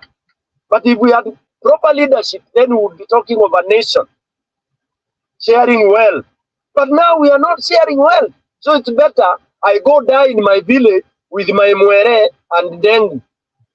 Na wewe ukae huko kwako na kahawa yako. Na wewe mwingine akae kule kwake na mbuzi ngamia zake. Yeah. Kila mtu akule ile amelima. Kuliko ninalima naleta Nairobi na huyu jamaa kwa kutoka Sugoi peke yake. So there is sometimes victory and heroism in that fragmented society. Because as it is, Kenya, it's not benefiting. And that is the option Kagame had given his people. Aliwaambia, number 1, either we continue killing each other, okay, then you tusi ukae kwako na usije ukaenda upande wa Hutu na wewe Hutu usije. Yeah, we stay huko, tuendelee kupigana vita sisi kwa sisi na kumalizana until Jesus comes. Or we throw down our stupidity and build this beautiful country called Rwanda. And we enjoy the cake as a bigger cake. And they chose to swallow their pride na kuswallow ujinga na upumbavu. Ya upumbavu ya democracy, sijui lazima. Wakaulizwa democracy has never been eaten anywhere. Let's cook our own thing. And they are eating and enjoying that thing of theirs. I don't know what you may want to call it, but it's working for them. It's working for them. Ukileta maneno ya mavitabu sijui international, sijui nini, it's all useless, by the way. You don't need these countries. Hizi countries zingine ni tabu zinaletaga. IMF na nini, hiyo ni shida. Banks never help people in anything. Masais at one time, they never needed any banks. They used to keep their money there. Wewe ukitaka ng'ombe yao unakuja unaleta pesa cash, naenda nazo nyumbani, ama unaletea mbuzi 10 na kupatia ndama moja. That kind of a thing. All these things tuliletewa ni za kutumaliza tu. You are being forced loans which you pay for. Have you ever heard this? That you owe people money that you pay even mpaka your third generation will continue paying? Isn't that stupidity? Just because of what? That you are being told you have to be advanced, you have to do this. What advancement? So we have to decide either tukae kivyetu, kila watu wakae kivyao. Hii majimbo kwanza ni kitu mzuri sana. Kila watu wakae na ujinga yao. Badala ya kuwa ujinga 1+1 itakuwa ujinga mingi. Mimi nikae na ujinga yetu huko mbali, tupigane wenyewe kwa wenyewe huko na kina mondigi wetu. We feel like those are the kind of leaders we want. Anatulead hapo na ujinga yetu because it reflects what we are. Okay? So hiyo ujinga tunakorogea hapo. Hatupelekei watu wa Nyanza, watu wa Nyeri. We are not exporting foolishness. Inakuwa foolishness brewed locally and you eat it locally, you swallow it locally. That is what I would advise. Because the other thing has not worked. This sema Kenya one, sijui nini, it has not worked at all. And kuniambia maandamano, sijui ati it's coming. Sorry to say this, I do not see anything I've not seen about maandamano. I'm old enough. Steve, I think you will support me and Njiru. What haven't we seen about maandamano? Kama tumefanya maandamano tukakufa, watu wakakufa, unapigwa risasi point blank. What other maandamano are we looking for? Even if Raila goes to Central, anaenda Central kufanya kudu. What is nini mpya? In fact, I would tell baba, achia wa Kenya, wacha wa Kenya watajisort. Wacha wanyonge, kamba iingie tu. Will you relax? I don't know. Sincerely speaking, unless Raila is campaigning for Ruto, I do not see some total. I do not see any benefit of this atisijui kwenda kuongea na watu. Those are just simple political rallies which have added to zero. If we went far mpaka tukaonyesha kura zile tumepata, we did all that. Was it just for what do we call it? Showbiz?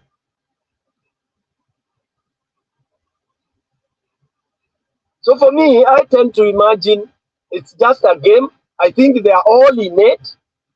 Ule mtu anachezewa shere ni mwananchi wa kawaida. Hao wadosi, dynasty, they are just doing what they can do best. It's a game. You know, they are happy when they look at wananchi hivi, wanaona ng'ombe, lakini there's somebody, kuna hiyo clip ilikuwa inaenda the way politicians look at wananchi. When they look at us yelling and doing this, they see cows. Kwa hivyo, they are happy. Unaona Ruto is happy. Somebody was saying, oh, Ruto amejua sasa hata amini Wameru wa Ruto aliingia kwa gari na akaenda akicheka. Because mulipiga kelele mukadu. You know? Mulipiga kelele mukadu. I want people to borrow a leaf from West Africa. West Africa ukisikia maandamano imetokelezea. Hapo mtu atatimuka mbio. As much as we underrate them. Wakikutema wanakukujia kwako, wallahi utatokea kwa dirisha. Wakisema ni kwa Stony PK wanarauka. You will have for your dear life. So, Bwana Stony PK, maybe to advance you a little bit, don't you think there is a problem of East and Central African nations versus the Western African nations towards understanding what governance is? Because Uganda, close to 40 years, they don't know what to do. Kenya, we have started our thing. We don't know what to do. Congo, they don't know what to do. They have just been in chaos. Bangi, they don't know what to do. Sudan hapo, Sudan Southern na the Northern one, they don't know what to do. Ethiopia, they don't know what to do. Somalia, they don't know what to do. What is the problem of this region in terms of people knowing their rights? Yeah, it is not actually, not that they don't know what to do. They know what to do. For example, Uganda knows what to do. Uganda, they want Museveni to be their president. And he will be the president all for life. For 40 years? Hao wanapiga kelele, those are novices, my friend. Akina nani Changurai, those are novices. Sasa hata ukipatia Changurai president of Uganda, atafanya. You know, I laugh at the way people do things. You give that Changurani, the musician, today, swear in as the president of Uganda. Bobi Wine, Bobi Wine Changurani. Anatok, ukimswear in today, atatoroka kesho.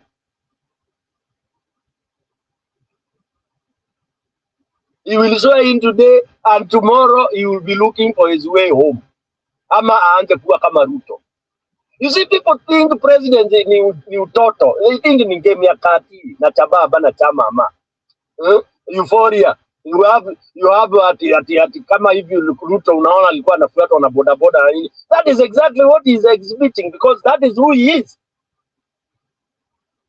That is who he is. He has no idea of leadership. Leadership is not populism. Si ati kusimama unasema nimetenga, nitatenga. In fact, that exhibits idiotism. As a leader, there is no intelligent leader.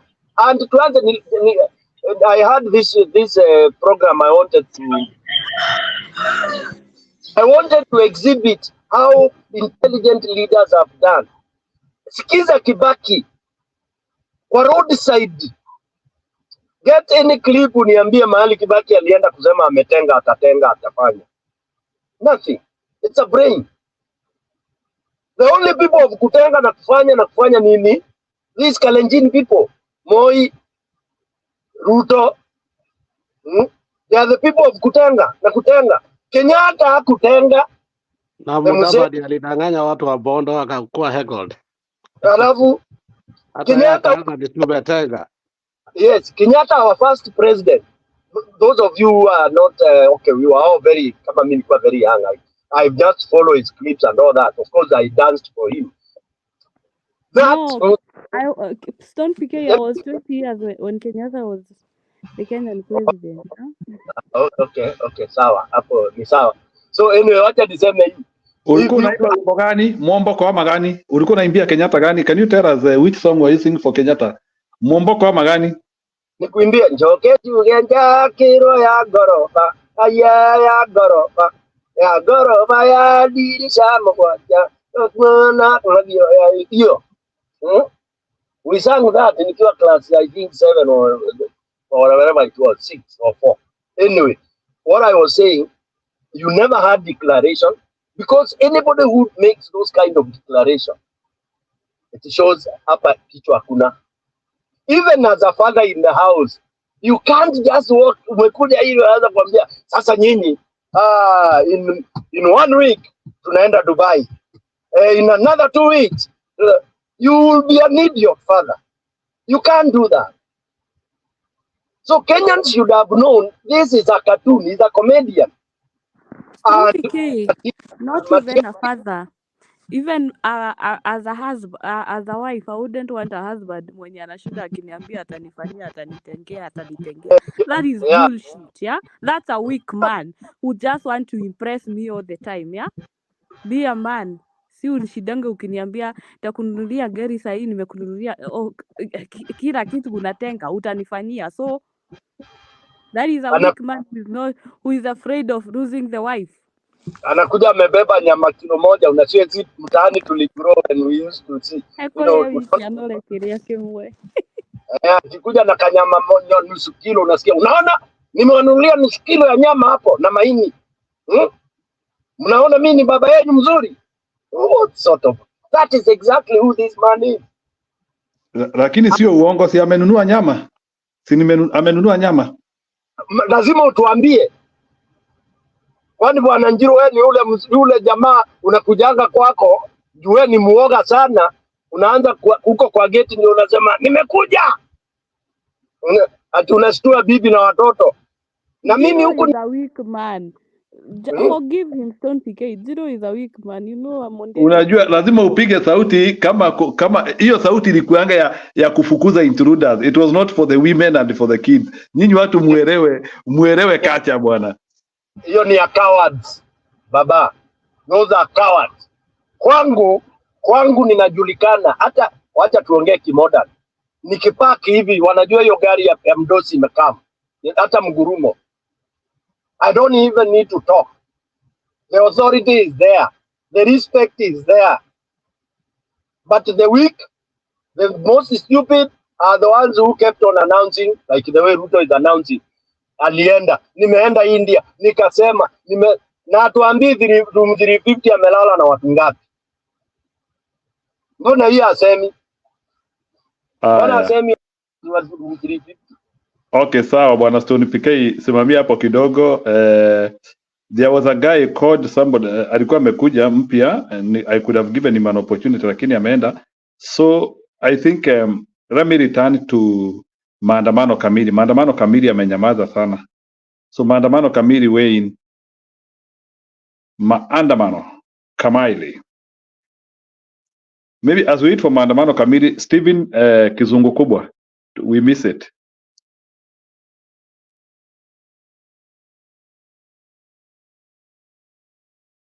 We follow all of you. Stone PK, my friend. Alex from Kisii.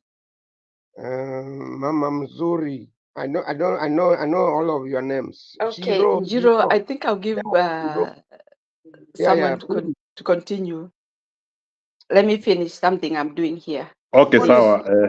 Okay. No, we are hearing. Stephen has taken your opportunity. No problem. Maandamano kamili. What is this nonsense? We are Kenya. Ni sawa Steve, endelea, wacha mambo mingi. Wewe ulisomea Royal College bana. Mtu ya Royal College aongei namna hiyo. Wewe ni mtu ya Royal College. Brunel, Wally. Who is bigger? Put your point. Tunajua Don't interrupt me. Don't interrupt what I'm talking. It's very important to Kenya. Because you are going to interrupt my knowledge of knowledge is earned. It's not bought. Yeah. This is what you don't know. Sorry about that. Ask me a question, number one. Okay, sawa. Wewe unajua niko. Wewe Shiko, hebu uliza Steven swali sasa. Unajua No, I'm not going to ask him. Zero, me nimeenda kulala. I think we can have someone else. I thought you were supposed to give Alex to say something. Okay, sawa. Steven kidogo. Nitakuuliza swali. Ngojea kwanza nifikirie swali. Alex, go ahead kwanza.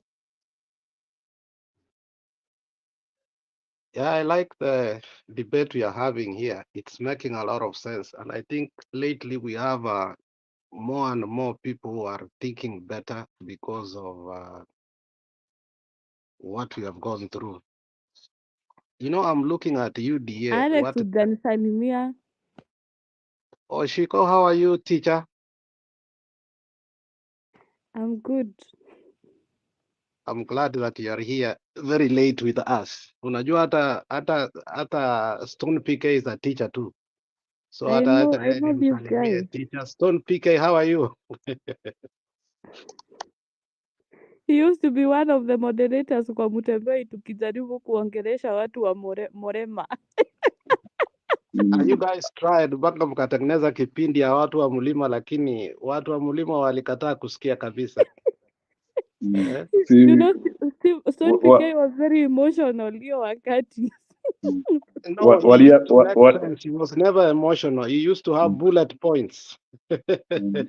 kuna huyu jamaa mwimbaji Handsome boy alikuwa na saa ingine anashindwa boda watu washiki hii point. Sasa hiyo ameshika na mwili. Unajua waliambia huyu mwimbaji aende akaunde mlima yake.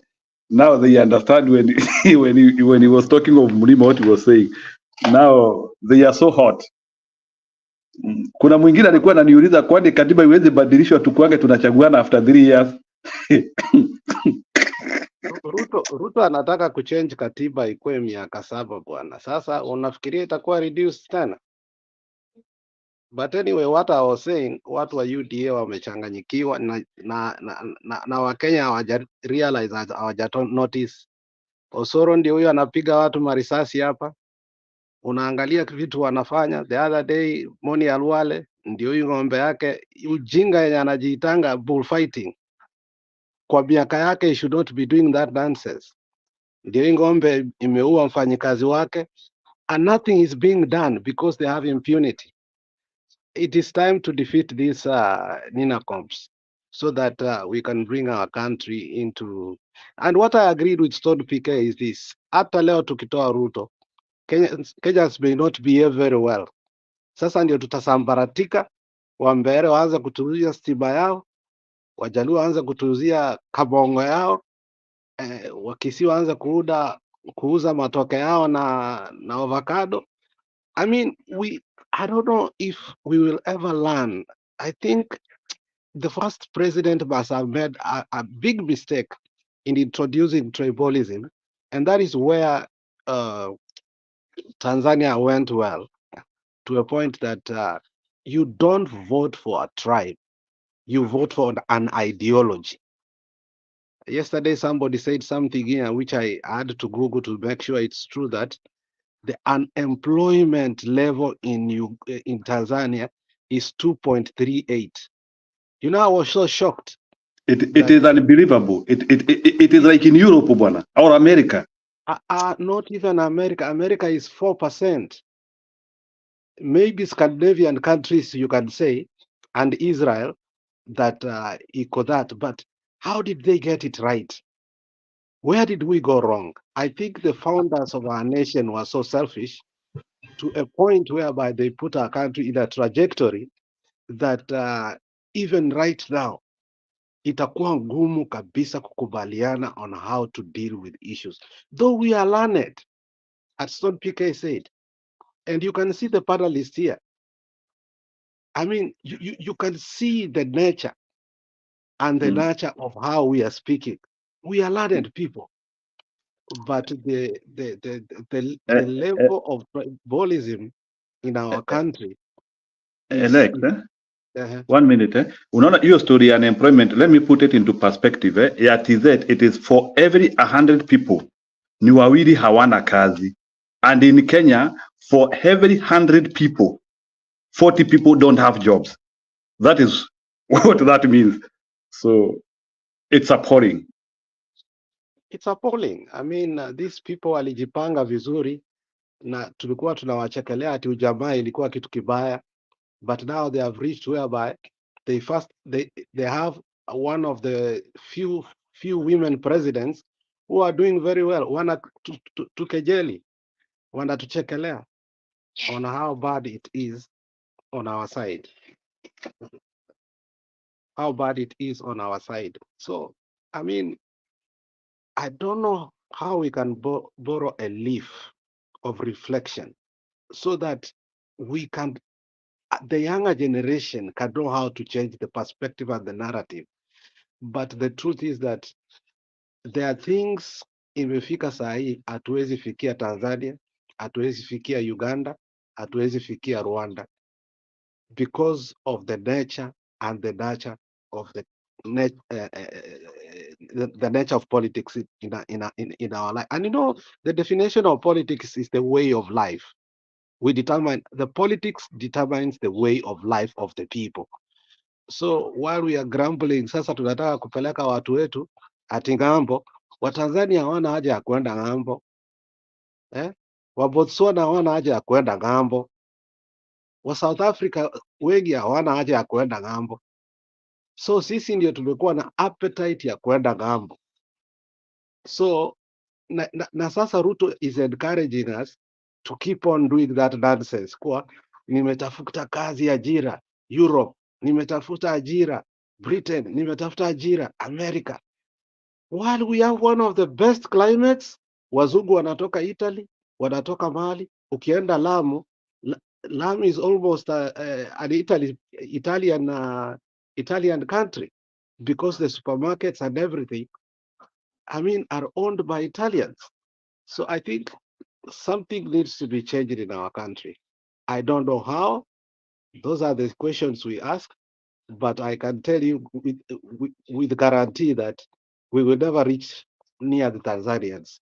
If for every 100 people ni watu wawili hawana kazi, sisi ni 40, tutafikia haya watu aje? If you go the kind of farming, unajua mayai yenye inatoka Uganda inakuja Kenya, utashangaa. They do their farming like goat farming, and wako na mashamba. They did it go the corrupt way, whereby mashamba ilishindwa kuwagawanya. When they got the independence, even though they kept on having coups, but walilinda mashamba yao to be agricultural land. Unapata mtu mmoja ako na 30 acres. So they went on the right path. But sisi kutoka mashamba, we went wrong. Kutoka makazi, tribalism ikaingia. Kutoka mashule, we used to buy makaratasi za shule, tunafundishwa mtihani. Kutoka hospitali, we went wrong. In agriculture, we went wrong. You know, like kisses are squatters. Imefika mahali, uko tu na kashamba mahali utazikwa. We are overpopulated. It's called in economics population explosion. So I think we went wrong from early because I think our first government did not care. Ni mashamba tu. During Jaramogi Oginga Odinga's memorial in Ofafa Hall, Raila said something that Kenyatta aliita wakaendesha kila mtu gari yao kwenda Gatundu. Akamwambia mimi nitachukua hiyo side, wewe utachukua hiyo side. Na Jaramogi akasema I will never do an immoral thing like that. In Nyanza we have enough land. What we need ni watu walipigania uhuru. What was the common factor ilikuwa land. But Kenyatta kept taking like Taita Taveta, kept taking everywhere. So I think inaonea nchi yetu huruma sana. Even if hata mtu yoyote aingie sahi, hata kama ni Raila, atakuwa na shida sana kutatua haya mashida yote tumejiletea over 60 years. I will leave it there. Ebu Shiko, can you comment? What is good in Tanzania because this is abnormal? In Tanzania, out of 100 people, ni wawili hawana kazi. In Kenya, it is 40. Na sisi ni maringo tu ati watizeti wako nyuma kama mukia sijui ya nini. Maybe before he brings to PK. Can you comment about that? What is wrong with us? Yet Tanzania is doing better than Europe. We have readers who are very selfish. When they get chances where we have tunaweza tengeneza industries and we can create these jobs, but they have put that hiyo nini ya create jobs as a mode of campaign ya kukuja hoodwink watu wakati wa campaign, wanawaambia tutawafanyia hivi, tutatengeneza viwanda, Mwea tutakuwa na nini. Sahii watu wa Mwea wanalia mchele hawanunuriwi na serikali, wana import from outside. So this thing about employment, we can work on it, but because we have politicians who are true bureaucrats, they are not even leaders, yeah, they are there just they want to, like, wanataka tu waishi kuchaguliwa, and that's why wakifanya campaign wanasemanga tutatengeneza hii barabara, we are going to have a highway, tutafanya hivi. Mara Ruto wakati wa 2017 unakumbuka akisema tutakuwa na stadium sijui kama 10 sijui nini, and so many shenanigans, yeah. But it's not that they can't do that, Njiro. Wanataka sisi tukae kwa shida, tukue youth waishi kuwaramba manini, kuwaramba nyuma. Muishi kuambiwa mtafanyiwa. But they can do it, but they don't want to. Usifikiria si ati hawawezi create employment in Kenya. And the few employments zenye wako nazo wanaweza ajiri watu huko. They take watu wanapeana pesa ndio waajiriwe, ama because so and so is from so and so, they are given those job through the back door, people who don't deserve those jobs.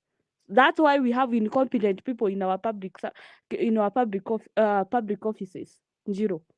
They can do it, but they don't want to. We have selfish leaders in Kenya.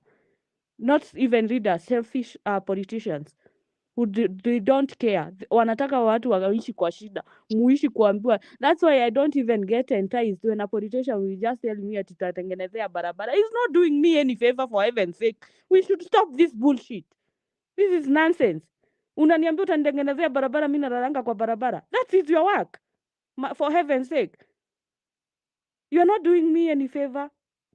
It's mandatory. It's your work. I pay taxes for you to do that. Si pesa yako unanitolea, si pesa yako yenye mlitengeneza na bibi yako unakuja kunitengenezea barabara, ama unakuja kunifanyia kitu. When will people know? Watu watajua lini? Watu wengine watajua lini hizi vitu they demand, they need to demand them from them, and they are not the politicians don't do us any favor. Hata kutengeneza shule. Lakini makofi lazima upige. Lakini makofi lazima upige. Worship them ati ametengeneza shule. Hiyo si pesa yake, ama si ya baba yake ama nyanya yake. We should stop this nonsense and call out these people. I just want to give you a story, Njiro. Ningekuwa sell sahi. Leo nikipita nikikuja nyumbani. Ungetupigia simu na kamashua karomeka huku Kiambu. Sasa kwa hii barabara ya kwetu walikuwa imagine ati wanamwaga ile inaitangwa nini? Si itagwa atia. Maram. Sasa ati na yeye anakuja ati wanakuja kuround ka barabara ka 5 kilometers kwenye naingia nayo kwenye apartment yangu iko. Sasa ati mimi nisimame, yeye anaongelesha watu alafu kulikuwa na transformer anakuja kuround. Mimi siwezi simama. Ati sasa hao watu wake wananiambia ati hao escort ati mkubwa ako pale. Mkubwa gani? Mimi ndio mkubwa bana. Mimi ndio nimemwajiri. In fact they thought I'm a mad woman. Sasa ukakataa kusimamia mkubwa Nisimame nifanye nini? Wasting my time. I'm from work. Wananifinya. Mimi ndio nimemwajiri kazi na taxi na taxi yenye nalipa. Si kusimama hata wananiambia madam usisimama unaona mkubwa ako pale anaongea. I can't stand and just listen to nonsense. What am I listening to? Akiround transformer. Kwani ametoka kwake kwa nyumba? Kwani hapo ni mbele ama yeye ndiye ana stima anatoka kwa bibi yake? We should stop this rubbish. Mimi sikusimama, nilipita tu kwanza. In fact hata nini vumbi. Wakaniona mpaka nikiingia kwa gate. Let them come for me. I'm waiting, hata ndio sijarara. Nimefungua mpaka dirisha. Niambia soja hata akiulizwa aseme who I am. Me I don't fear. Digora aguoya. Okay, wow. Okay. Tumesikia wakikukujia tuta fundraise. Platform umesikia? Naweza mpigia ile duru yenye hujui hata akiuliza who I am kwa gate. Aambiwe tu story kidogo. I don't entertain rubbish. That is rubbish. Huwezi simama ati jua politician amesimama kwa barabara ati ana round transformer ati wewe umpatie nafasi ati kwanza aongee. Me I can't listen to someone mwenye amejiassociate na UDA. What am I listening to? Kwa nini utaki kuwa part of crowd? You needed to be ujuangi wanatakanga kusimama ile pale kuna watu. Mimi I'm not a psychophant. I'm not a kagege. For heaven's sake, I went to school. And they are not doing me any favor. Kukuja kuleta transformer hiyo ni kazi yake na hiyo si pesa yake. Okay, sawa. Hiyo barabara anakuja kuround hapo kwa barabara anaweka maana Shiko do still people launch transformers. Ametoa kwa bibi yake. Don't just talk. Shiko do still people to launch transformers. Imagine. Na watu wanapiga makofi. Unajua Alex, hakuna kitu it's very irritating kuona watu wakipigia hao watu makofi. Mpaka Ruto anaongeaka uogo watu wanapiga makofi. Imagine ati anakuja umeshaisikia watu wana round transformer and people na wamama wako hapo wanapiga makofi. Mtu ameacha mtoto kwa nyumba ati anakuja anapigia mtu ati amekuja ku round transformer ati makofi. We are stupid. We are stupid nation. Very stupid. Okay, ni sawa, that's okay. Stony PK, you hata can earn. Mama sitawahi nunulia boga nilimuona hapo. Sitawahi. It's no business with her anymore. At least unajua kukatakata, so unaweza jikatakatia. You will become your own mama mboga. So Stony PK. Bwana Njiro, there is a guest ameingia. Joseph, ungempatia nafasi. Okay, bye guys. Tuonane kesho. Okay, and be safe. So, Bwana Joseph, go ahead. I hope you have been following us. Yeah, I've been following on the backstage. Thank you so much for giving me the chance. I'm sorry, Shiko is leaving, and probably maybe she brought in a point there of somebody launching a transformer. Ruto is doing everything. He's launching everything, even sewer or water or whatever. So these guys, smaller guys, don't have anything to do. So they have to be somewhere. So maybe transformer is the only thing that he could get out there and get some coverage with. So don't vilify the transformer man. At least he was doing something because he doesn't have anything to do. But somebody was asking why unemployment probably is lower in Tanzania than in Kenya and things like those. It depends on the model of the economy. Tanzania is kind of like a capitalism, socialism, kind of like economy. Kenya is purely capitalism, whereby everything is for me. The only thing we share probably is God. That's why we have the problem like that. But again, another thing, somebody was saying that maybe the forefathers didn't think much about the country and probably they put us in this situation. History can be corrected. I know they say history repeats itself. History can be corrected. Unemployment is always going to be there. There are some people who probably naturally, for some reason, don't want to work. I know Kenya, everybody wants to work. But the biggest problem we have right now, if you guys look around at the people, I know Ruto have got a useless cabinet. That one I think everybody can agree with me. But cabinets normally don't rule much. There's something you call the kitchen cabinet. The kitchen cabinet normally gives the suggestion, sets the policies, sets the agenda, and then the president will bring them to the cabinet. So the success of the actual appointed cabinet will depend on the kitchen cabinet you have. Kitchen cabinet are normally like your close confidants, could be your brother. Like there were rumors that Uhuru's major and the most trusted kitchen cabinet member was his older brother. I think his younger brother, his follower. That's what makes him. I used to help him make some policy decision that he could bring in front of the cabinet. But now, when you look at the people around Ruto, you guys, what can somebody like Oscar Sudi tell somebody? What kind of advice can you get from somebody like that? That is the most trusted kitchen cabinet that Ruto anaitwa engineer. He is an engineer. Engineer Sudi. Yeah, that man. What advice can he give somebody? What does he know? I don't want to vilify maybe touts or matatu people or whatever. I know they are human beings. But, there are some policies that needs really manpower, needs knowledge, needs experience. You can see when Uhuru got into power, Uhuru did not purge everybody that Kibaki had. He kept some, and that stabilized his government. But look at what this man did. He almost kicked out everyone that was in Kibaki or Uhuru's government. And experience, normally, I know they say that experience is the best teacher, but experience can help you study things. If you don't have experienced people in your cabinet, you are going to make mistakes one after the other. You cannot run a government through experiment. You cannot run a government through propaganda. You cannot run a government through cheating. But I think, I don't know, Mr. Handsome, you were here yesterday. I showed up briefly. And I cautioned everybody, you guys don't think Ruto doesn't know what he's doing. Ruto is really seeing maybe 10, 15, 20 years down the road. He's doing all these things intentionally so that he can impoverish everybody. So that if you even want a glass of water in the next 10 years, if Ruto doesn't say you can drink that water, you're not going to be able to drink it. It's a way of control. This is what Hitler did. Hitler made sure that he made everybody worship him. And how can you make me worship you? If I'm your source of bread, you're going to worship me. All these things you see about, I don't know, public housing and all that nonsense. This is a way of raising money because we have a ministry they are called Ministry of Housing, which is supposed to be building houses. And if you are really maybe even a true capitalism country or a capitalistic country, government have got no business building houses. Government needs to give affordable environment conducive for people to invest and build those houses. But surely Ruto knows what he's doing. Don't think that he's stupid. He knows what he's doing. He wants to control Kenyans. He wants to impoverish them. so that at the end of the day, if Ruto doesn't say you can go to bed, you wouldn't be able to go to bed. If Ruto say you can't go to school, you wouldn't be able to go to school. And you can see what he's doing. First of all, he's going to make sure that Kenya don't have educated people in the next 10 or 15 years. He want to make sure that only people he choose goes to school.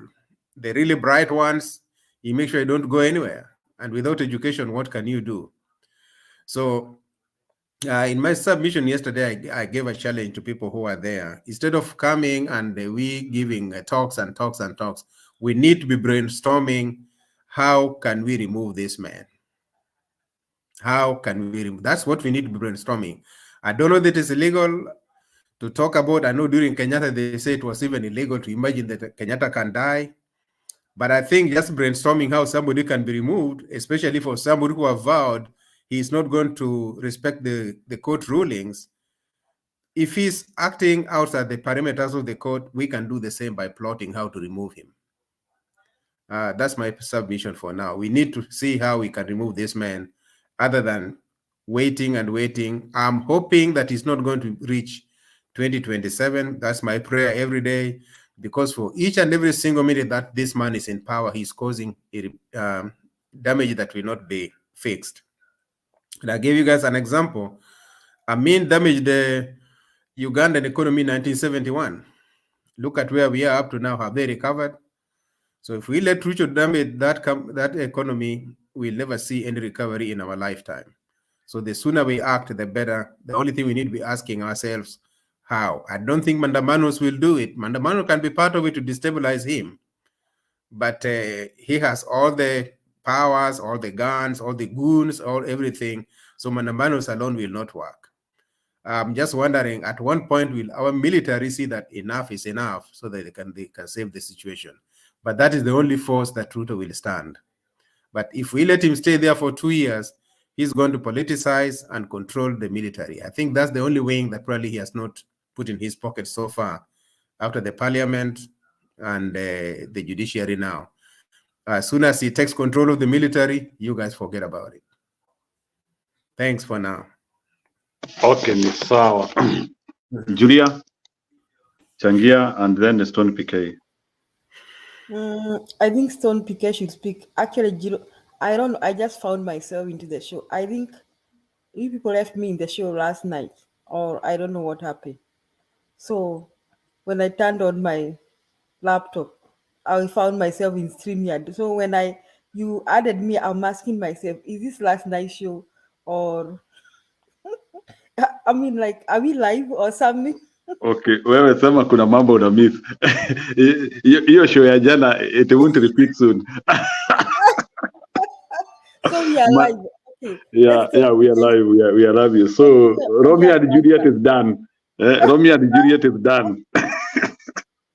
Stone PK ongea. I'm trying to wonder, am I live or something? Ongea kwanza Stone, ndio nishike network. Bwana Stone PK, I think you are collegiate with Joseph. You can go in line with what Joseph is saying. Yeah. Actually, it's like I knew he was going to touch on that. You know, sometimes we ask very pertinent questions, and it is good to get elaborate answers. Like that question about number one, denial. You know, we deny. We keep on saying we are better than so and so. I'm better than so and so. It is sometimes good to accept that there are those who are better than you, and then you start, kind of interrogating, what is it? How are they doing it? That's what we were doing in school, even from primary. If my desk mate is so good in, let's say, math, I admit he's good in math, and that's why I keep on asking, Bwana, you umefanyaje? So the same thing with countries. We don't keep on thinking we are the best. One of my professors aliniambia, never ever think you are the best. Contrary to what people say. People go telling our children, you are the best. No. You can be the best. That should be the phrase. Work to be among the best. But don't demean others, saying, we are hawezi nifikia. We are niwezi. We are hawezi. Sasa, like now, we've been in that cocoon as Kenyans. We've been lied to for so long. Kumbe, these guys who are lying to us as they are sacking us. We've been made. Kasumba hiyo iko na Kenya. 70% of Kenyans, they think Tanzania is a villain. They think Uganda is a villain. We call ourselves the big bro. Shame on us. We are big bro because of what? I tried to even enlist 10 minerals that Kenya has compared to Tanzania. 10. 1, 2, 3, 4, 5, 6, 7, 8, 9, 10. Natural resources. We cannot even go 50. It is so sad. But unajua yule atembei anafikiria mamake ndiye anafika vizuri. Tanzania walikuwa mbele from walipoumbwa. It's a big nation. It's a very powerful nation. Only what they needed was to reorganize and for them to accept the system they chose and entrench it. And that's why imelipuka kama mushroom. Because Watanzania wameaccept. Waliambiwa sasa ili tuwe matajiri na ili tuache kuombaomba. And I admire Magufuli. Magufuli is the one who came akapasua Mbarika. Nyerere set the ball, but people thought Nyerere, unajua ameleta socialism, and Kenya was number one to try and hate Tanzania because of the path they chose. We vilified them. Hakuna kitu ati ujamaa. We were mocking ujamaa. Ati hakuna Tanzania huwezi kuwa na gari yako. So by nature, Kenyans, we are so selfish. So selfish. No wonder Harambes have died in Kenya. Can you imagine Harambe now becomes only to your close friends? When did Harambe become a close friend affair? Harambe was, hapa shule inajengwa ni kila mtu akuje. Hapa huyu mtu anaenda ng'ambo kusoma, watu wote tunakuja. Mimi mpita njia nikikuta kuna Harambe inaendelea hapo, naingia natoa shilingi 10 yangu. That is what Harambe is about. But in Kenya it has died because now we are so capitalistic, so selfish that we don't know. And that's why we don't want to see what is going on in Tanzania. Quickly, let me say, because that was my last station. In Tanzania, hakuna mkoa hauna manufacturing. Hakuna mkoa hauna factory ya aina hii ama nyingine. You can go back to your books. In Tanzania, they build one of the biggest factory, I think in Africa, fertilizer factory. Kenyans don't know that. Tanzanians don't buy factory. They don't import fertilizer. Tanzanians have the biggest tourism industry in terms of your natural resource, the animals, the national parks. I think it carries almost 55 to 60% of the country's national park. Alafu wamekubali, they have accepted to nurture it. In Tanzania, try poaching, you are killed. In Tanzania, ukiua mnyama, hakuna maneno ati ya kotini sijui. Kotini tu ni formality, but you are finished, you are gone. You are gone kabisa. So that they have come to accept. And then kilimo, they came, wakakubaliana, wakatenga. This point was said earlier by Hiko.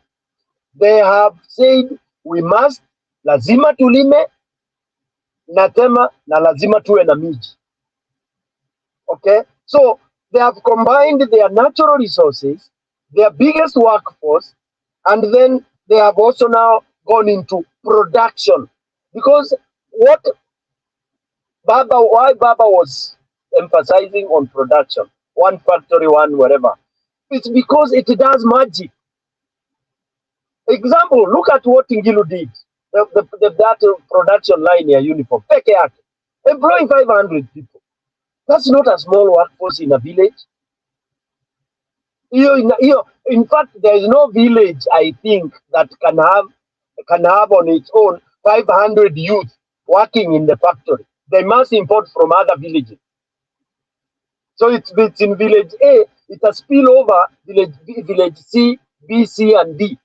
Those will be 4 villages who will benefit from that one factory in village A. Then you have that multiply effect. So if we had gone Azimio way, for example, that in every county, or even go further now to the smallest development unit, and that's why I love Majimbo, the ward.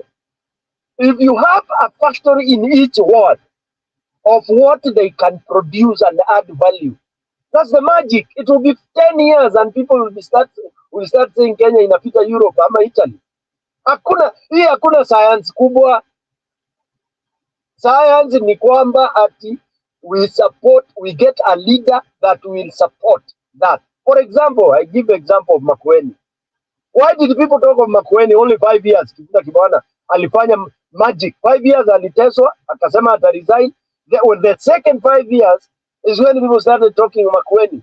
Ndengu za Makueni, maembe ya Makueni, machungwa ya Makueni. Now people sing Makueni. What did he do? He just made sure he supported what these people were capable of producing. Kama ni mchanga, for example, in Machakos, mchanga waliban maneno ya kusomba mchanga kwa malori na ogehae, people stealing, kuja kujenga magorofa Nairobi, and then ule mtu amechimba na amejaza mchanga kwa lori na mwachia shilingi 2,000. Or they started packaging them like smiti in mifuko midogo midogo. What does that mean? Those youth that are there, they have gotten reasonable money. Anaweza nunua sabuni na apeleke mtoto kwa shule. So basically what I'm saying, look at Ndarugo, where people have been doing quarrying and all this. You only need to organize that. Now Tanzania, kwa mfano, in terms of their minerals, they have Magufuli turned it upside down. He said, you are not going to take madini yetu uenda tunatuambia unaenda kutuongezea value. You buy it, we will charge you what we think, and value addition wewe utaenda kufanyia kule utafanyia, but this is what the value we have, and we are going to sell it to ourselves. Yeah, that's why that also turned magic. Remember, he fenced mahali kunatoka Tanzanite. Perimeter wall ilifenziwa na jeshi, such that anybody being seen around or going in there is not, it's a bona fide person. Akamaliza wakora wa Kenya ndio walikuwa wanaishi huko wakiuza hizo mawe, hata mpaka Tanzanite ikakuwa ni kama ina manufacture in Kenya. You see, so what we need to do is to consolidate what we have, what is ours. If in Mbere they are very good in sorghum, support that. That is very simple economics. Let them have what we call waste management. Hakuna ile after produce loss. Let them make sure you buy. You have that pricing done. Look at what now the Mlima is going through. Everything has died. Macadamia and all that. And then you expect Mlima to ati utajiri tarudi. And my most disappointing thing is that as much as they are suffering, they have not pronounced with their mouth. And this is that's one of the saddest things. Hawajakiri dhambi zao. Ni Wakorino wachache tu walikiri juzi. Lakini hata wakikiri hawasemi, sasa tumekiri dhambi yetu, tutafanyaje? They don't want to say that. They have never even accepted kwamba Raila can be the best president. They have refused. Not even Raila, not even Kalonzo. They have never accepted. They don't want to pronounce that we want so and so. Wanakaa wapi? Ile hapa pale all over. Why? Because of tumbo. Because I don't want to support Stone PK without Joseph, because you never know who will come in. Such kind of people ndio wanauza Kenya, and we are banning because of that kind of mentality, where you don't decide to follow you, Mr. Handsome. I die with you because I believe in your ideology. I die with you mpaka ile siku utakuja kuwa leader, because I believe you are. That's why people go making mistakes like in a Mondigi. Ati Mondigi tuonara, yani ati Mondigi tunaonaga. Just because nimekuja kwa village nikiimba unafikiria I'm a good person. Yet you are not looking at, you are not asking me one pertinent question. What is it? What magic will you do, for example, to create employment in my village? You are telling me utatengeneza barabara. Yeah. So Tanzania module, as Joseph has said, is working, and it will be the best. I mean, it will do the best for that country. When Sulubu gets akitoka ataachia mwingine au ameshika rada. Unajua ukishalamba asali huwezi taka unyang'anywe. So Mtanzania amesikia utamu wa good governance. Mtanzania amesikia utamu wa kulipa kodi, na unaona Tanzania has the best roads compared to Kenya. True or false, bana handsome. Maybe ujaenda Tanzania, they have the best roads and they have more roads than our country. But Kenya ajui. Yeah. Of course, Bwana Stone, piga 1 minute. Yes. You know, Tanzania is bigger in landmass, is bigger in population. What I don't know is, though they say the GDP is lower than the Kenyan GDP, what is that which is more specific in TZ, which is making them, even with a lower GDP, they are able to take care of a much bigger population than Kenya. Their population is 5 million higher than Kenya. Bananjiro, let me give you, those are theories ambazo zinaua watu. It's like when you say per capita income. You know, one of the most stupid thing is when we talk of per capita income in a poor nation. At per capita income ni pesa hii. It doesn't mean kila mtu anaani hiyo pesa. Those are just economical terms. Okay? It's an average. It's an average number. Yeah, it's an average, which is you know, it's the purpose is not for eradicating poverty.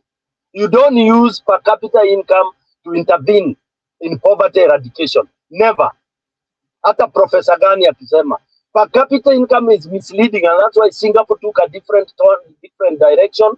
India took a different direction. India doesn't go in terms of per capita.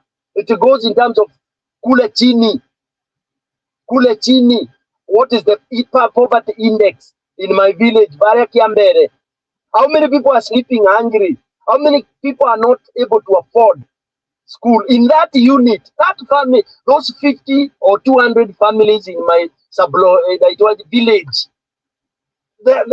let me empower those ones, and you multiply it that way. Hiyo theory ingine ni wacha. Tanzania, if you go there, kama ni kilimo, as I told you, you find most people are employed kukongoa mahindi, and they are being paid well. Na ukisikia hii mahindi na kongolewa, it's thousands and thousands of tons. Ukienda mahali panaitwa Kongwa mahali mahindi ya mkoa inaenda, Bwana Njiro, it's like 50 football fields combined, mahali mahindi inakaushiwa. Those nani labor intensive. Mtu anaenda na elfu yake nyumbani every day. That is empowerment, bro. So maneno ya GDP wachana nayo. Number 2, Tanzania hawana njaa. So you talk of GDP, yes, chakula kwa meza hakuna. You have bigger GDP, people are begging. Unaona? So sometimes tuache hii maneno ya masomo, tuende practical. Mtu akilala njaa, hata kama njaa haijui degree, haijui nini, unaona? Njaa inajua chakula, mtu ametoa unga na amepika. Mtu amefanya mjengo, akapata shilingi yake 1,000, akaweza kununulia mtoto kalamu, chakula, na akaweza kumnunulia sabuni aoge ndiye aende shule kesho. That is it. So this guy ataendelea kusave na ataendelea kutumia hiyo pesa, and money will start circulating. So Tanzania wanatumia very simple microeconomy, very simple by the way. If you go around, like now, do you know they are the biggest producer of sorghum today? Do you know what they have done? They have done what we used to do in Mbere and Embu. You kill land, then you sow, unaweka hiyo, hata kama ni labor intensive, ni watu wanafanya kazi. Kama hii maneno ya kazi mtaani, it was the best. It was the best. You have people earning every evening. Wananjilu, that is what the economy is all about. Mtu anaenda nyumbani akipiga binja, juu anakadhaa kwa mfuko. You know, mtu ametoka kuharvest, na ana 1,000 kwa mfuko. That is what it's all about. So Tanzania has gotten it right. Yeah. So sisi tutakuwa na matheory yetu tu. Kenya has the biggest economy. Nimeuliza, how many minerals do we have? Zero. Tutu tudogo tudogo. Sasa hii ndio mnaambiwa ati tumediscover kuna mineral hii na hii na hii na hii. I mean, it's all lies. It's all lies. We are not even maximizing on what we have as the best. We don't. Yeah. Then we boast that we have very good labor. So we have labor. Our work is of what we call brain drain. People migrating. That's why people are all over out there to fend for their family. And we are priding in that as a country.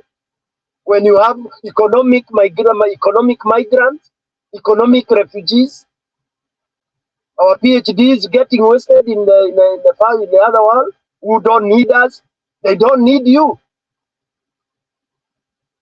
People need those PhDs in our land. But do we have leadership that embraces that? Nothing. So we will never go anywhere. This money we are sending home, it will not help. It won't. Ni kama ile kanyoni kuku ati tunangoja tuwaambie watu hivi. What will help is when we are home producing there. Mimi ni mwalimu, niko huko nafunza watoto brains za kesho. Mimi ni daktari, I'm treating my people. Ndio wawe strong, waweze kupiga kazi. Mimi ni dereva, I'm driving my people to go to work wherever I'm doing. Mimi ni engineer, na repair zile machine huko factory zetu na nini for us not to be grounded. That is what we should be encouraging. So Kenyans to clap at wanaambua Germany kuna watu wanatakikana. It's stupid. Ni ujinga ya ajabu hiyo. Ulimo, sijawahi sikia nchi na okay, Philippines imefanya hivyo, but now wamefanya na ujanja mingi sana. They are selling labor very expensively. Bwana Joseph, Mfilipino anakuja Amerika kuosha hao watu huku na umeambiwa what you will pay that Mfilipino. Ndio atume pesa, alipe tax kwao nyumbani na abaki dalili. There is a condition they have given. So not us that unaambiwa that I'm sending you to Arizona, tunaenda Turkey. Ruto is exporting people for him to remain there and screw afagie kila kitu ya nchi. And we are fallen into that foolish guidance. People are there. That's why mimi sijui wa Kenya tulivukishwa nini. Maybe hatukuwa werevu kisiasa. Maybe hiyo 24 years ya Moi ilitupiga. We lost thinkers. I would agree with Stephen. Maybe that's the time our brains were killed. So what we think about is I and myself. Like I'm seated here, I'm only thinking of my wife and my children. Yeah, I don't care about the community. I think your communism, your community thinking, it was erased from us. And that's why, for example, now maandamano, you say it's Raila's maandamano, ni maandamano ya Wajaluo. That I'm tending to think that is where we come from. Watu wanaenda kuandamana wanasema wachana na hao ni wale hawana kitu ya kufanya. Wachana na hao sisi ni wanabiashara, hawa hawafanyangi biashara. Look at that kind of notion in a country like Kenya, where you think you are better than the other. Ati Kikuyu ndio wa biashara, wengine si wa biashara. Look at that 6 years down the line, we still tuna hiyo kasumba. Saa hii Nairobi, who is the biggest businessman? Ujue tuko na upumbavu mingi. Msomali ni Mkikuyu. You know? Mkisii ni Mkikuyu. Who is holding industry ya matatu? You know, that's why I'm saying I think Kenyans, there is something that sijui ni Yesu arudi. I don't know what will happen. That's why I'm not seeing light at the end of the tunnel in this regard. Because without removing Ruto, which I'm finding now it's impossible, we will not get anywhere. Hakuna mahali tutaenda. Because we need kiongozi ule atakuja afanye hiyo ruthlessness. Yeah? I mean, we have people like Ngilu. Ngilu did a lot in Kitui as a governor. But the enemies keep on vilifying it. unasema ni kidogo. Alianza akaweka value addition kwa asali ya kwao because they are producing honey. If you go to Baringo, they produce honey thoroughly. Why don't you help them? Help them. Hiyo honey iende mpaka nini market za nje. Hata kama si nje, Africa is good enough. But packaging, purifying it, making it, look presentable. Invest in that. And those people from Baringo will be doing very well. Yeah. Wanajua wana deliver honey. 1 week, Friday they get their pay. Mtu anapata pesa mzuri ambaye anaweza enda hata kujipanga. Badala ya kusimama kwa barabara, hawking and all that.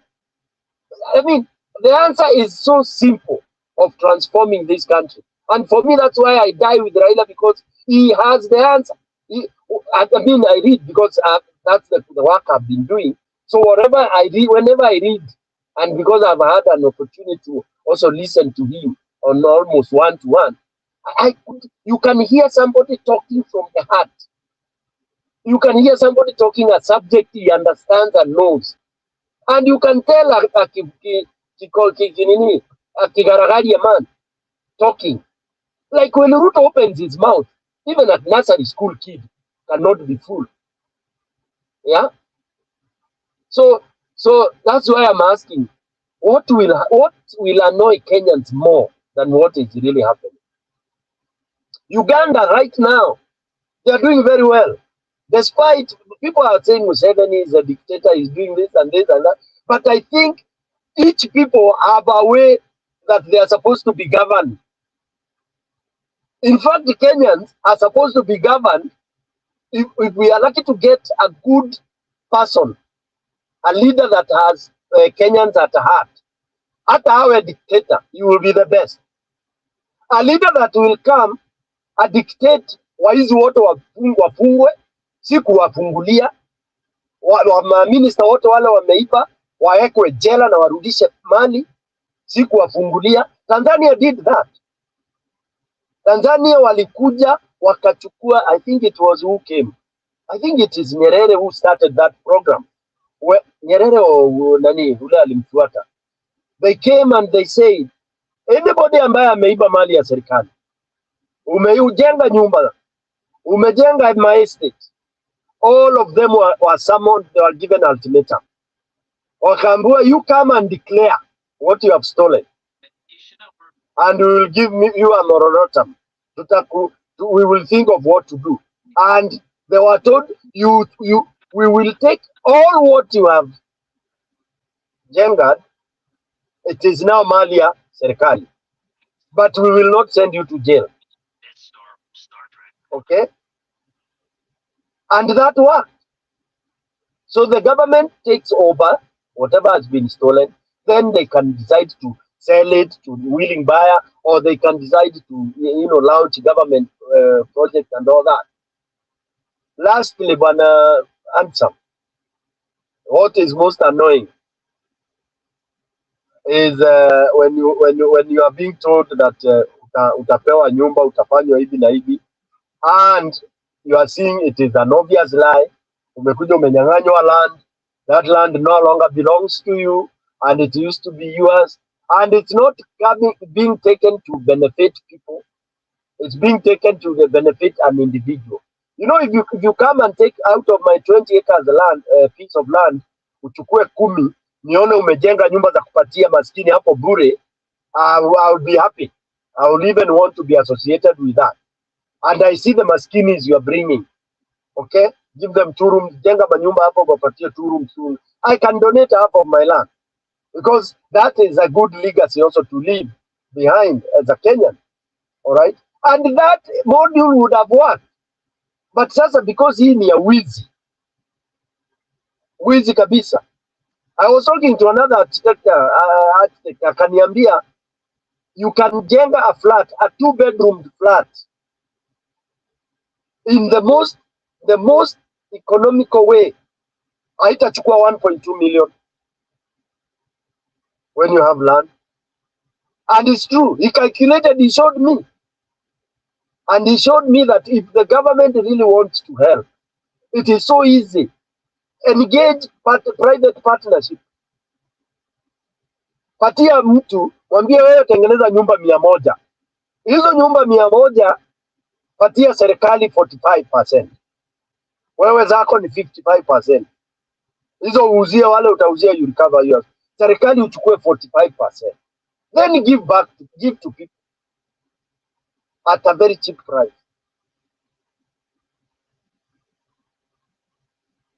Ethiopia, that's the kind of model Ethiopia is wherever. So Kenyans, sijui tunangoja what will annoy us. I think it's when we start dying like chicken because of njaa na magonjwa. Now we will be too weak to even remove this guy. Mr. Handsome, back to you, back. Wacha Julia amalizie. Julia amalizia. Kwani watu wameenda kulala? Okay. Yeah, just finish up. You can use the next 6 minutes to finish up. Okay. I don't have much to say. I want to agree with PK that PK, I also want to add what you have said, to what you have said, that our main Tanzania doesn't have ugonjwa ya corruption. Hawana hiyo virus. Na kama wanayo ni kidogo sana. I mean, how they managed to do that, PK, I think even Tanzania is doing better than Rwanda and Uganda. Huyu mama atapeleka hiyo nchi mbali. Whatever was making them lag behind, or whoever they were lagging behind in the first place, it's just a fallacy. Tanzania, you see the way they are making their policies, they don't have that disease. See, PK, we need what you said, somebody just to hang people. Kama hizi manyumba zenye wameiba land, Ruto is stealing government money, claiming that he's building. We need somebody who will take that land, those houses by force and not pay them. That is what we need. I agree with you. You know the president of Philippines, mwenye alikuwa ananyonga watu, that is the kind of a person we need. I totally agree with you. Alikuwa anaitwa Duterte. Yes, and I wish that we can get there. Tanzania, huyo mama, if she has the workforce, I think they have challenges of workforce and human capital, or I don't know where they go wrong. But if they address those kind of things, huyo mama atapeleka hiyo nchi mbali, especially because yeye ni mama. Right, Guru? Say amen. Asante. Aya, sawa. Unfortunately, Nguru tu utasalimia watu alafu tufunge link. If Shandizo want to start another link, he can start, but I don't have another time. So we are on the 6th hour and I can't do it more. Nguru ana dakika 6 ya teo kumovata wewe ana dakika 3 yako nayo mingi. I don't know why Jiro want me to just wave, but it's okay. It's okay. Jiro, how are you? Maandamano, Julia. Just I hope you're doing fine. Sema Ruto must go na umalizie.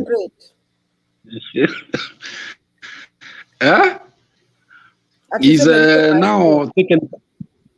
He's taken cover in Italy, and the most people are making jokes here that he said he will not go to be lined up and for photo session.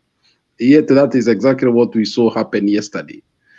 I think he is the only East African leader who is there. So it's a total contradiction. Somebody who talks this but does not keep his word. So I don't know. But anyway, that is the kind of president we have. We have to live with it for the time that he will be there.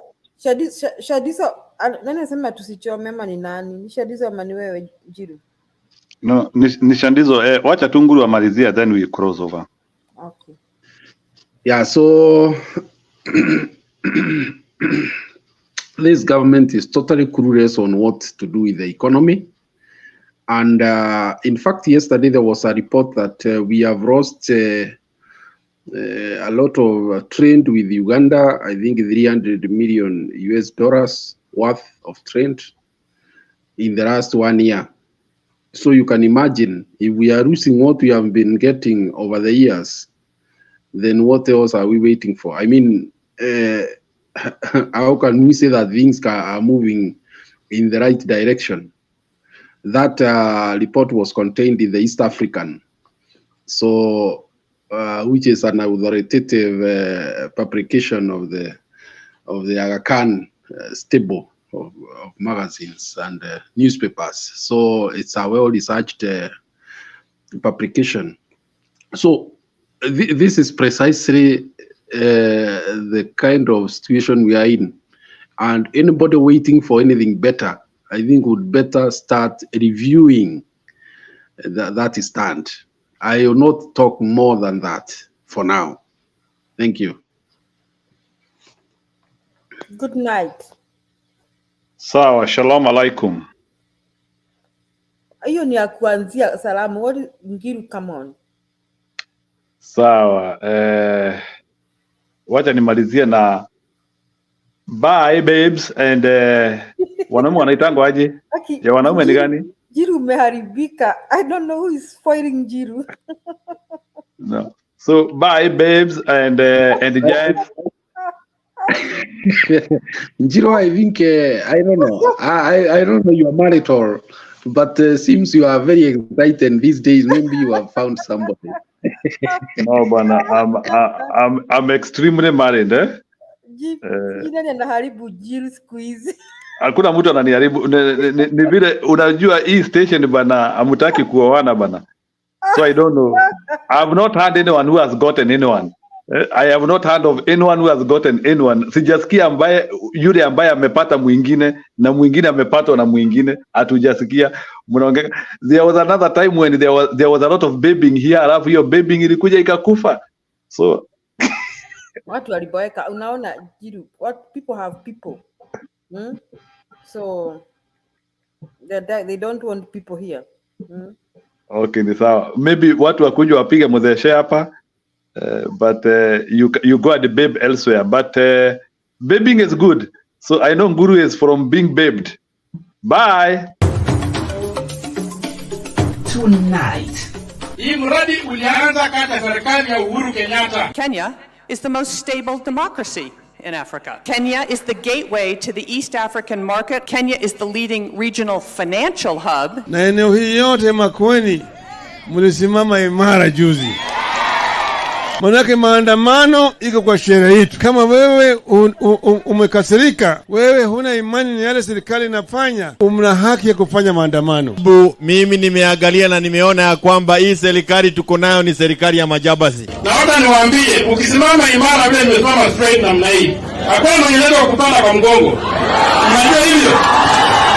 Tonight, some can talk.